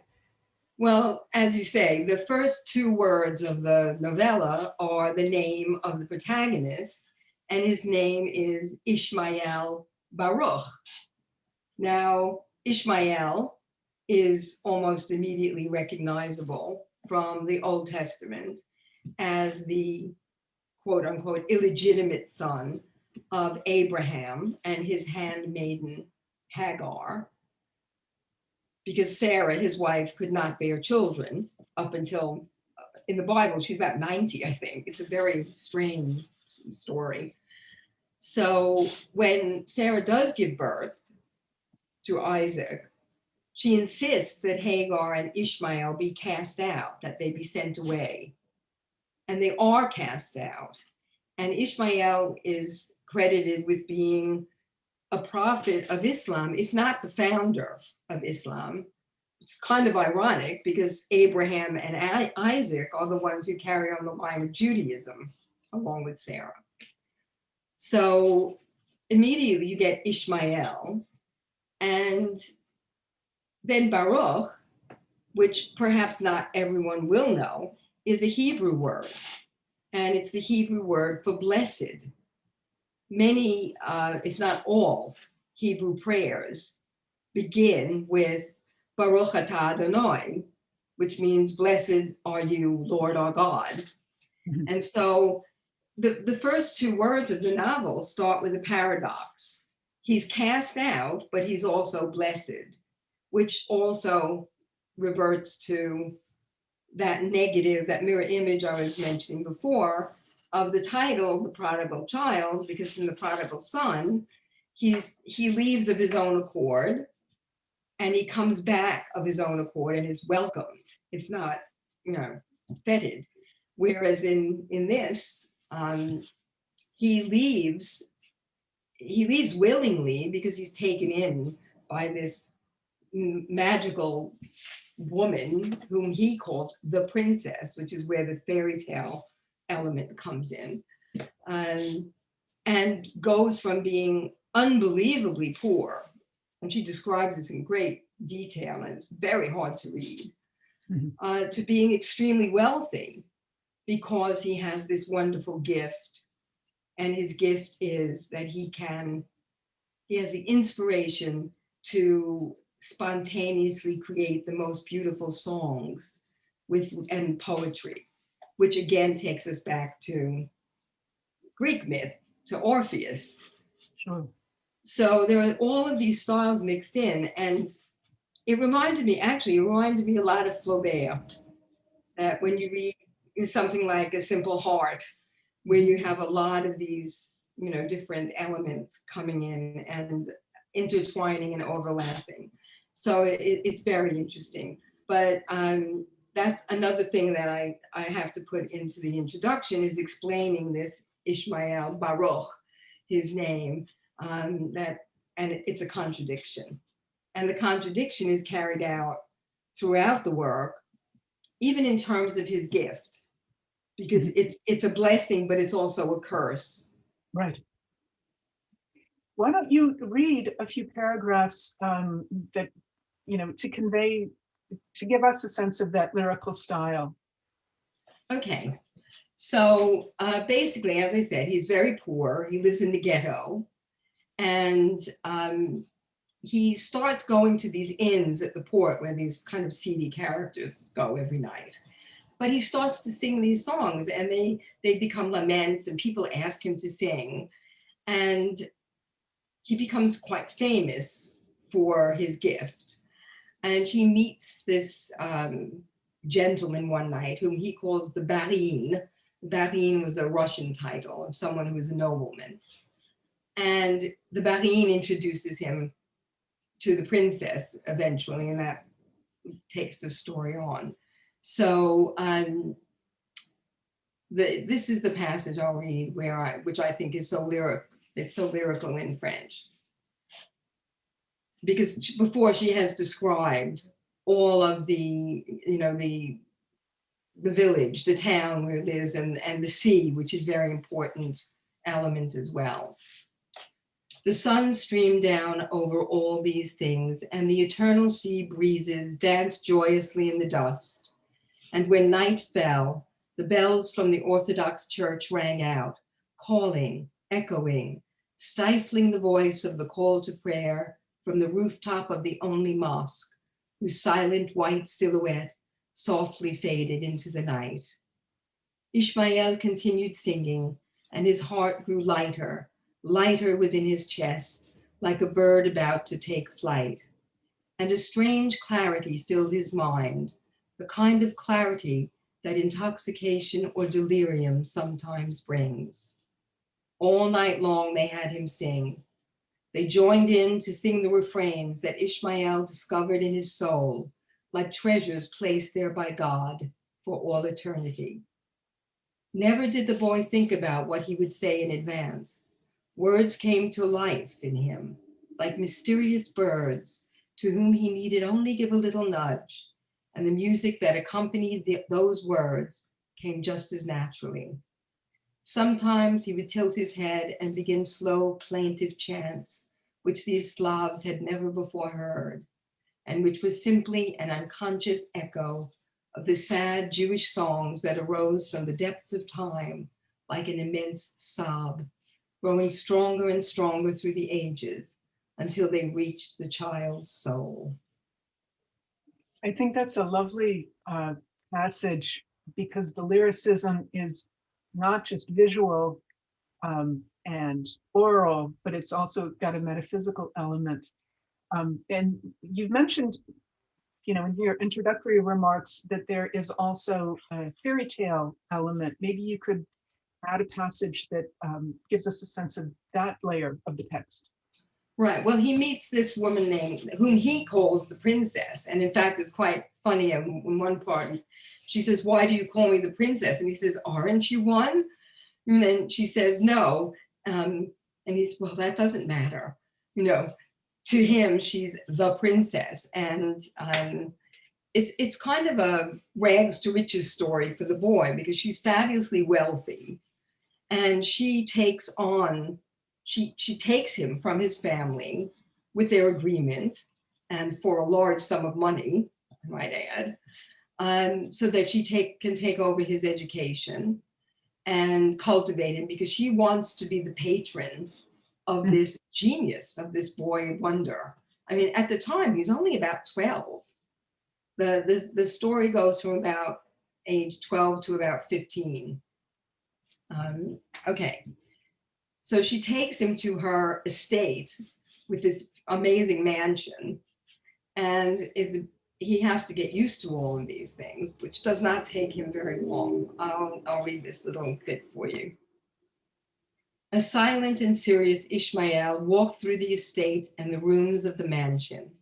They were decorated with tapestries and mirrors painted with birds and flowers in the Italian style. The princess, enthralled, saw that he was very much at ease amongst all these things that to him were more extraordinary than visions of paradise. And when he'd been bathed, had his hair styled, and dressed like a little lord in a velvet suit with a large pointed lace collar, he suddenly resembled a portrait by Van Dyck, a graceful child with long curls. He very quickly adapted to his new life. So he does get used to this very quickly. Yes, and it does have that magical aura about it. We want to not give too much away, but also maybe draw the potential readers in a little bit more. So where does the story, or where does Ishmael's story begin to go wrong?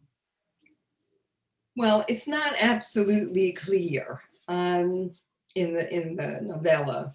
The catalyst seems to be when he falls in love with the princess. He absolutely worships her. But he gets very ill and is ill for weeks and weeks, and I think he's going to die, but he doesn't die. So a good pandemic novella. Yes, it's a good pandemic. And when he recovers, he's sent to another estate that she owns, and he's all alone. It's winter, and he's all alone. She's gone to Italy for the winter. And there's a library with these great classical authors. This is very much Nemirovsky's own real story as well.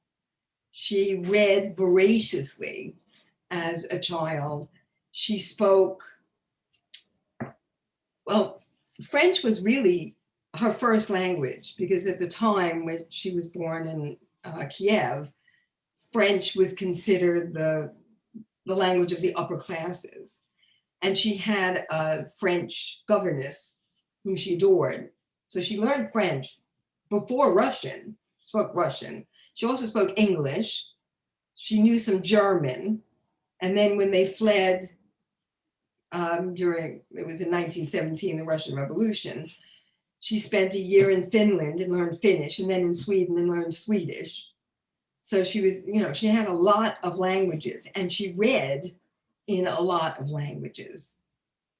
That was something else that sort of I wondered about with the Ishmael as well. I wondered if Moby Dick, had come into it at all. The first line is "Call me Ishmael." Anyway, so back to the princess. It seems that his losing his inability to create these beautiful songs and poems coincides with him falling in love with her, but also being ill and also starting to read the great classical authors, of course, to whom he had not all been exposed before. But now he's by himself and he has this library. So I'll read you this little bit.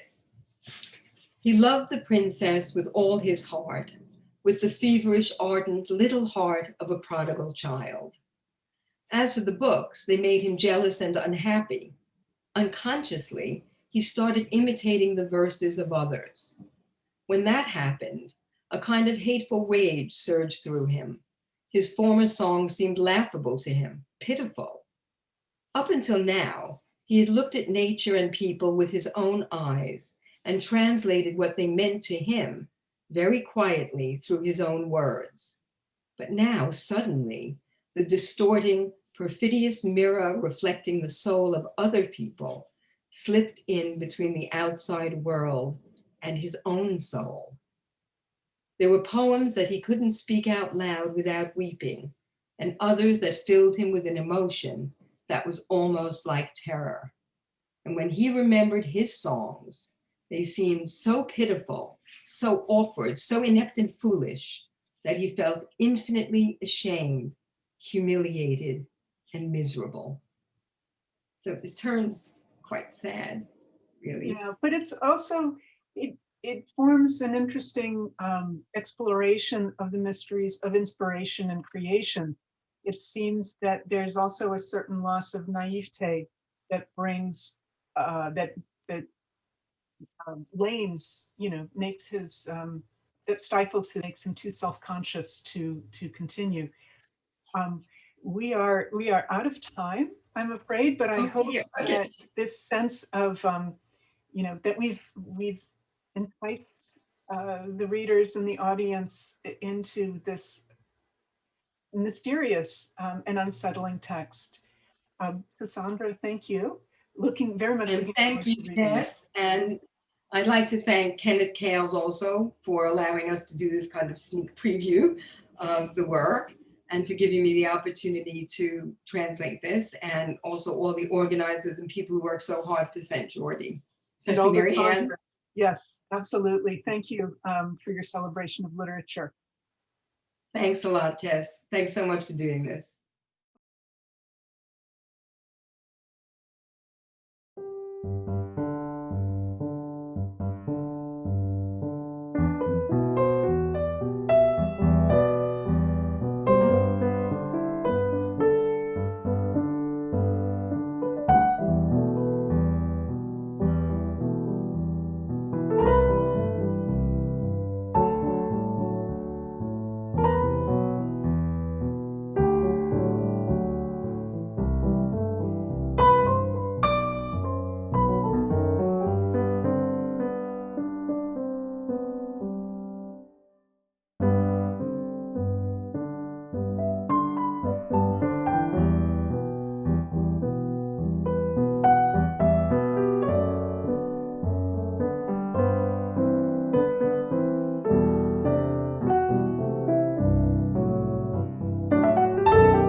Nancy Naomi Carlson, a Maryland-based poet, translator, and editor, and welcome to the Publishers Roundtable with publishers from 3 different continents, representing 3 unique independent presses and discussing the state of translation in the world today.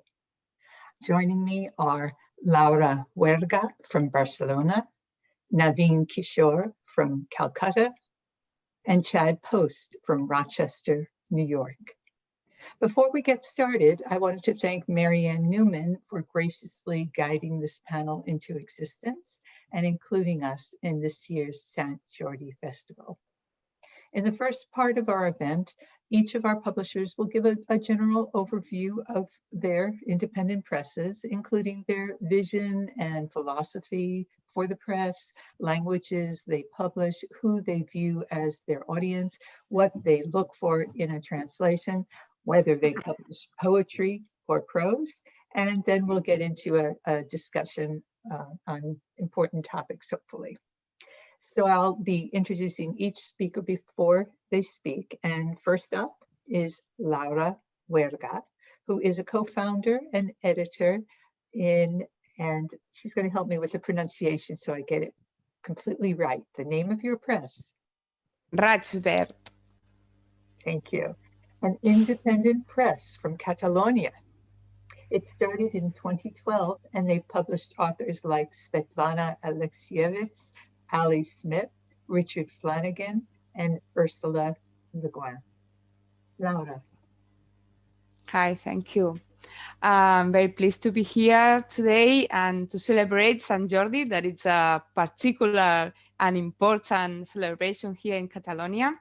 It's our book day and it's so important. I think it's, I can say, it's the most important celebration in Catalonia for all the year. So I'm very happy to celebrate this also with you and doing it, explaining my work in this almost 10 years in our independent press.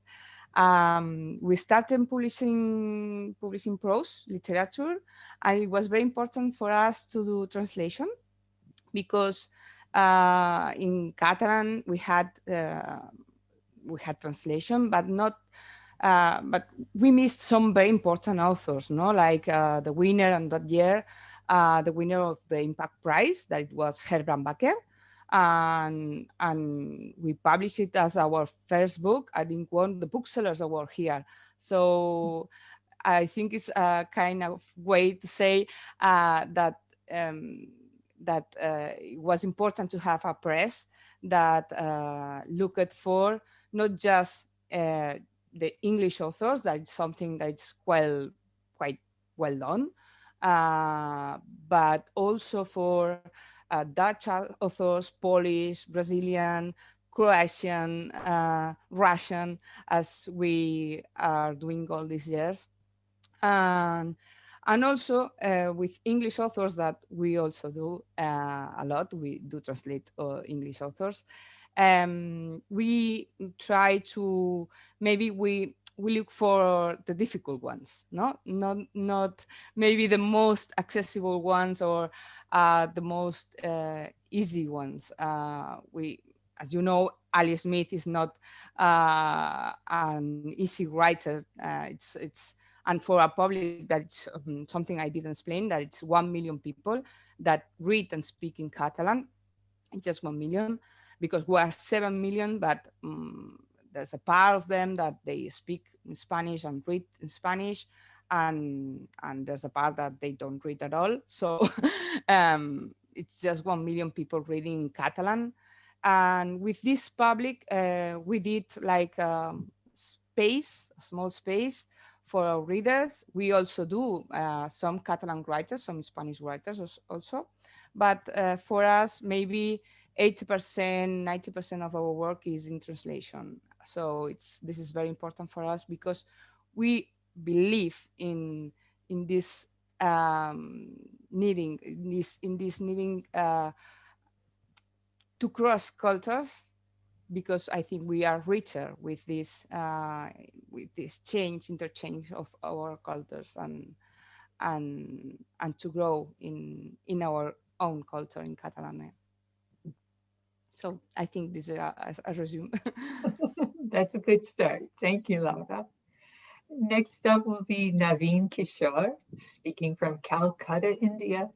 And he established Seagull Books in 1982, publishing literature, including poetry, serious fiction, and nonfiction. Kishore is a photographer who has extensively documented female impersonators from Manipuri, Bengali, and Punjabi theater practices. He is also the recipient of the Goethe Medal and the Chevalier Ordre des Arts et des Lettres. Kishore lives and works in Calcutta. Naveen. Thank you, Nancy. Thank you for putting this together. This is a wonderful opportunity to meet other people in this strange world that we're all living through. Seagull began in '82, and there are two phases, really. 82 to 2005, because I came into publishing from the theater. I used to design theater lighting for a living, and there was a overnight decision, for various reasons, to document Indian theater, contemporary theater. But what is Indian, right? There are so many languages, so many dialects, and so on and so forth. So translation became the linking thing that we had. And English became the linked language because, as you know, with our history, we grew up reading, studying, imbibing, thinking in English. And so the first set of books that we ever published were play scripts from different Indian languages into yet another Indian language called English.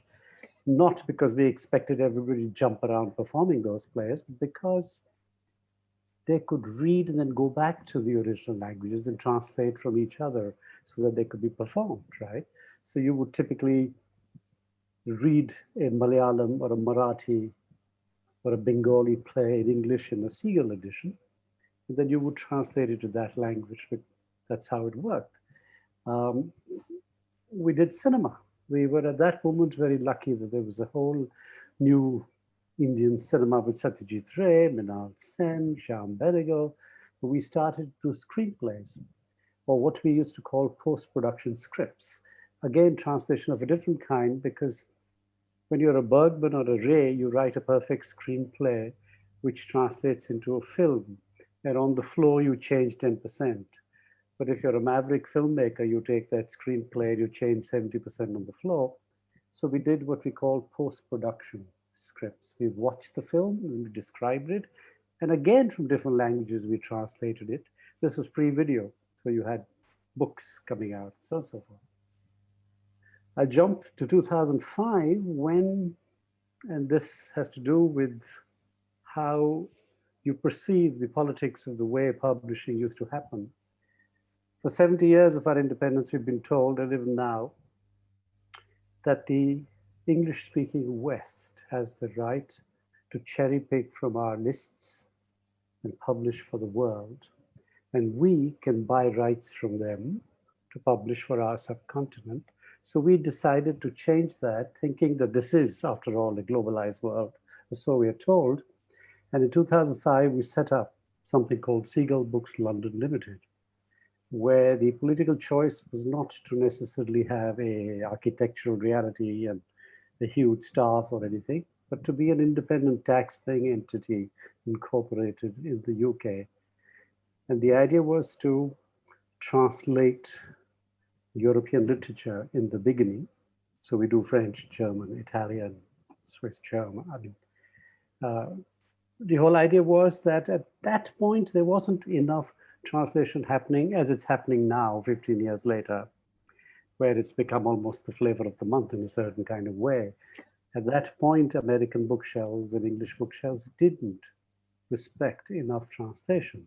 And I'd like to feel that that experiment is now 500 books old in 15 years. And it is every single thing we buy world rights for. That was also a choice, that it's not because of our location. It's the ability to have a reasonably courteous distribution, to produce the best quality books, to to edit them well, to do translations that stand on their own, to respect the fact that translators matter. So you put them on the cover as an intuitive act, not because of some sort of political discussion. This is something we did from 82.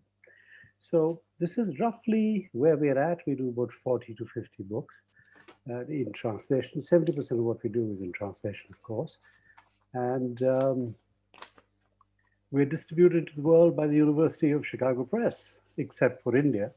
And the idea is that whatever we sell in India, we subsidize. You sell in the dollar market because the Indian market cannot take the dollar price. So you subsidize it here, and which we handle ourselves through Pan Macmillan in India. And that, in a nutshell, is what we do.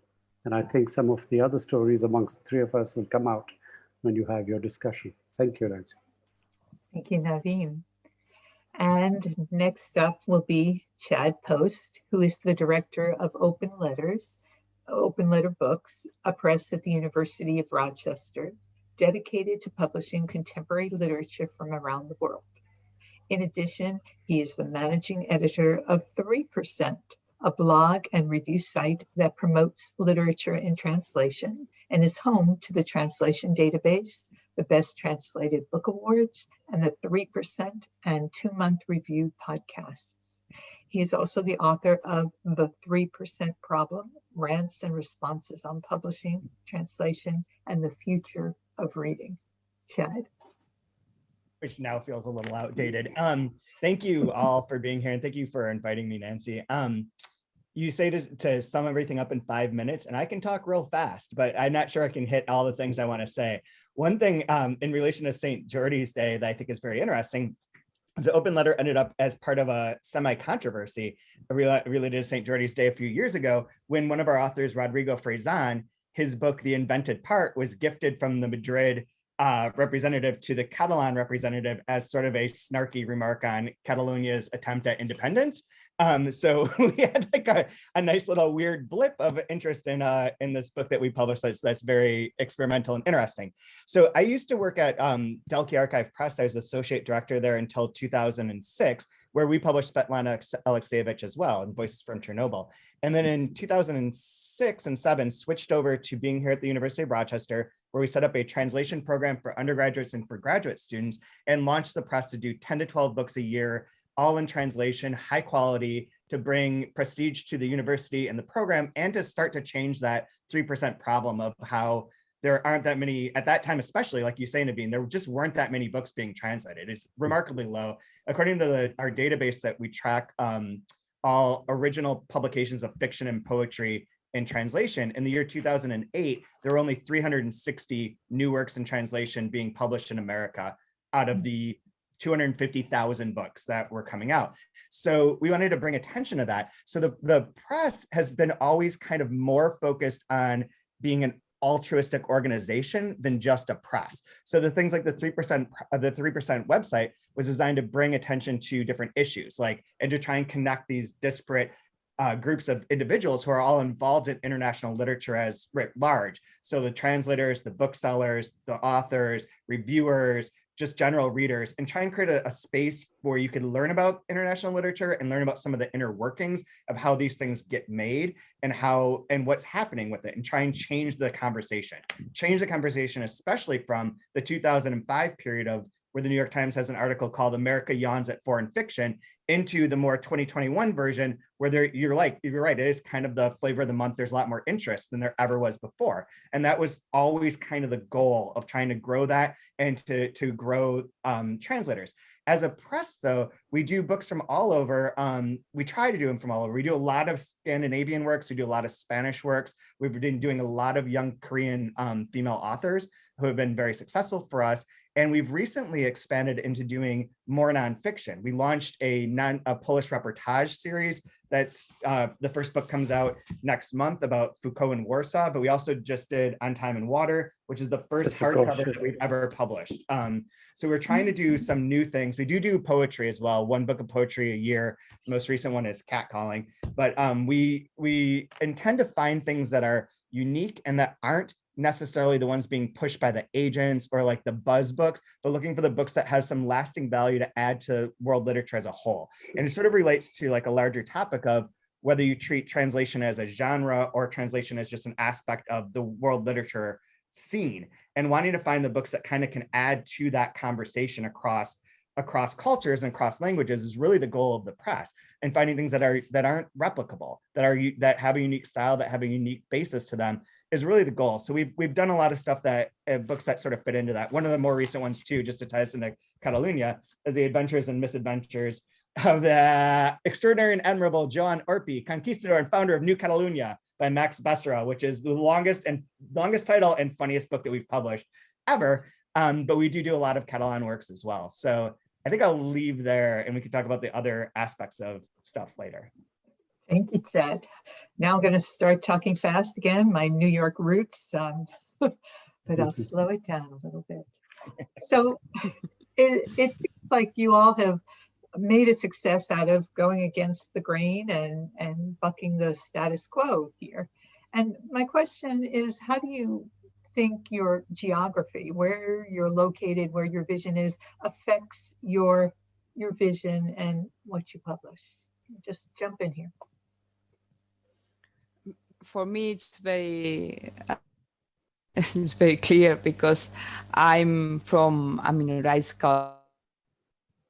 live in a country that is Spain, and we live in a country with two languages, and in publishing it means that libraries and bookshops has both languages on them, no? So to make place for Catalan books, it's very important. So if there is more translation in Catalan, we will have more books in Catalan on our bookshops and more readers in Catalan. So it's quite political.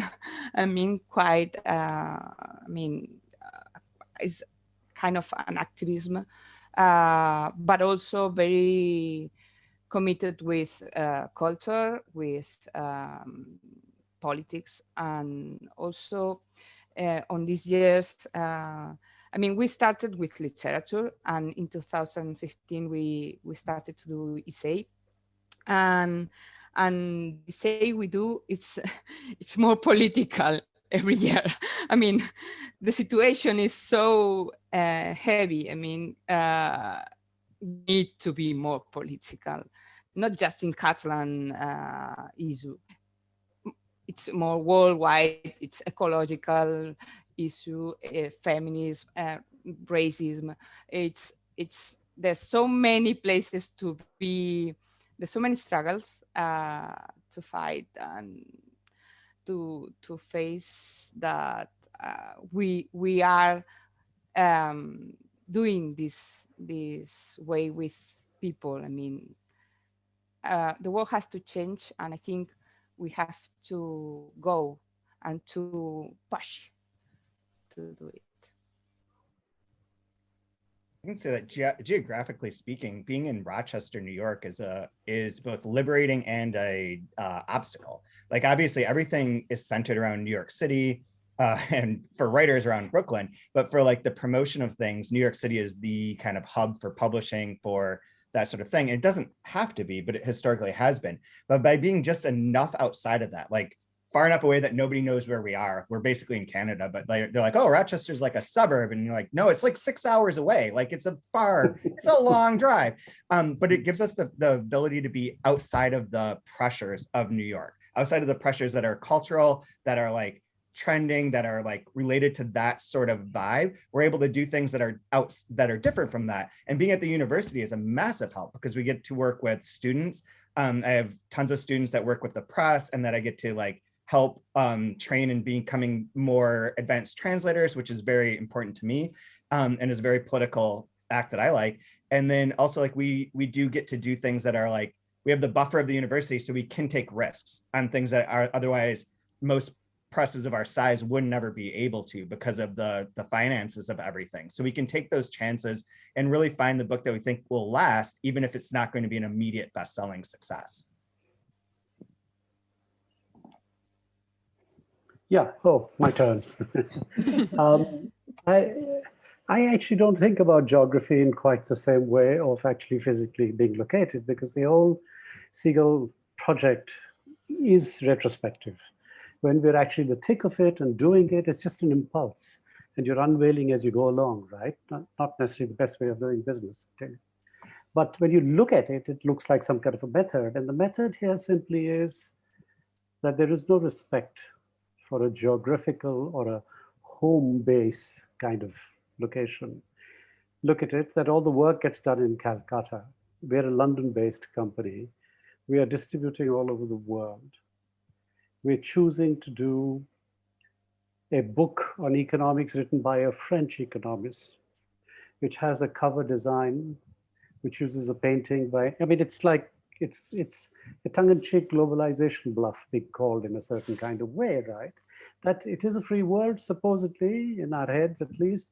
And so we can assemble all of this as long as what we all three do best is produce an object that you want to read, right? And the translation is the code that links it.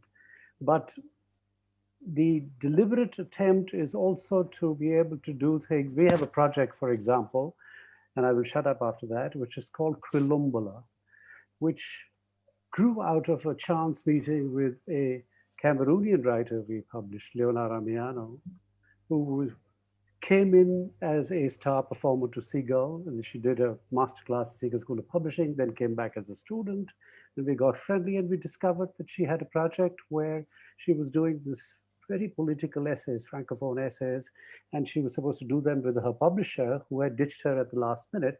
So I said, that's great, this is what we'll do, so we'll publish it. So she said, but you'll publish it in English. I said, no, we will publish it in English, but we'll sell the French rights. Upset the status quo. So we have this series where the French are buying the French authors of these very serious writing. The Germans are buying it. So you suddenly find yourself as an old-fashioned publisher. That's what rights managers did for publishing, right? Before the advent of literary aids. So geography is something that's it for now.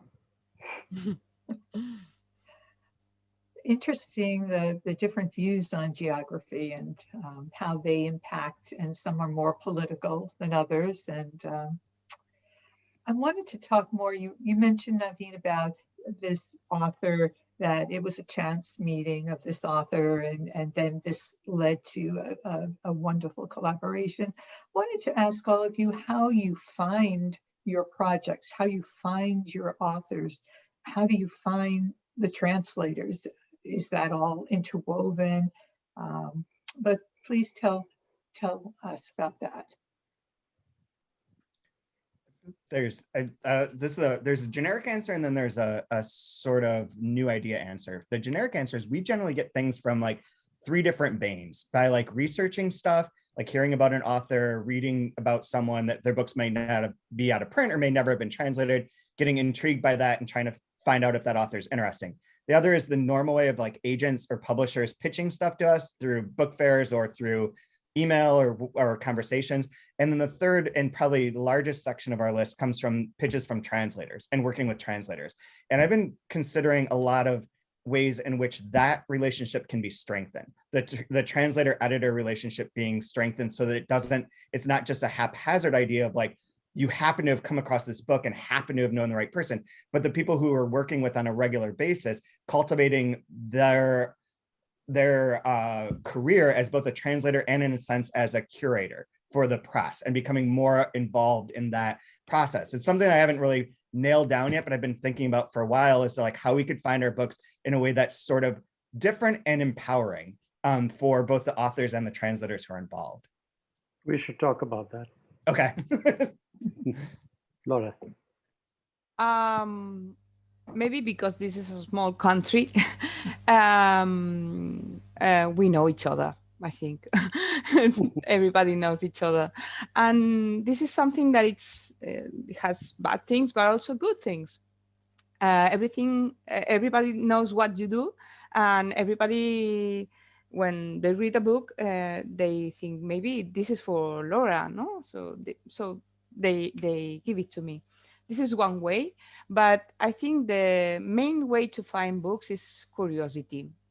Curiosity, I think, leads, I think your process too, I'm sure.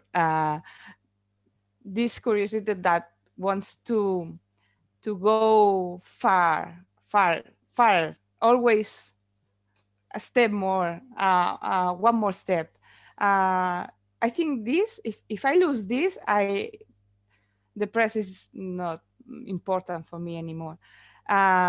So if if I have this curiosity, I think it's for the press is good, because everything changes, and the books that we do are more interesting. I'm more passionate about the books I publish, and the readers, they feel it. The engagement we have with our readers is so big and so strong that I think it's because they feel how much I believe in my work.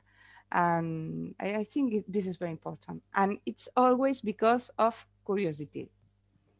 I totally agree with that and second it. Curiosity is certainly an interest in the human condition, because if somebody asks me what is the overarching theme of the Siegel Project, I just say the human condition, everything, and everything fits into it. But in terms of locating, it's a combination of instinct, it's a combination of one's own reading. And I grew up reading translated literature, and then the country stopped bringing in translated literature. So I was familiar with the archives, the French, the German, the Italian. So when we started to do it, we first went for the people we knew, the Garde de Boers, or the Arthurs, the Adornos, the Sartres. And then I instinctively turned to a charmed circle of, as Chad said, translators. And I said, guys, don't you have a wish list? And there was silence, because you don't ask this of, you're a publisher. How can you ask a translator? Do you have a wish list? And that circle of affection and trust has grown to becoming a great resource for suggestions. And we take them. I think there's time just for that much.